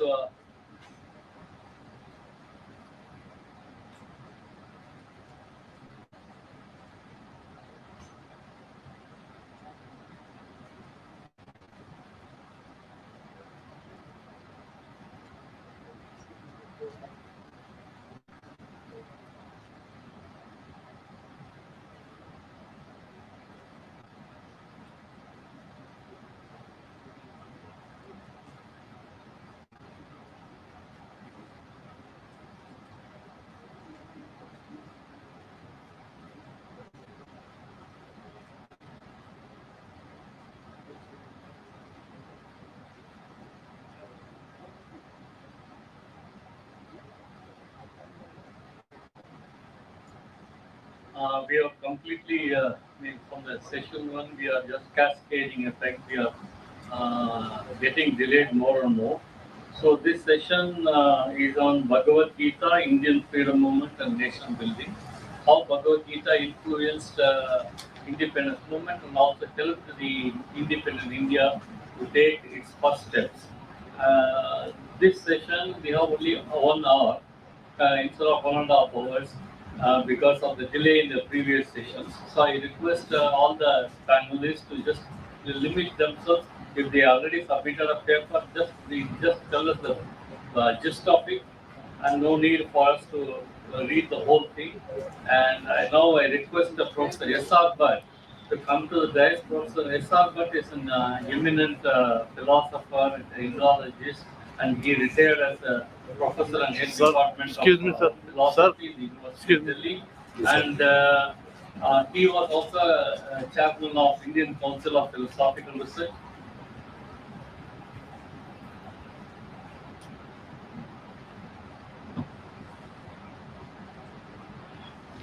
And he is a recipient of Vachaspathi Puraskar, eminent Buddhist Scholar Award from the Ministry of Culture, Lifetime Achievement Award of Indian Council of Philosophical Research, and All India Philosophy Association, among others. And 3 panelists are here with us. So let the other audience come one by one. Let them have the tea and come. I request now Dr. M.A. Alvar. M.A. Alvar to come to that. M.A. Alvar is a well-known scholar in Sanskrit literature and Indian philosophy. He has been working as a professor of Nyaya Shastra at the Government Maharaja Sanskrit College, Mysore, Karnataka State Sanskrit University. He has more than 50 books to his credit. He is also an advisor, honorary editor, advisor of research projects such as the preparation of comprehensive dictionary of yoga, preparation of an electronic descriptive catalog of manuscripts dealing with science and technology, etc. at Sanskriti Foundation. The next panelist, Dr. Surya Prasad Dikshit. Dikshit, everybody knows on. I request Dikshit to come to this. And he's an eminent Hindi writer and scholar. He has more than 100 published works to his credit, besides around 1,000 research papers. His critical and research works have enlarged the horizon of Hindi literary criticism. He's also made a significant contribution to Awadhi folklore and poetry. He was a professor and head department of Hindi, Lucknow University, and he is a recipient of Sahitya Bhushan, Deen Dayal Upadhyaya Hindi Samman, Sahitya Vachaspati, International Man of the Year, Subramanian Bharati Samman, among others. And the third panelist with us today is Dr. Vinayak Bandyopadhyay. I request Dr. Vinayak Bandyopadhyay to come to this. He is regarded as one of the widely regarded as one of the best young poets in Bengali. He has more than 50 poetry collections and 23 novels to his credit. His path-breaking poetry collections include Jochona, Teke Jua, and Jole Vito Ogner Motu. His poetry collections, Swabhimani, inspired from the chapter of Srimad Bhagavad Gita. He has received a few prizes for literary achievement. So as I mentioned earlier, let the audience come slowly. And I request all the panelists to limit themselves as speeches or presentations to 10 minutes or less, so that will give a chance for Professor S.R. Bhatt to sum up the proceedings.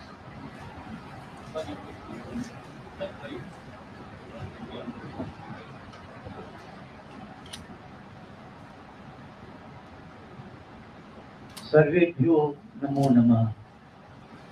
Salutations to all this afternoon. We have a panel discussion focusing on Srimad Bhagavad Gita and its impact on Indian freedom movement. Side. Bhagavad Gita, on all standards, is a supreme classic, and the salient features of the classic is that the classic is always joy-yielding, blissful.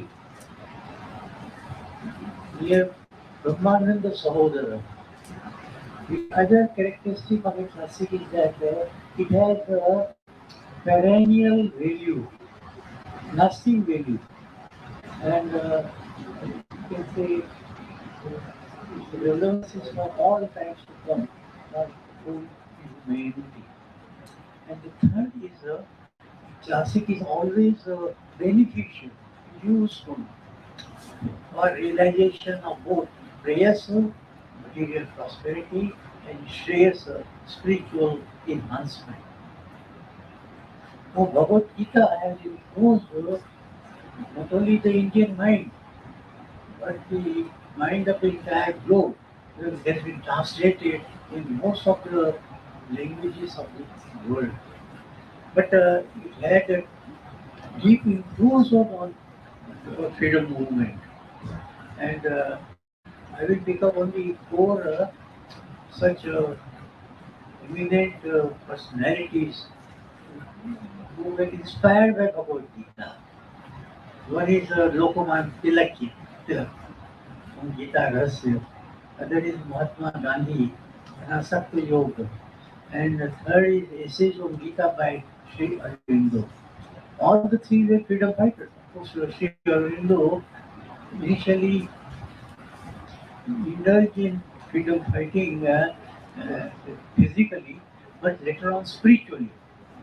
His participation was because people fought for independence in very many ways, and the spiritual way was also one of them. So we have therefore, and in South we have Subramaniam Bharati also, who was also influenced by the Bhagavad Gita. Many thinkers were influenced by the Bhagavad Gita, and therefore Bhagavad Gita is a perennial source of inspiration. It provides us the way in which we have to view the reality and shape our ways of life accordingly. So it is both view and a way. And its views is spiritual.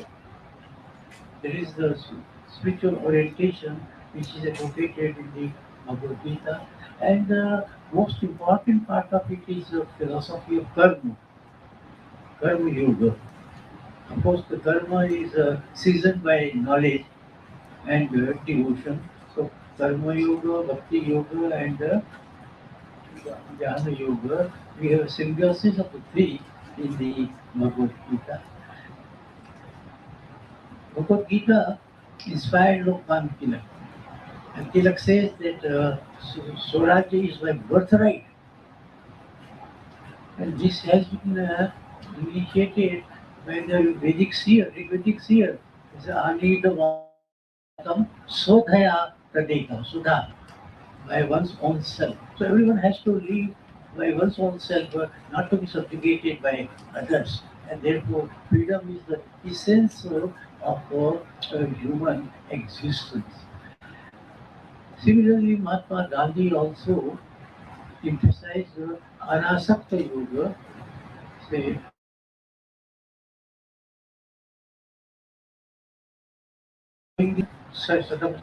but we have to only act, not to care for the consequences of the action. Of course, consequences will be good if the motive is also good, and therefore we should not get attached to the fruits. There should be no renunciation of karma, but renunciation of what? Karma phala, karma sannyasa. Similarly, Sri Aurobindo also talked of Bhagavad Gita as a philosophy of total yoga, Samadra yoga. And that Samadra yoga is the surest possible means for enhancement from matter to supramental consciousness. So we have therefore Bhagavad Gita as a perennial source of inspiration, and it will continue to be so. Of course, we have attained political independence, but there are other types of independence also, apart from political. Independence in knowledge, Swaraj in ideas, said K.C. Bhattacharya. Intellectual freedom, there has to be economic freedom, and there has to be freedom to have a realization of one's own self. So Bhagavad Gita therefore is a highly valuable treatise, and we have three distinguished panelists with us. Professor Varkedi is also to join perhaps, and we begin with Professor Vinayak Bandyopadhyay to make his presentation, and 10 minutes are allotted. So please be mindful of the time. Thank you. 15 minutes. Okay. Okay. 15 minutes. Good evening to the distinguished chair and distinguished panelists here. I pay my reverence, and to the audience present here. I'm thankful to Sahitya Academy for calling me to be a part of this August program, Festival of Letters, and I'm speaking on a subject on which luminaries present on the stage will speak later on. I have prepared a paper on this, but I'm shortening it and I'm trying to present my point as short as possible. The name of my paper is Srimad Bhagavad Gita, the Essence of India's Identity. It is often said that there is a sense of frustration and depression in India, and the old buoyancy of spirit is not to be found at a time when enthusiasm and hard work are most needed. This is not in evidence merely in our country. It is, in a sense, a world phenomenon. The world is also suffering from this lack of philosophical approach. In our efforts to ensure the material prosperity of the country, we have not paid any attention to the spiritual element in human nature. In order to give the individual and the nation a sense of purpose, something to live for, and if necessary to die for, we have to revive the philosophy of Srimad Bhagavad Gita and ponder about the role it played in shaping our independence struggle, and also how it gave the spiritual background to the task of nation building. The message we get from Bhagavad Gita is quite interesting. One of the great tasks that Krishna performs is represented by creation of a splendid social synthesis. He tries to weld the different races and civilizations of India in a society harmony could reign in the land. He breaks through the artificial difference between man and reaches the inner essence. The vision is directed towards an all-absorbing unity. Difference between man and man, and in this unity, all differences are ultimately eliminated. In the message of the Gita, the spirit of harmony, the finding of unity in diversity. But the Gita has another message to impart also. And this message is epitomized in the concept of Lokosangraha, the conservation of the social order. The Gita asks the human being to perform his duties disinterestedly, combining the subjective attitude of the man of knowledge with outward action. Knowledge and action are harmonized thereby, and here also the great synthetic outlook of Vyasa reveals itself. Order performed by the call of great Nishkama Karma is offered as the justification of work in the case of all. Men of realization are few and far between. The vast majority of men in this world are at a level of development in which work alone is their salvation.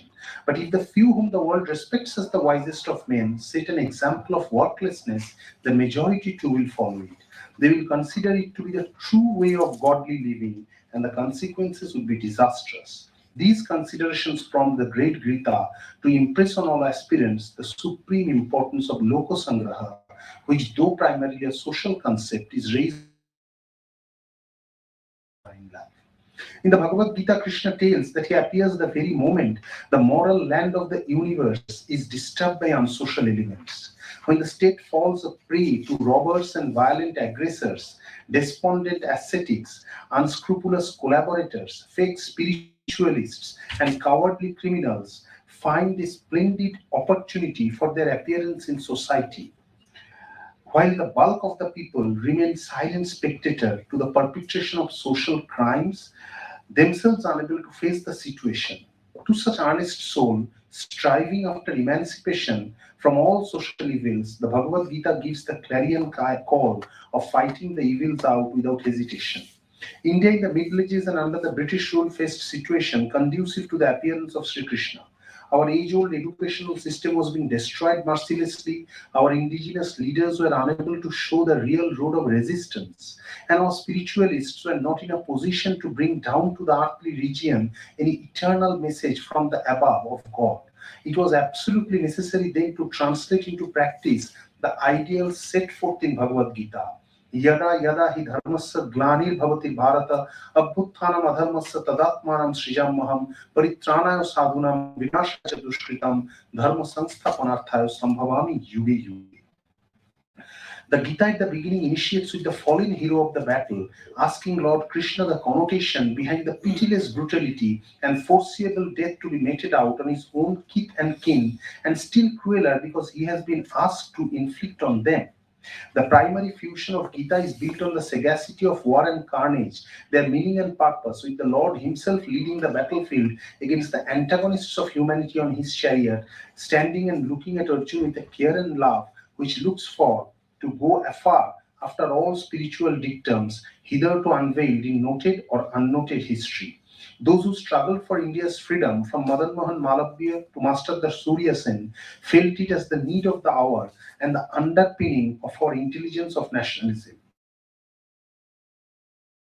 The spirit has to do with nationalism at all, or what it requires to be truly patriotic without falling into the trap of metallized ego. Arjuna was confused about his sense of duty, and we are confused about our sense of nationalism. We need the help of the divine charioteer very genuinely here. The true sense of nationalism is spiritual, not mental or critical or a form of a sectarian viewpoint. Spiritual because it originates from a Godward personality and depicts instinctively through sundry forms, moral, ethical, social, and psychological. Nationalism sometimes become an idiom of an infirm mentality plunged in the weakness of self and fear of continued existence, and it looks upon the idea of nation or nation building by a timid statement of a one-sided truth and droning about everything which opposes its idea or purpose. This cannot be the attitude of the Kshatriya standing in the battlefield with the Lord and ready to strike down or demolish his foes and friends alike at the command of the Lord. The combat zone of Kurukshetra is more psychological than physical. He who hasn't subverted the enemy in his mind will not be able to trounce him in the physical. Here is where the freedom fighters incorporated the spirit of Bhagavad Gita into their daily struggle. And today also, following their footsteps, we must fabricate the gear of collective organization in which all our personal dissonance, incongruities, and rational judgments must be given up for a larger principle and profounder truth. Lord Krishna within ourselves dictates us to act of a heightened spiritual consciousness by spiritual transcendence of the three gunas, Sattva, Raja, Tama, the levers of our constitutional mechanism, and reach the ultimate divine vibration of action. It is from there, from the higher beam and knowledge, that we can perceive the exact principle of these exterior borders, segregations, armies, cultures, civilizations, democracies, and other forms of governance, and put each in its exact place and its right affinity with the rest, and spiritualize their jarring members in a higher divine perspective. Thereby the nation will be built and rebuilt every day. The last part. Lokmanya Bal Gangadhar Tilak, one of the greatest leaders of Indian national movement, saw parallels between the war of the Pandavas and the Kauravas in the Gita and the Indian struggle for freedom from the imperialist British rule. Tilak's commentary, Srimad Bhagavad Gita Rahasya, highlighted the similarities and found justification for the use of violence against the British in Lord Krishna's advice to Arjuna. Tilak used the Gita to energize Indians and encourage them to participate in the freedom struggle. Tilak was definitely influenced by Swami Vivekananda, the everlasting fire of Indian spiritualism, and he tried to galvanize the Indian youth in a way which reminds us of Swamiji's clarion call, arise, awake, and stop not till the goal is reached. Mahatma Gandhi's interpretation of Gita was, however, in contrast to Tilak's interpretation. Gandhiji believed that the context of the Gita's narration was to dissuade from committing violence rather than to promote it. He saw a close relationship between Gita and Mahabharata and believed that Vyasa narrated the Mahabharata to depict the futility of war. Gandhiji's interpretation of Gita was a unique academic adventure in hermeneutics by a politician at a global level. One of the greatest revolutionary leaders of India, Aurobindo Ghosh, who later became Sri Aurobindo, was a great exponent of Gita. In his essays on the Gita, Aurobindo supported the idea of Dharma Yuddha and asserted that to overpower national enemies in a Dharma Yuddha was a part of Dharma or religion. In an article called The Morality of Boycott, Aurobindo said that Gita is the best answer to those who shrink from battle as a sin and aggression as a lowering of morality. Aurobindo stated that one of the courses open to an oppressed nation is that of armed revolt. This is the old time-honored method which the oppressed or enslaved have always adapted in the past and will adapt in the future if they see any chance of success for it is the readiest and swiftest, the most thorough in its results, and demands the least powers of endurance and suffering and the smallest and briefest sacrifices. All revolutionaries associated with Aurobindo, from Barendra Kumar Ghosh to Ullaskar Datta, were deeply influenced by Srimad Bhagavad Gita. The national song Vande Mataram and Srimad Bhagavad Gita became two arms of nationalists, one to free the nation from the foreign yoke, and the other to build it from scratch. It is Srimad Bhagavad Gita which taught the nationalists then and now that nationalism is not a mere political program. In the words of Aurobindo, nationalism is a creed which you shall have to live. Nationalism is not going to be crushed. Nationalism survives in the strength of God. Nationalism cannot die because God cannot be killed, God cannot be jailed. And we all know that Sri Krishna, his birth is associated with a jail. His words resonate the spirit of na jate mriyate ba bhutta kadachit na yam bhavita bhana bhua ajo nitya shaktoha purano na hannate hannamane shari. Thank you so much. Thank you, Professor Bandyopadhyay, for very illuminating presentation covering Gandhi, Tilak, and Sri Aurobindo.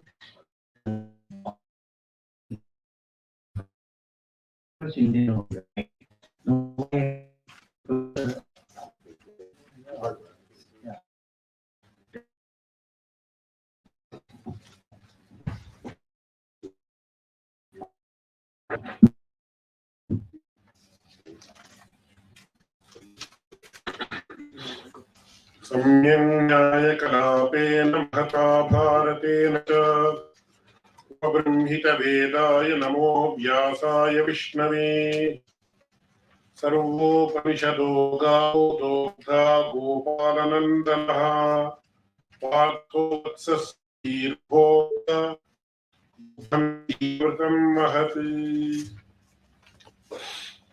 First of all, I convey my deep sense of regard to all the stalwarts who are on the stage as well as in the audience.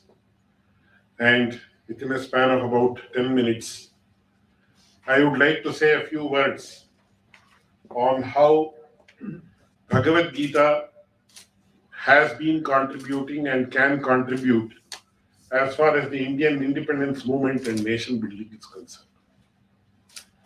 The topic of this session is memories of epics. And when we talk about memories of epics, we all know that Ramayana and Mahabharata are the two epics which are known as itihasas in the Indian parlance. And what is the Mahabharata? The Mahabharata is the essence of all the four Vedas. That is why it is said Bharata Panchamo Veda. And when you talk about the Mahabharata, it's like a huge ocean having more than 125,000 shlokas. So the purport or summary of the Mahabharata is the Bhagavad Gita. That's why it says Bharate Bhagavad Gita. So in a way, Bhagavad Gita is the essence of all the Vedas, the Upanishads, as well as Mahabharata, and thus we can conclude that it is an essence of the entire gamut of Indian epics or Indian Sanskrit literature that has been given to us from the sages of yore. And I don't want to go into the points of how Lokmanya Tilak ji and Gandhi ji and Aurobindo ji were influenced, because it has already been dealt with by the panelists. I would like to add a few aspects with regard to how Bhagavad Gita can contribute to nation building. So if there has to be a very strong and sturdy nation that can stand this test of time, three important aspects are those that define it. First one is it should have the necessary economic power. The second one is it should have the necessary military power. And third one, which is not emphasized these days, is it should have the necessary spiritual power also. So when we talk about nations like America or China or Soviet Union, Russia or other countries, they talk about only two things. One is how powerful is their military, and the second one is how powerful is their economics. So we say China is the richest economy, US is the richest, one of the richest economies in the world. Similarly, we talk about France, Germany, England, etc. Similarly, when we talk about military power, we talk about these powers as having the best militaries, they have the best equipment, they have the biggest nuclear arsenal, etc. So military power is what we call as Kshatriya Shakti in Sanskrit. And economic power is what we call as Vaishya Shakti in Sanskrit. Because that is where the economy is involved. But none of these countries talk about what is known as Brahma Shakti. That is the power of spirituality. Only in India we talk about Brahma Shakti, or the power of the mind, which can conquer all these aspects without any problem. That is why there is a statement in the Arthashastra of Kautilya who says, Brahmani anupama drishtihi kshatram apratimam balam te yada milatas sartham tada lokah prasidhati. When military power and money power is tempered by the power of spirituality, tempered by what we call as viveka, vimoka, etc., then only there can be a good harmony in society, and that nation will be a model nation for everybody to emulate. So, the spiritual power that needs to temper military power and economic power, because as we all know, if money falls into wrong hands, it will create disaster. If military power falls into wrong hands, as we are seeing in Pakistan and several other countries, it will result in disaster. So it has to be guided properly. And that is what the Bhagavad Gita says, because it says, what is Brahma Shakti? It doesn't refer to any caste as such. So it says, Shamaha, Damaha, Tapaha, Shaucham, Kshantihi, Arjavamevacha, Jnanam, Vijnanam, Astikyam, Brahmam, Karma Swabhava.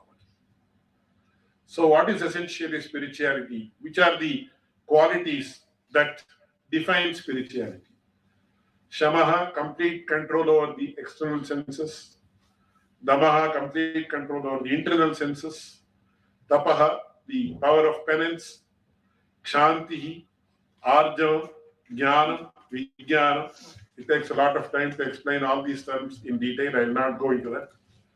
So these are the aspects that define the Brahma Shakti, or the power of spirituality. And when spirituality controls money power and muscle power, then it is a beautiful harmony is what is the basis on which a nation has to be built. And only such a nation can actually lead the world. And today we are all very familiar with the fact that there is a universal belief that India is going to lead the world in the coming times. Of course, we were the world leaders as far as knowledge was concerned, as far as economy was concerned, as far as military prowess was concerned, until the 15th century or 16th century. After the invasion of the East India Company, etc., we lost all these powers. We were reduced to a very bad economy. Our intellectual aspects were all degraded by the Britishers, and also the power became subservient to the British power. We know all these things. That is because there was no spiritual power which could overcome the British. Today, once again, there has to be a time, that time has to come actually, when spiritual power gains and there is a huge movement of renaissance of spirituality, for which Bhagavad Gita alone can be the right catalyst. And I think in this regard, Bhagavad Gita can contribute more than ever today to the task of nation building, which we have, which is fine. So there are several other aspects. For example, as it is mentioned, karmani akarmaya pashyati akaricha karmaya. We should all engage in activity, action, but it should be with a detached mind. So when we perform activity with a detached mind, we don't get bound by the activity. That is why Lord Krishna says, don't engage in karma yoga, don't engage in karma alone. Convert karma into karma yoga, and then you will not be bound by it. And also you will be able to do it in a dispassionate manner. So there are several values that are exposed in the Bhagavad Gita, right from the first shloka to the last shloka. And when these values get espoused in our leaders, unfortunately today the political scene in the country is at a it has deteriorated greatly. The standards of education has deteriorated. The standards of the judiciary has deteriorated. We see a deterioration in all walks of life. Despite that, we see that there is also a ray of hope due to several developments that have taken place in the past few years. And I am sure if we all put in efforts to espouse and imbibe the values of Bhagavad Gita, definitely we can engage in good nation building. I am extremely thankful to the organizers of this wonderful conference, that is the Festival of Letters, which is an annual feature, and also for having me. Generally, Sanskrit scholars are not called for such conferences, and I am extremely thankful to the organizers, especially the secretary, and Shri Rajmohanji, who is representing the Sahitya Academy here. I offer my respects to the honored chair and great Bhishma Pitamaha of knowledge, Shri S.R. Bhattji, and also the other dignitaries. And thank you very much to all of you. Namah Paramarshibhyo, Namah Paramarshibhyo.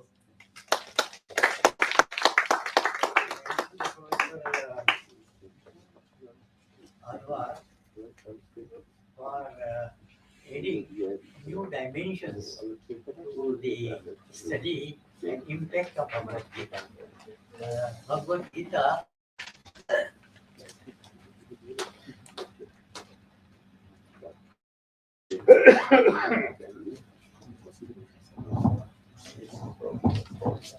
Professor Alwar has given some novel understanding of the Bhagavad Gita and its impact on nation building. Following the Gita, he talked of Brahma Dharma, Brahma Teja, Brahma Shakti, spiritual power, Shastra Dharma, Kshatra Shakti, that is the military power, and economic power, Vaishya Dharma or Vaishya Shakti. Every individual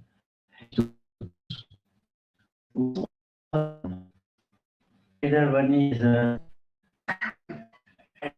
in Brahma or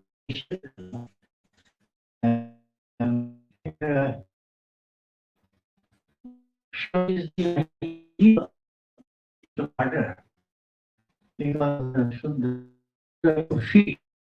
feet the body say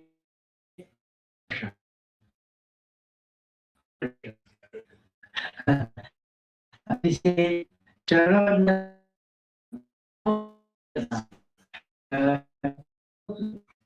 the people are the carrier of the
आदरणीय अध्यक्ष जी, professor अल्वाल जी, professor Upadhyay ji और यहाँ में विराजमान सभी देवियों सज्जनों,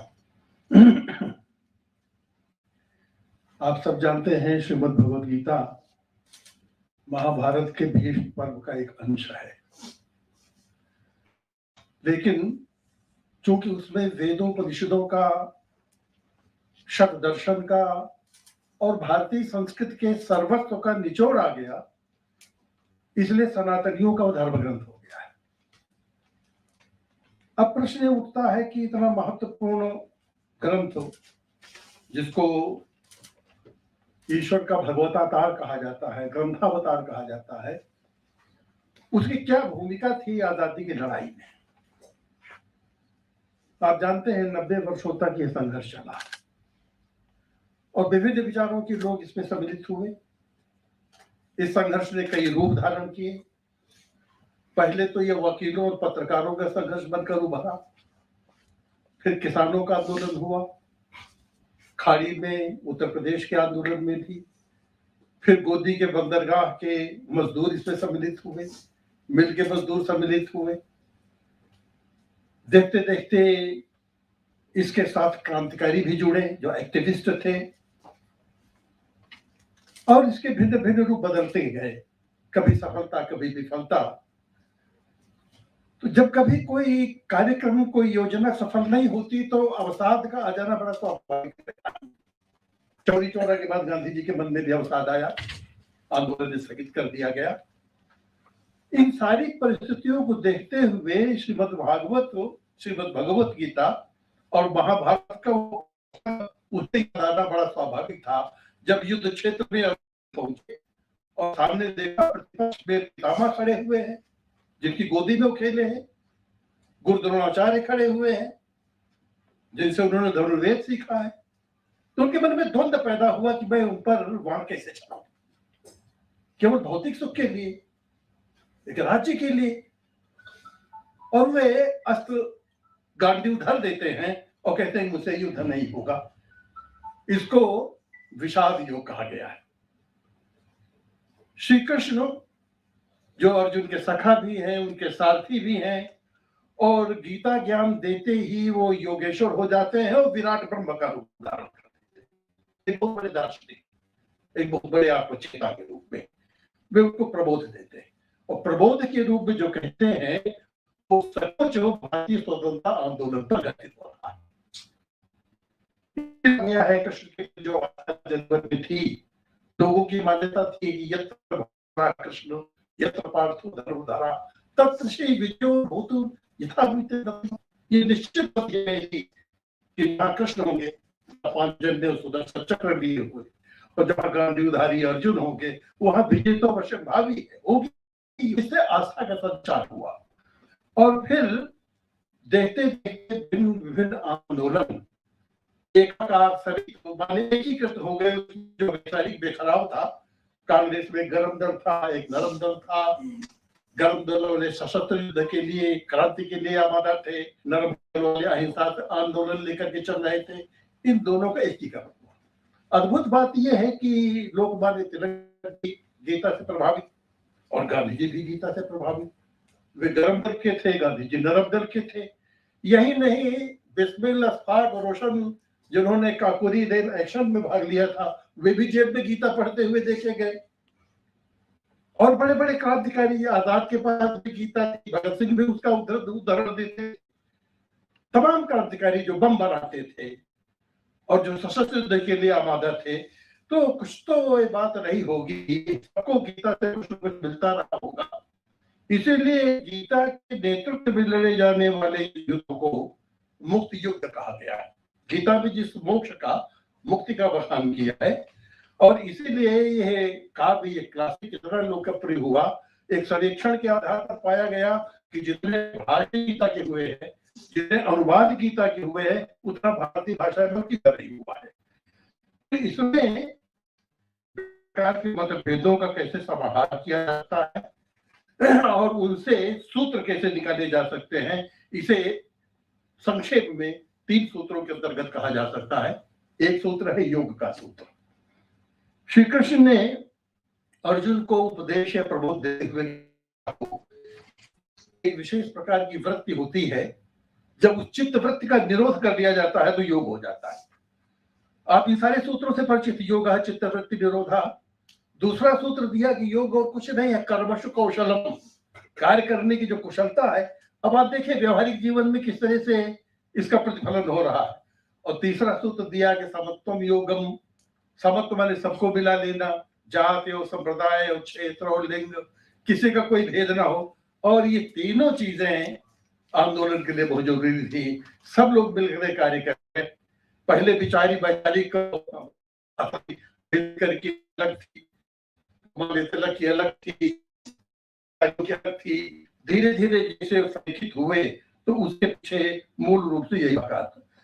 फिर योग की प्रक्रिया कैसे होती है, इसको समझाते हुए कहते हैं कि योगस्थ कर्माणि, अपने सारे कर्मों को योग के अधीन करके, यानी इंद्रिय निग्रह करते हुए नियतम कुरु, उसका नियम करो, व्यवस्थित रूप से करो। एब्सर्ड वे में नहीं कि यहाँ कहीं बम दाग दिया गया, वहां कोई आंदोलन कर दिया गया। सुनियोजित योजना बनाओ, और कर्म संन्यास की बड़ी आवश्यकता है। उसमें सम्यक न्यास करो, अपने को पूरी तरह से डेडिकेट करो। आश्रम व्यवस्था के माध्यम से साबरमती आश्रम हुआ और अरविंद का आश्रम हुआ, इनके माध्यम से वो पूरा आंदोलन चला। और फिर भिन्न भिन्न प्रकार से उसको जीवन में घटित कर बहुत सम्मिलित हुए। दूसरा उन्होंने नारा दिया कि कर्म में बलात्कार को, करके चलोगे तो समझता नहीं, कर्म का ही आनंद मिलना चाहिए। अगर नहीं तो हिसाब करके कि ये कार्य करें तत्काल उसका लाभ मिल जाए, ये सोचते हैं तो कर्म के प्रति पूर्ण समर्पण नहीं हो सकता है। निष्काम कर्म में एक खास तरह का आनंद होता है। और ये बताया कि कर्म यज्ञ है, यज्ञ में जैसे बलिदान किया जाता है, उसी तरह से स्वतंत्रता की इस आंदोलन में, जिसको गांधी जी ने मुक्त यज्ञ कहा था, उसमें हमको आहुति करनी होगी। आहुति 2 तरह से होती है, एक तो शरीर की भी होती है, दूसरे विचारों और कार्यों की भी होती है। तो प्राणाहुति की आवश्यकता है, जिसको गीता में प्राण यज्ञ कहा गया। प्राणों का भी एक यज्ञ होता है। और ये कहते हुए कि धर्म युद्ध में, चूंकि इसको तो आरंभ में ही धर्म युद्ध कहा गया था, उसमें बलिदान का बड़ा महत्व है, इसलिए सबसे अधिक भगवत सत्ता पर विश्वास करना होगा। और उस दौर में आप देखिए कि इन सभी कवियों ने, साहित्यकारों ने पहले तो भारत माता की कल्पना की, वंदे मातरम से 1882 से उसकी शुरुआत की, और उसके बाद फिर भारत तो किसी को शिव के रूप में दिखाई देता है, किसी को विष्णु के रूप में दिखाई देता है, किसी को दुर्गा के रूप में दिखाई देता है, किसी को सरस्वती के रूप में, इम्बॉडीमेंट ऑफ गॉड।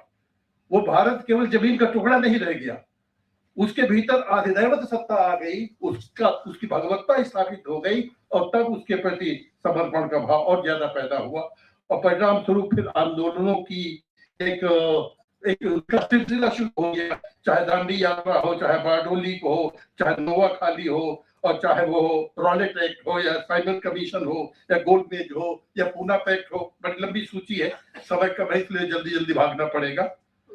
दूसरा एक विशेष संदेश उन्होंने दिया, वो है भक्ति योग का। भक्ति मतलब है आस्था, एक निष्ठा, एक विशेष प्रकार का समर्पण। 3 प्रकार के आराधक होते हैं और 3 आराध्य होते हैं। एक वे जो सप्त गुण के आधार पर देवताओं की पूजा करते हैं, दूसरे जो रजोगुण के आधार पर गीता में बड़े विस्तार से दिया गया है कि वे यक्ष और किन्नरों की पूजा करते हैं, और तीसरे तमोगुणी होते हैं जो भूत प्रेत का पूजन करते हैं। जो जिसमें जैसी आस्था रखता हो, गीता छूट देती है कि आप उसको अपना आराध्य बना लीजिए, तो लोगों ने भारतवर्ष को अपना आराध्य बना लिया, भारत माता को अपना आराध्य बना लिया, और उसके भीतर कहा कि एक सकारात्मक सोच लाओ, राष्ट्र देवता की कल्पना करो, और राष्ट्रध्वज को उसका प्रतीक बना लो, राष्ट्र के इतिहास को संभालो, नवजागरण की दिशा में आगे बढ़ो, और फिर लोक सेवा को, जिसको लोक संग्रह कहा गया है गीता में, उसमें हरिजनों की सेवा, या ट्रस्टीशिप का आंदोलन, या हिंदू मुस्लिम यूनिटी, या सर्वधर्म समन्वय, या फिर सर्वात्मवाद, उसके लिए तमाम सारे सिद्धांतों का जो समाहार किया गया। अलग अलग प्रकार की योगों को भी एक में मिला दिया गया। हठ योग अलग था, राजयोग अलग था, कर्म योग अलग था, इन सबको एक महायोग के रूप में परिणत कर लिया गया, जिससे सर्वेश्वरवाद, एकेश्वरवाद, या अद्वैत, या सर्वोदय, अंत्योदय, ये जितने तरह के दर्शन आए हैं सब कहीं न कहीं समेकित हो गए, और इसके आधार पर उनका एक कथन प्रतिफलित हो गया कि योगक्षेमम वहम्यहम्, जो उनका वचन है कि मैं योग और क्षेम दोनों का वहन करता हूं। इस तरह से कृष्ण एक महानायक के रूप में उपस्थित हो गए। तीसरा जो योग ज्ञान उन्होंने दिया वो था ज्ञान यज्ञ। जब तक सही जानकारी नहीं होती है तब तक सही आंदोलन नहीं चल पाता है, पर ज्ञानम ब्रह्म, हमारे यहाँ विज्ञान को साक्षात ब्रह्म ही माना गया। तो जानकारी दी गई विस्तार से पत्रकारों के माध्यम से कि अंग्रेजों के द्वारा हमारा क्या शोषण गया।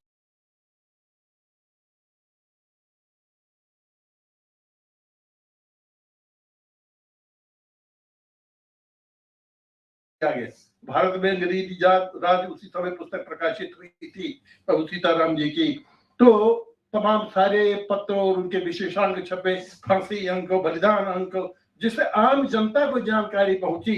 बहुत दिनों तक भारतीय जनता सम्मोहन में रही कि अंग्रेज के राज में बड़ी सुविधाएं मिली हुई है, उनका भ्रम टूटा, और तब उनके प्रति आक्रोश भाव पैदा हुआ।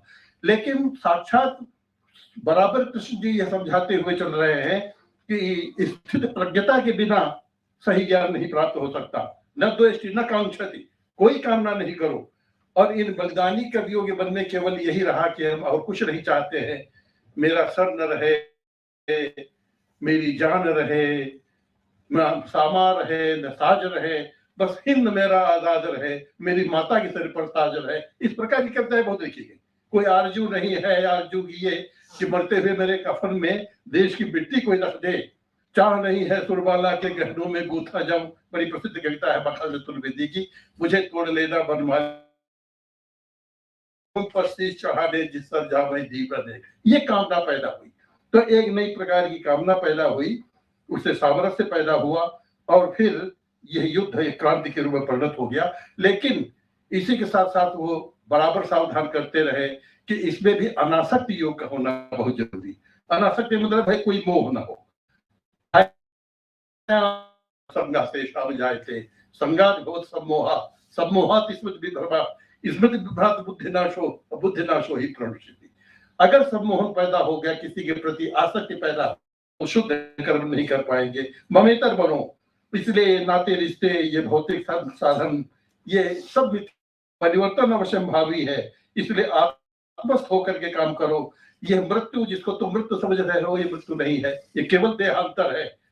ये शरीर में कौहार्नम यौवनम जरा तथा देहांतर प्राप्त अवस्था आती है, यौवनावस्था आती है, वैसे ही मरणावस्था होती है। इस प्रकार ज्ञान होना और यह समझाया कि अन्याय का प्रतिरोध करना बहुत आवश्यक है।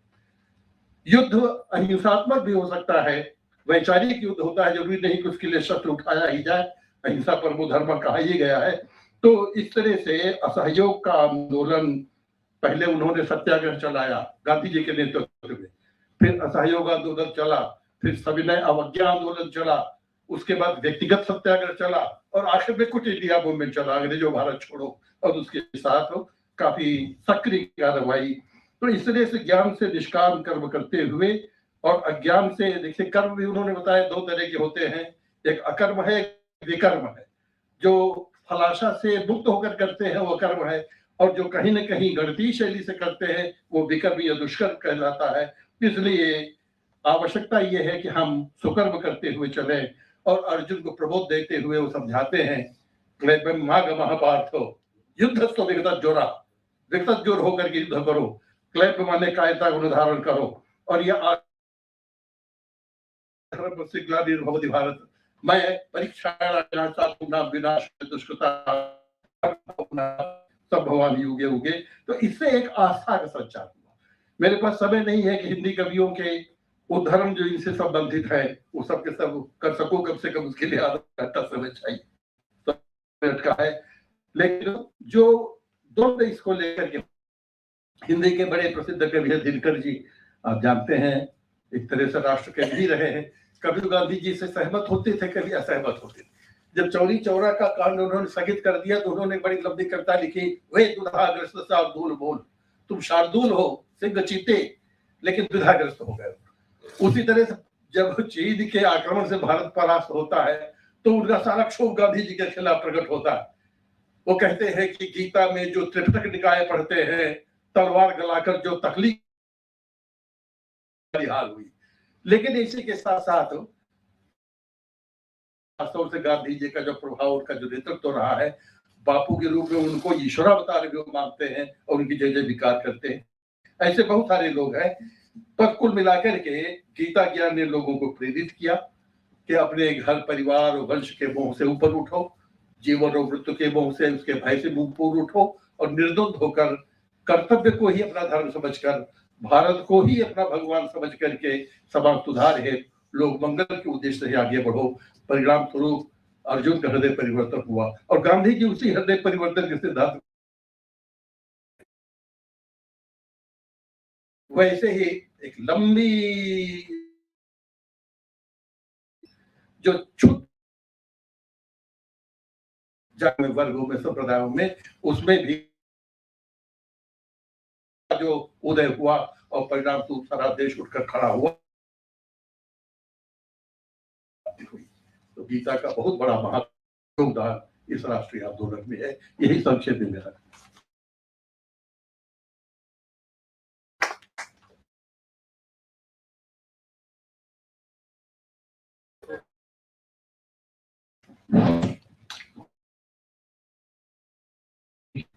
आप वक्तव्य बहुत ही महत्वपूर्ण रहा। आपने भगवद गीता के विभिन्न पहलुओं का संस्पर्श किया और बतलाया वर्तमान समय में भी उपादेय हो सकते हैं। आपने ये गीता जो है वह योग का सर्वश्रेष्ठ ग्रंथ सारों का समन्वय हमको भगवद्गीता में मिल जाता है, चाहे वह जो है कर्म कौशल हो या समत्व हो। पूर्ण योग का ग्रंथ है। इसकी जो दृष्टि है वो सर्वग्राही है। तो आपका वक्तव्य जो है बहुत ही विद्वतापूर्ण रहा, इसके लिए हम आभार व्यक्त करते हैं। The theme of our present deliberation is significant both from the point of view of studying the past literature and also its impact on our present life. More important is that what we can do study of Bhagavad Gita, mode of living, particularly nation building. Sri Aurobindo was a great thinker of nation making, and we have both Gandhi and Tilak also contributing to nation building. So it is the Rashtra Prem which is of paramount importance for us. To act not just for our own selfish, narrow interest, but we have to act for the whole nation. Nation, ipso facto, it also the cosmic wellness. Bhagavad Gita therefore talks of wellness, and for sake of violence is not always to be resorted to, but if the circumstances have to do so, if there has to be a war, it has righteous war, a war whose good and the entire cosmos. Therefore, talks of war, no doubt, but what purpose? Go is the utility, and Mahatma Gandhi the scene and not the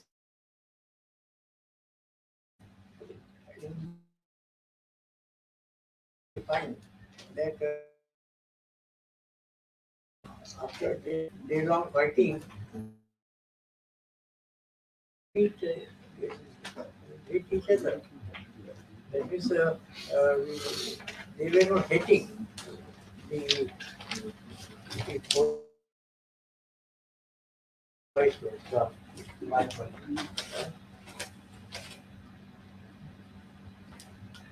And therefore, we have to learn this particular lesson that we should not indulge in any sort of sin. Bhagavad Gita is a manual of virtue ethics, which are necessary for a holistic life, a corporate living in which each and everyone is to when and Sapta, my Prime Minister, I think he's reiterating what Bhagavad Gita has to say. It's not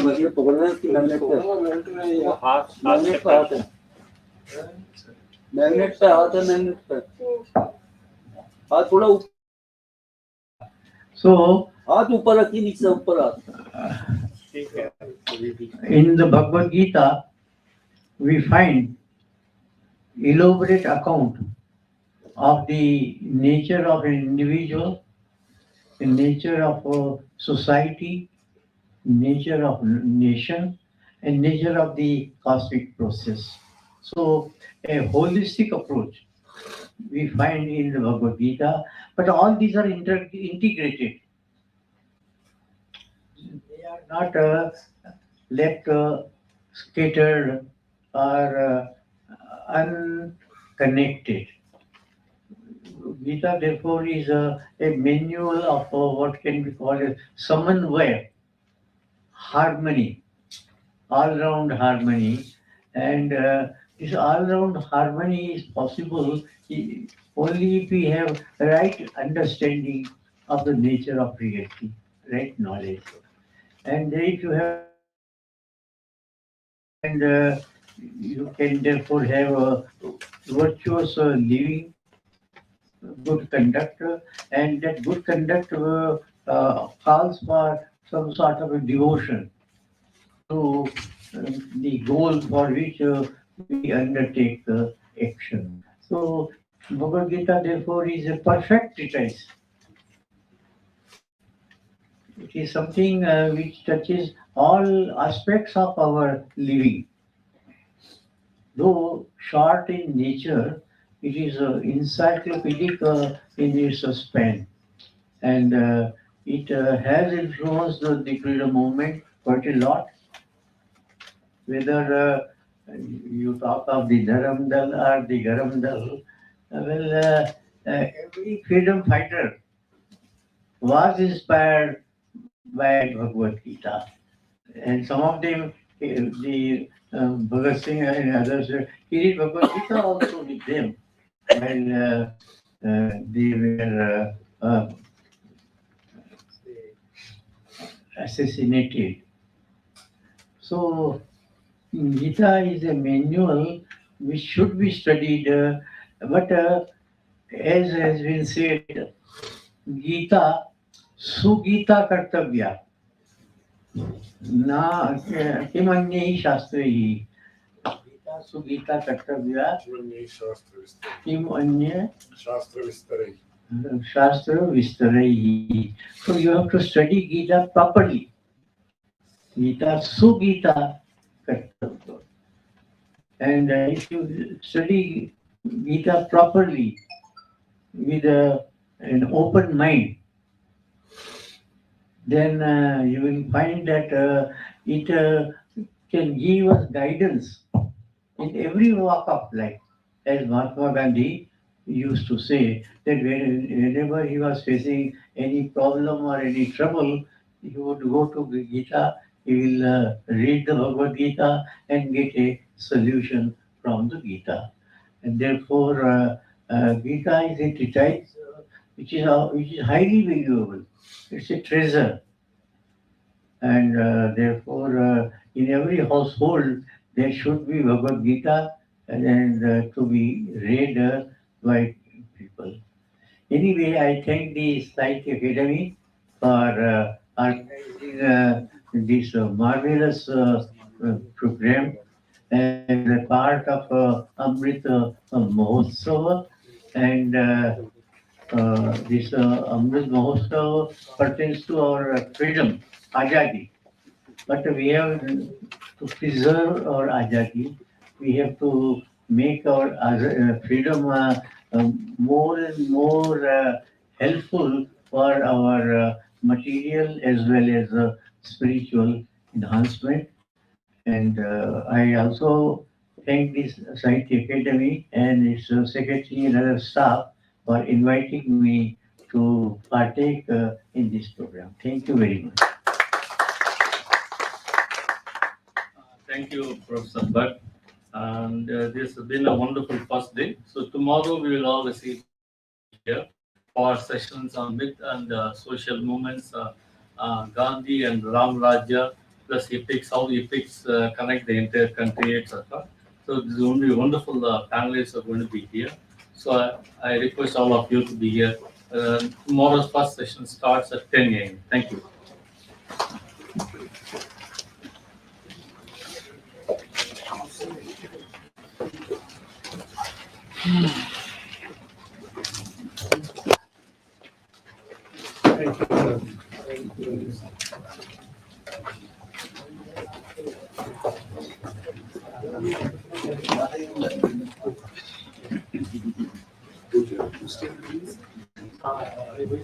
Do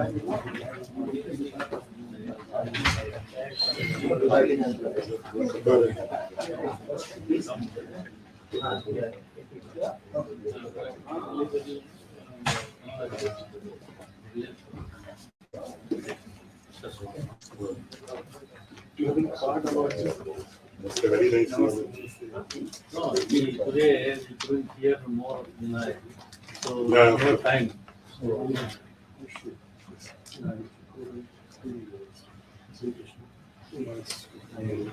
just can you go, shall we go out? So they will clean the hall, so we can stand outside. No, no, we can be there, sir, we can sit there. Sir, we can sit outside and then we can. Posts which we can stay there for.